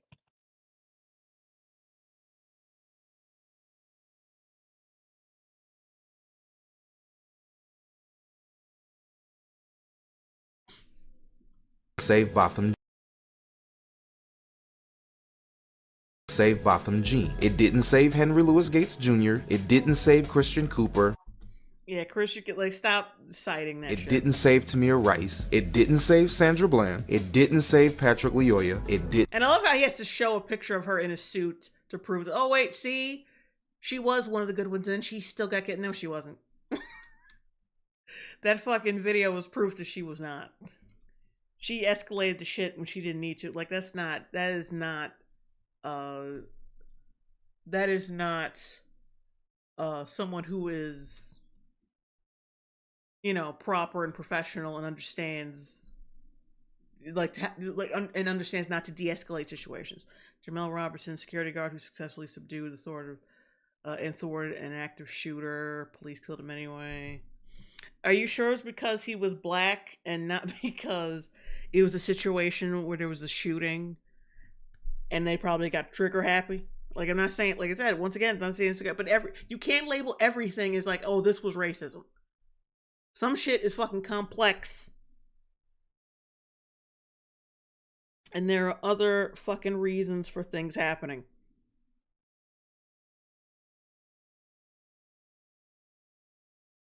Let's see. Shit. Oh, Robertson. Thank you. Alright, let's read this right quick. So anything you're on, security guard, man, was fatally shot by a police officer responding to a call. Shots fired at a bar. Robertson was working for the bar as security when all four people when 4 people were shot by a gunman. After Robertson subdued and pinned the shooter to the ground, he was shot after arriving on the scene. He was placed on pain security written on it while an Illinois State Police preliminary Investigation stated he was wearing plain black clothing with no markings. Identifying him as security. The ISP report stated that the Midlothian police officer gave Robertson multiple verbal commands to drop his gun and get on the ground, while witnesses said the officer Robertson shot not even 5 seconds after ordering Robertson to drop the gun he had in his hands. The state's attorney's office decided not to file criminal charges against a police officer. Yes, see, this is another fucking complicated situation. The motherfucker had a gun in his hand, was allegedly told to drop the fucking gun multiple times, didn't, and then got fucking shot.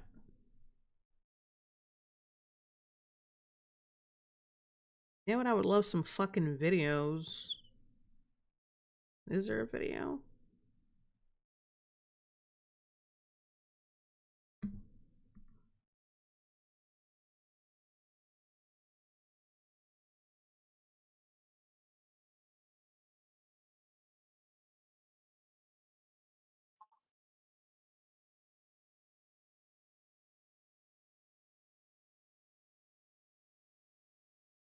An eyewitness told reporters that after the shooting, another officer had turned to the officer involved and said, "Man, you didn't have to do that. You didn't have to do that. We know these guys. We know these guys. Wait a minute. We know these guys. We told you they're security." Okay, wait. So, see, something's fucking weird here.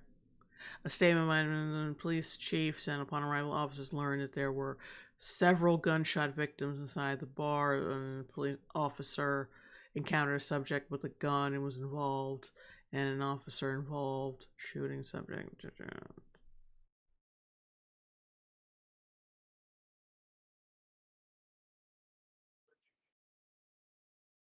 You say something? Did not. Yes, this is another one of those fucking situations where you cannot just call this racism. Yeah, this sounds like miscommunication and trigger-happy bullshit. You can't just label this everything fucking racism. It didn't save Jamel Robertson. It didn't save John Crawford. On the phone, purchasing an airsoft gun from Walmart, no threat. Shot and killed in the store with product in hand. Okay, I feel like he's leaving out a lot of detail here. This is only 2 fucking sentences. You're leaving out a lot of shit, bro. He just had an airsoft gun on the phone, and then where'd the cops come from? Like, why were they there? He didn't even mention it. Oh my god, let me look this up.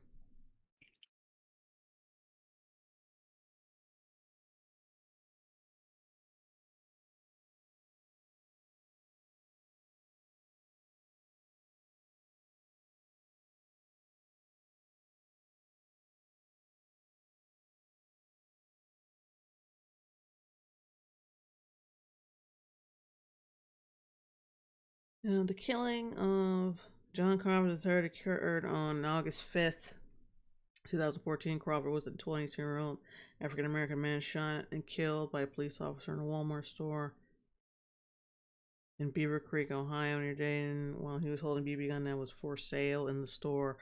The shooting was captured on surveillance. The shooting was captured on surveillance video. Oh, there's surveillance video. I need to see that. To protest. Grand jury declined to indict the 2 officers involved in criminal charges. Crawford picked up an unpackaged BB pellet air rifle inside the store sporting goods section and continued shopping in the store. Another customer, Ronald Ritchie, called 911 claiming that Crawford had been pointing the gun at fellow customers. Oh. Security camera footage showed that Crawford was talking on his cell phone and holding the BB gun as he shot, but at no point did he aim the gun at anyone. Well, that's all you didn't see shit about what happened before that. I'm assuming I'm see if I can find that video. After the security camera footage was released, Ritchie recanted his statement that led to fatal shooting. At no point did he shoulder the rifle at any point, while maintaining that Crawford was waving it around. Two officers of Beaver Creek Police arrived at Walmart shortly after the dispatcher subject. After their dispatcher informed the subject. Okay, but who called him? Wait a minute. Wait. Oh, Ronald Ritchie called 911 claiming. Okay.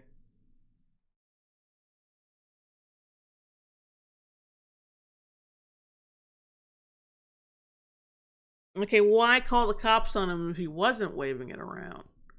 You could say that the guy who called the cops on him might have been racist.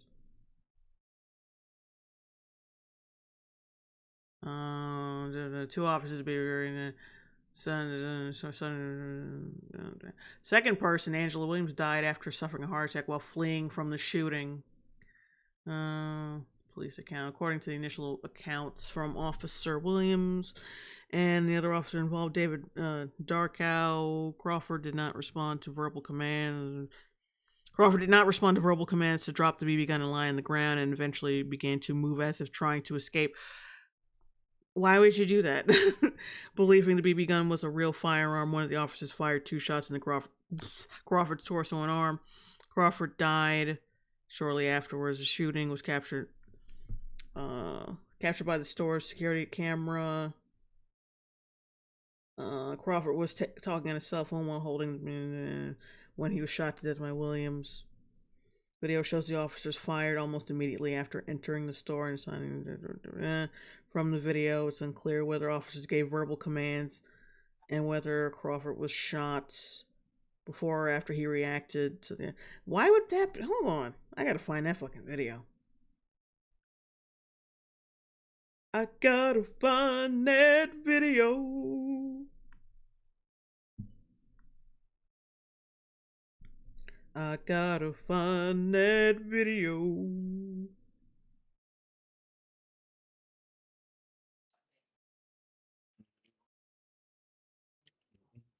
Yeah, dude, that looks really bad. He's just walking around the store with a gun in hand on his phone absent-mindedly. Like, dude, that's not a good look.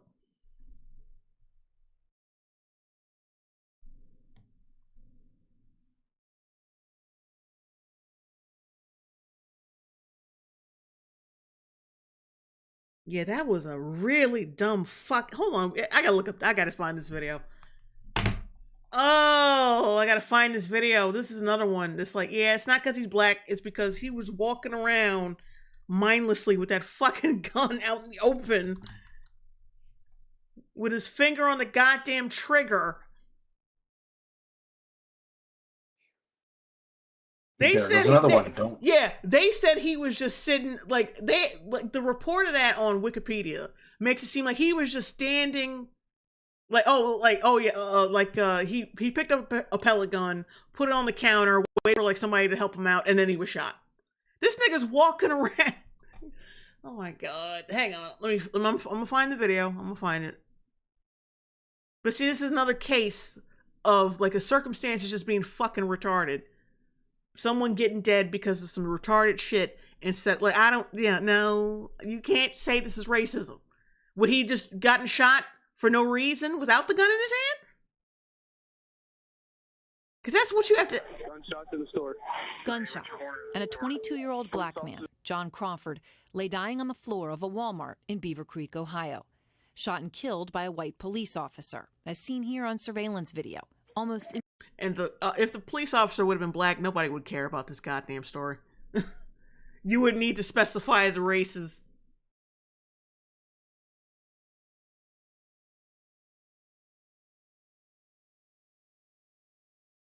Immediately when they approached him. Crawford had been in the store for several minutes, holding a gun and talking on his cell phone. An eyewitness named Ronald Ritchie called 911. There's a gentleman walking around with a gun in the store. Is he got it pulled out? Yeah, he's like pointing at people. What does he look like? He's a black male, probably about 6 foot tall. Police were dispatched to the store, thinking they were headed to an active shooter situation based on the witness who called 911. They didn't know Crawford was holding a toy gun he had picked up in the store. But this is why you don't fucking walk around with guns that look real. Yeah, but that dude who fucking called should have known his shit. Like, just mind your business until you actually know something's going on. The cop is not at fault. The dude who fucking called should be at fault for that. Because the cop is only trying to do what the fuck he's going by off what he's being told. And the motherfucker is walking around with the gun absentmindedly like it's nothing. Adam Milan, 90, 250 RSD. Howdy, J&C. I just tuned in, and tonight's topic seems fun. Do you think the maker of this video would ever talk about a guy like John A. Bennett? Who is that? Not sure who that is, but thank you for the super chats. I'll probably look that name up later. Blue River Jay's channel is closer to becoming a true crime channel. But like, yeah, a lot of this shit is just like stupid bullshit. Like stupid, miserable circumstances off of stupid bullshit.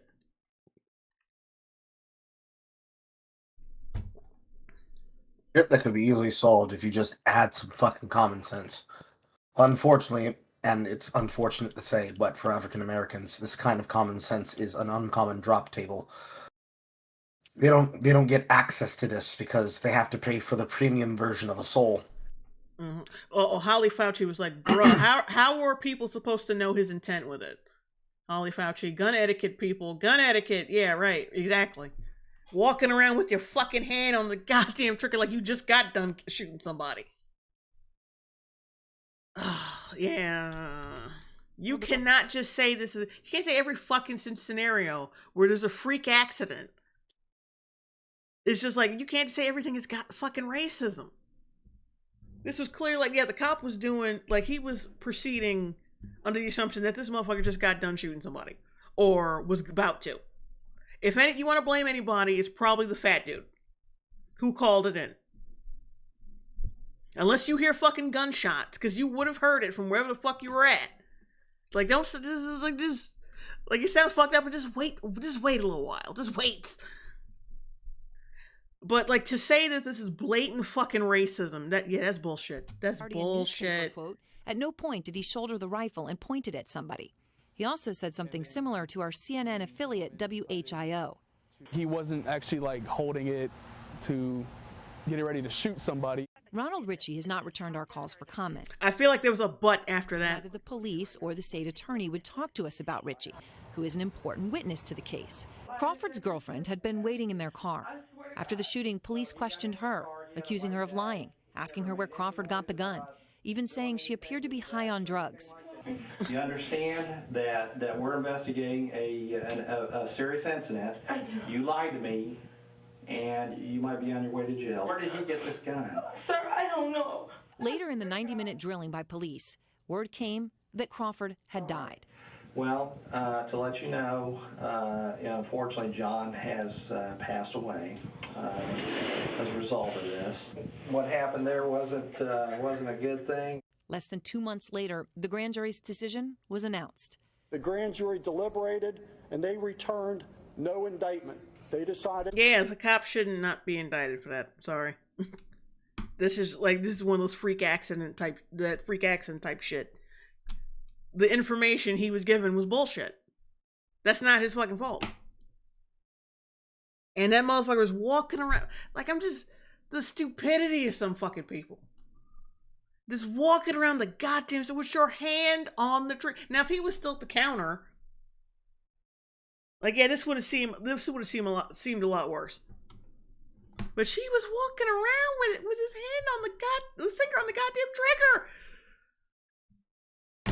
This is just like a case of like two people being fucking retarded and one cop who was misled. That the police officers and the police officer... Yeah, I think justice was served in this fucking situation where the cop was... Yeah, they didn't indict the cop because what the fuck was he... Particular that fired the shots was justified. And then he started to run. Why the fuck you running? If just I would immediately just threw that goddamn gun and like put my hands up. I'm not shooting anybody. That's a toy. That's not me. I didn't shoot nobody. But he started running. Why would you start this stupid shit? And the police officer in particular that fired the shots was justified in doing what he did. Or did he wait? Or did he drop it? Hang on, rewind that shit. Indictment. They decided that the police officers and the police officer in particular that fired the shots. You're watching the United Napping Negro News. Wait, is that the gun? Wait, what the fuck is Browns that? wide receiver Andrew Hawkins honored both Crawford and Tamir Rice. A 12-year-old from Cleveland also people loved virtue signaling back in the day. Jesus shot and killed by Christ. police.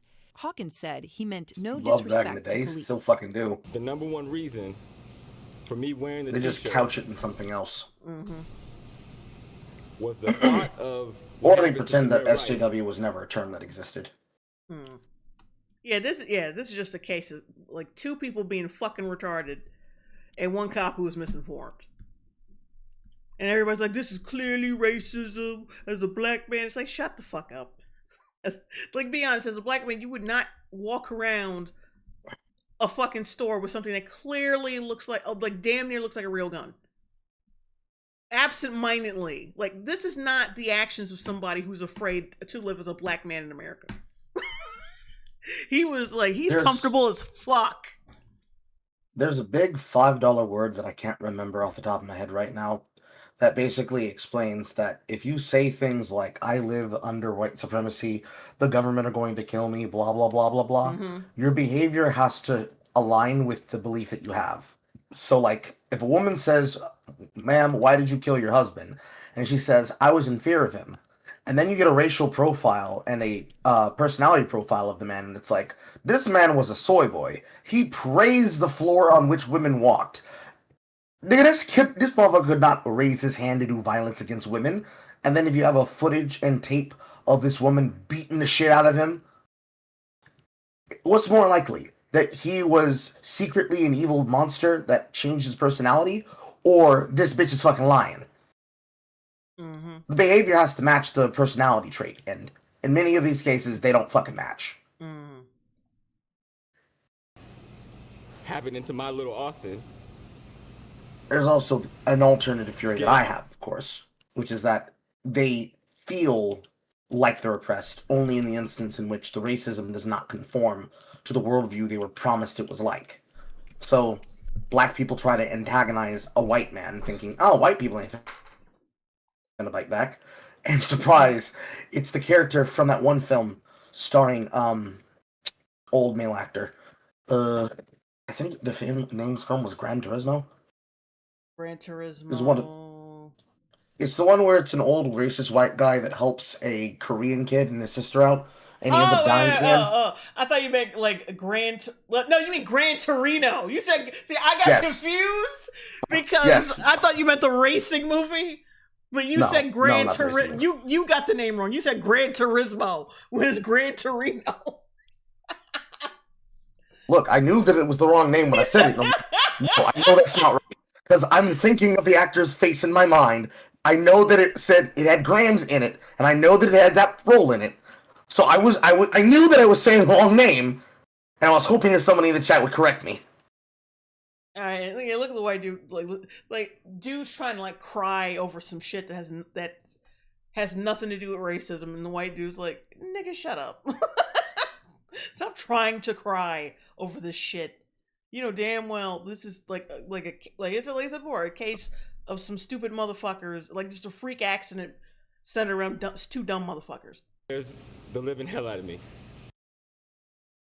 It scares the living hell out of me. Like, nigga, shut up. Just shut up. Yeah, so this was a case of total stupidity. Like I say, yeah, not acting like you live under a white supremacist rule at all. For the third, it didn't save Ralph Yarl. The fuck? Ralph Yarl.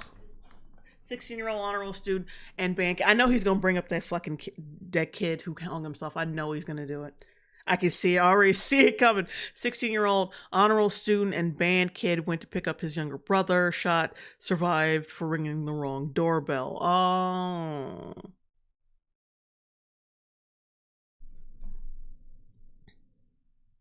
Ralph Jarl. Let's see. Oh wait, shit. That's not what I meant to do.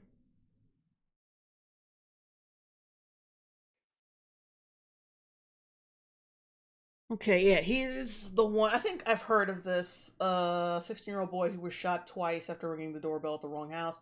Jarl was trying to pick up his twin brothers and mistakenly ended up at the wrong address.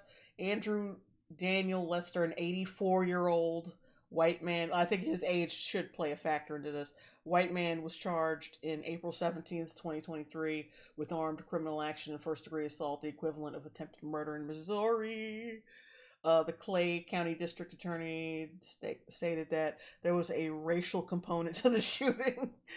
If convicted, Lester faced 10 years to life in prison. The nigga's already 84. National media attention rose towards this first of 4 unrelated shootings across the U.S. that week, which were all characterized by young people sustaining gunfire for making a harmless mistake. The shooting of 2 cheerleaders in Elgin, Texas. Yeah, whatever. Get back to the case. A trial was scheduled for October 7th, 2024, but in September, a judge ordered a mental health evaluation for October 8th. On February 14th, 2025, Lester pleaded guilty to second-degree assault. Prosecutors announced on February 19th, 2025, that Lester had died from medical issues at the age of 86. On the evening of April 13th... Huh? I was about to say, it's one of those cases where the man who did the action already paid for it with his life, because he probably died of partial guilt, and also he was old. Mm-hmm.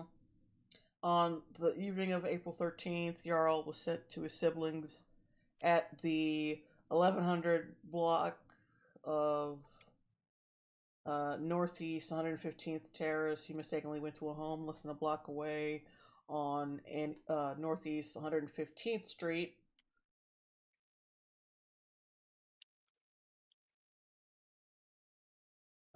And rang the doorbell. Investigators allege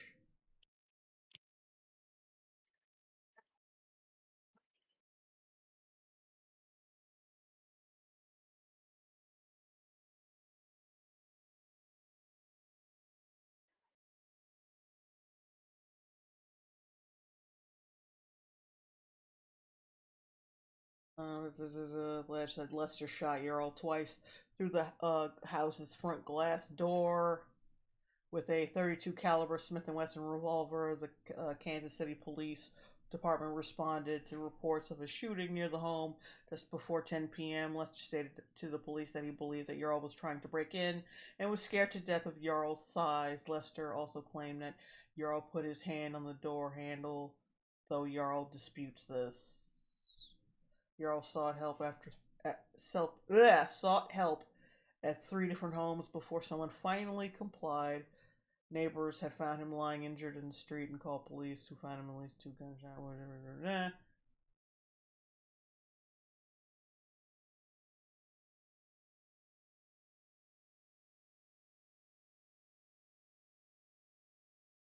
Oh, he's a former, like the guy who shot him is a former Vietnam War military airman veteran, technician and longtime airline mechanic for now defunct American West. In several places over the years.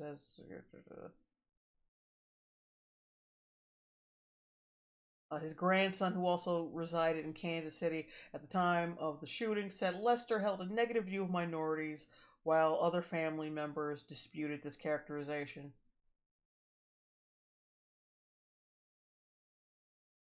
So basically, they're saying that the family threw him under the bus by saying, "Oh, he always hated black people."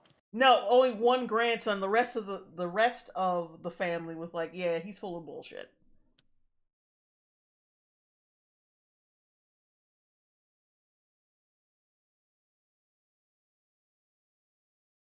But it doesn't matter. Like, he was a Vietnam War veteran. Shit.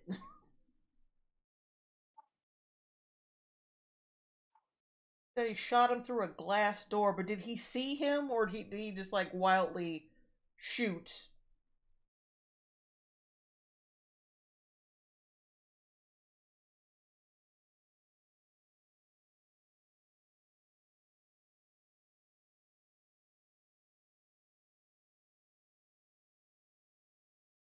Scared to death of Jarl's size. How big? How big is this kid?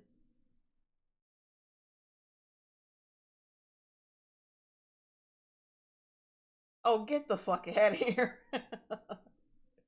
Yeah, he was like 5'8", 140 pounds. Come on, dude. Yeah.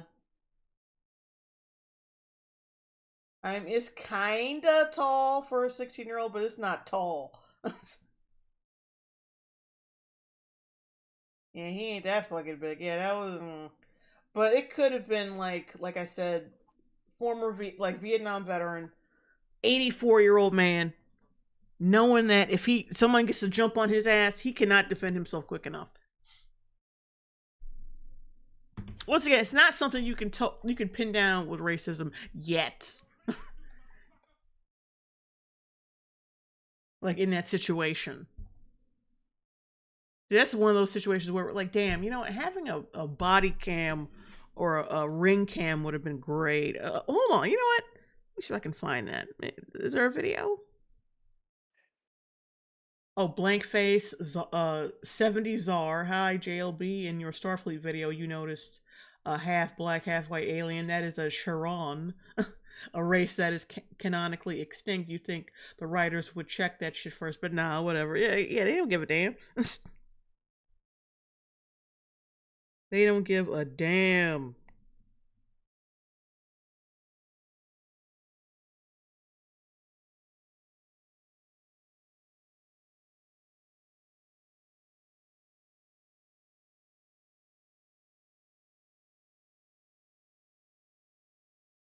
Yeah, that kid wasn't that big.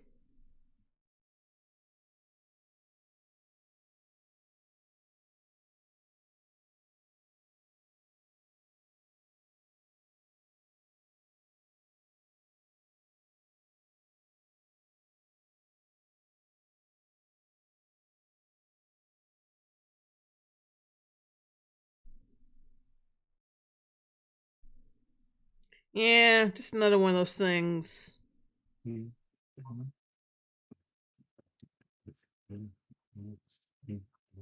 Like, if only this bastard had a fucking ring camera. But anyway.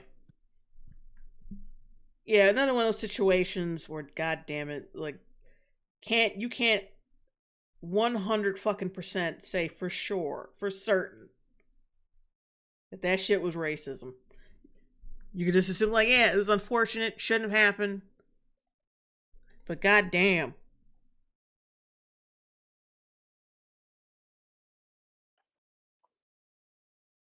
Alright, let's keep going with it. Damn it! Damn it! Damn it! What? I accidentally fast forwarded the video. Oh, wait, okay, there we go. Robertson, it didn't. Got it? Yeah. John Crawford III. It didn't save Ralph Yarl. It didn't save Keith Lamont Scott. It didn't save Corey Jones. It didn't save Gene. It didn't save Henry Louis Gates Jr. It didn't save Christian Cooper. It didn't save Tamir Rice. It didn't save Sandra Bland. It didn't save Patrick Loyola.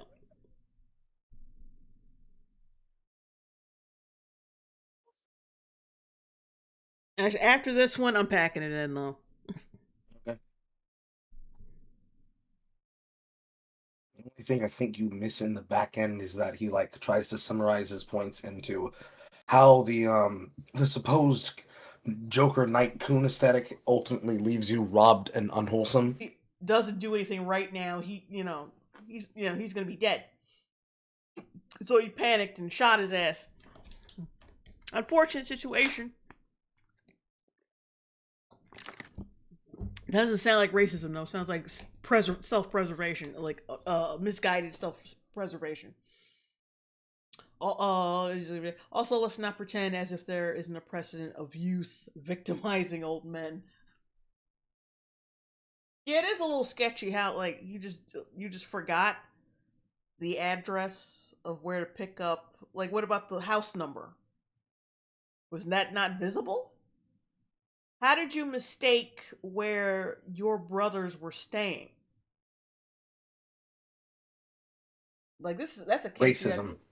Okay. The Patrick Loya thing occurred on April 4th, 2022 in Grand Rapids, Michigan when Officer Christopher Schur shot Loya, a 26-year-old Congolese immigrant. I think we're stretching the definition of what Black American is in the back of the head during a traffic stop that escalated into a physical struggle. The incident captured on video sparked widespread protests. It calls for police reform, with Schur being charged with second-degree murder, though a recent trial ended in a mistrial, and a second trial will not occur.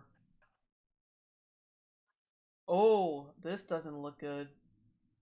Okay, details of the incident. Officer Christopher Schur pulled Loya over for a vehicle registration issue. Loya exited his vehicle and ran. Man. Leading to a chase and a physical altercation where the two struggled on the ground. Come on, nigga. You could have just not used this fucking story. I'm looking at this picture of him. I didn't already know he ain't shit. Look at this picture of him. It's like he'd be selling shit. Carl, you there? Uh-oh. I think my internet might have went out again. Yep, it did. God damn it.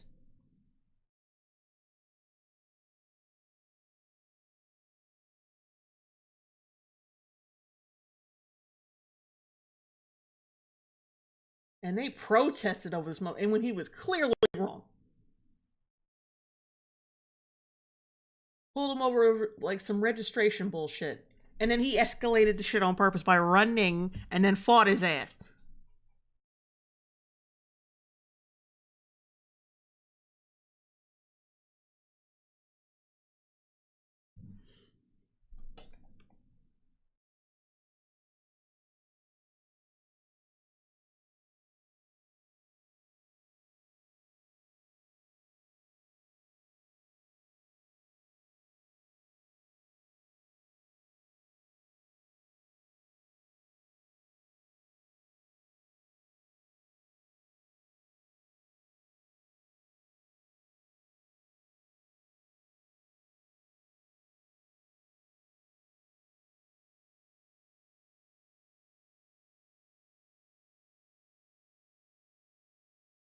Okay, we had another F again, but we're back. Okay, and I missed the super chat. Allie the Wolf Cat, $5 super chat. I forgot this video was about the Ebony Tower of the Kid from the Karate Kid remake. Okay, anyway, let's get back. I'm gonna read the whole thing again in case we didn't, y'all didn't get the whole thing. Anyway, the officer pulled the dude over for a vehicle registration issue. The dude, the victim, exited his vehicle and ran, leading to a chase and a physical altercation where him and the cop struggled on the ground. During the struggle, Loya, the guy, the dude who looks like a fucking drug lord in the picture, you'll see in a second.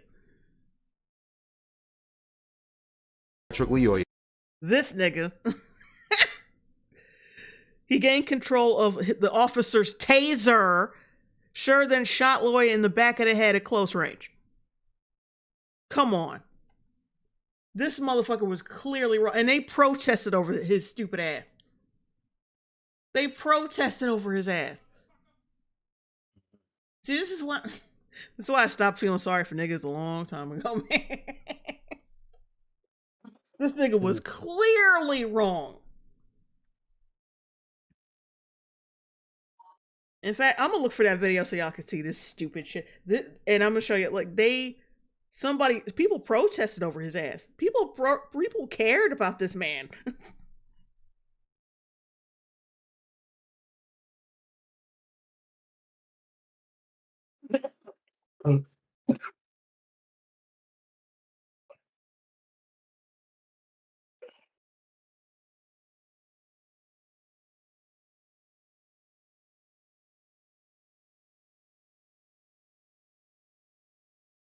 I'm trying to find. He said it when they fucking post shit and pick in pieces.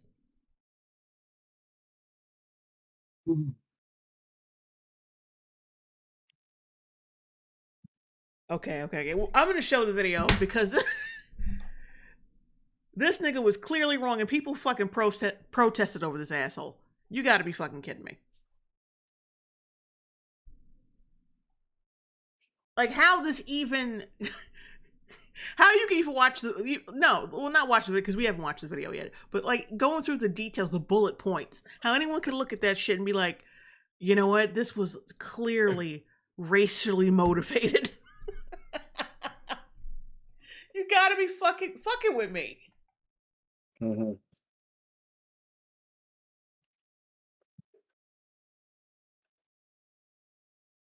Alright, let's watch this bullshit.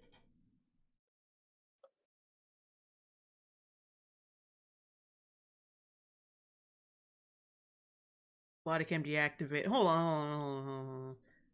Police said body cam deactivated before the fatal shot was fired. Well, see, for me, it doesn't fucking matter. Stay in the car! Stay in the car! Get in the car! Dude, I'm stopping you. Do you have a license? Do you have a license? For what? I'm stopping you. Do you have a license? Yeah, what the fuck was I gonna say again?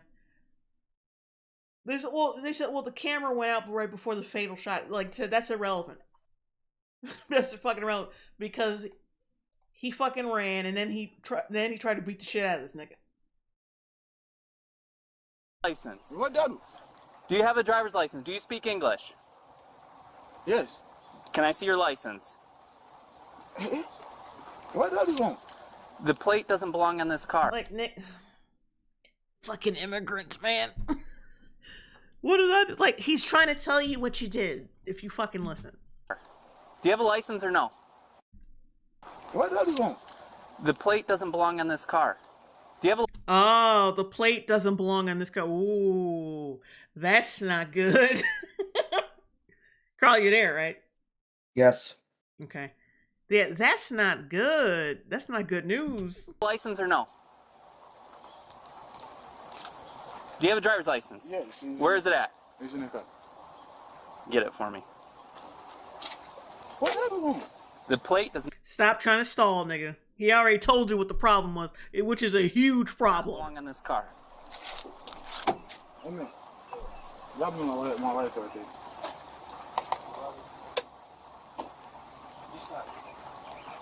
He said the plate don't even match the fucking car. So you might, own a chop shop or just like a fucking car thief. And I'm not saying there isn't bad shit out there or cops with malicious intent, but body cam footage kind of kills the arguments for videos like this.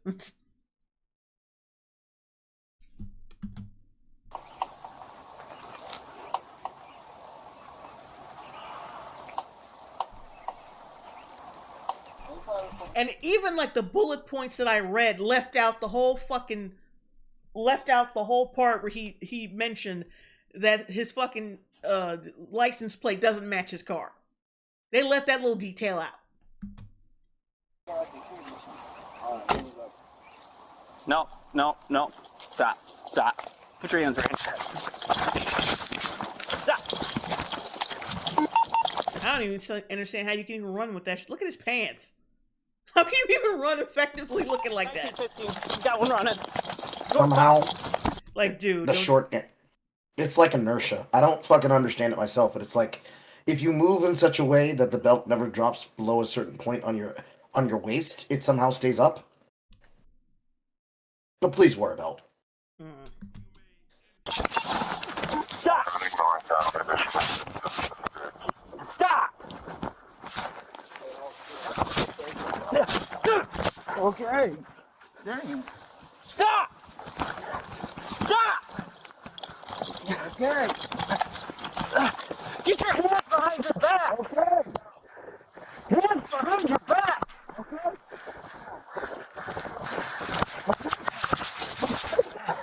Get your hands behind your back!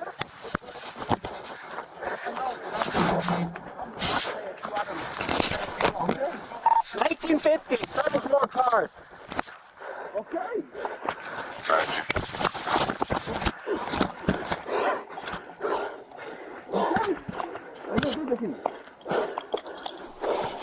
Stop. Okay. Stop resisting.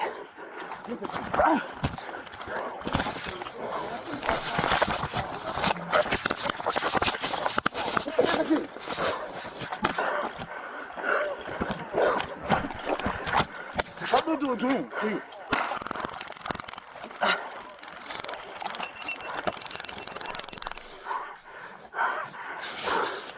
Let go of the taser. Like, I don't understand how he's letting him get over on you with the taser. Because the bullet points, like what I read, said that he got a hold of the taser. Like, how? Fucking how?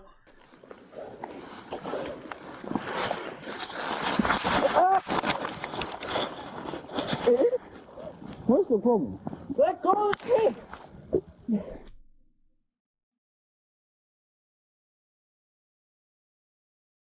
Police department says the body cam was deactivated in the struggle.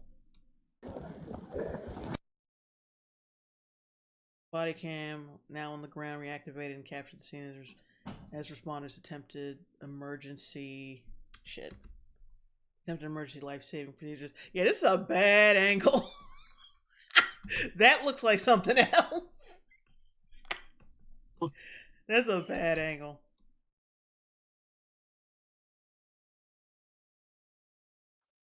Yeah, I don't believe he turned off his camera and just shot him in the head. I don't buy that shit.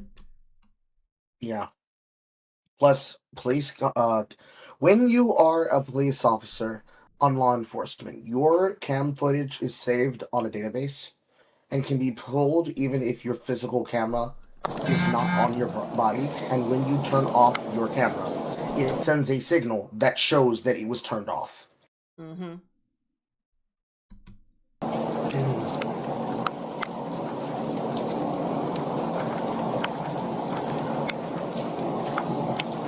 Continue care.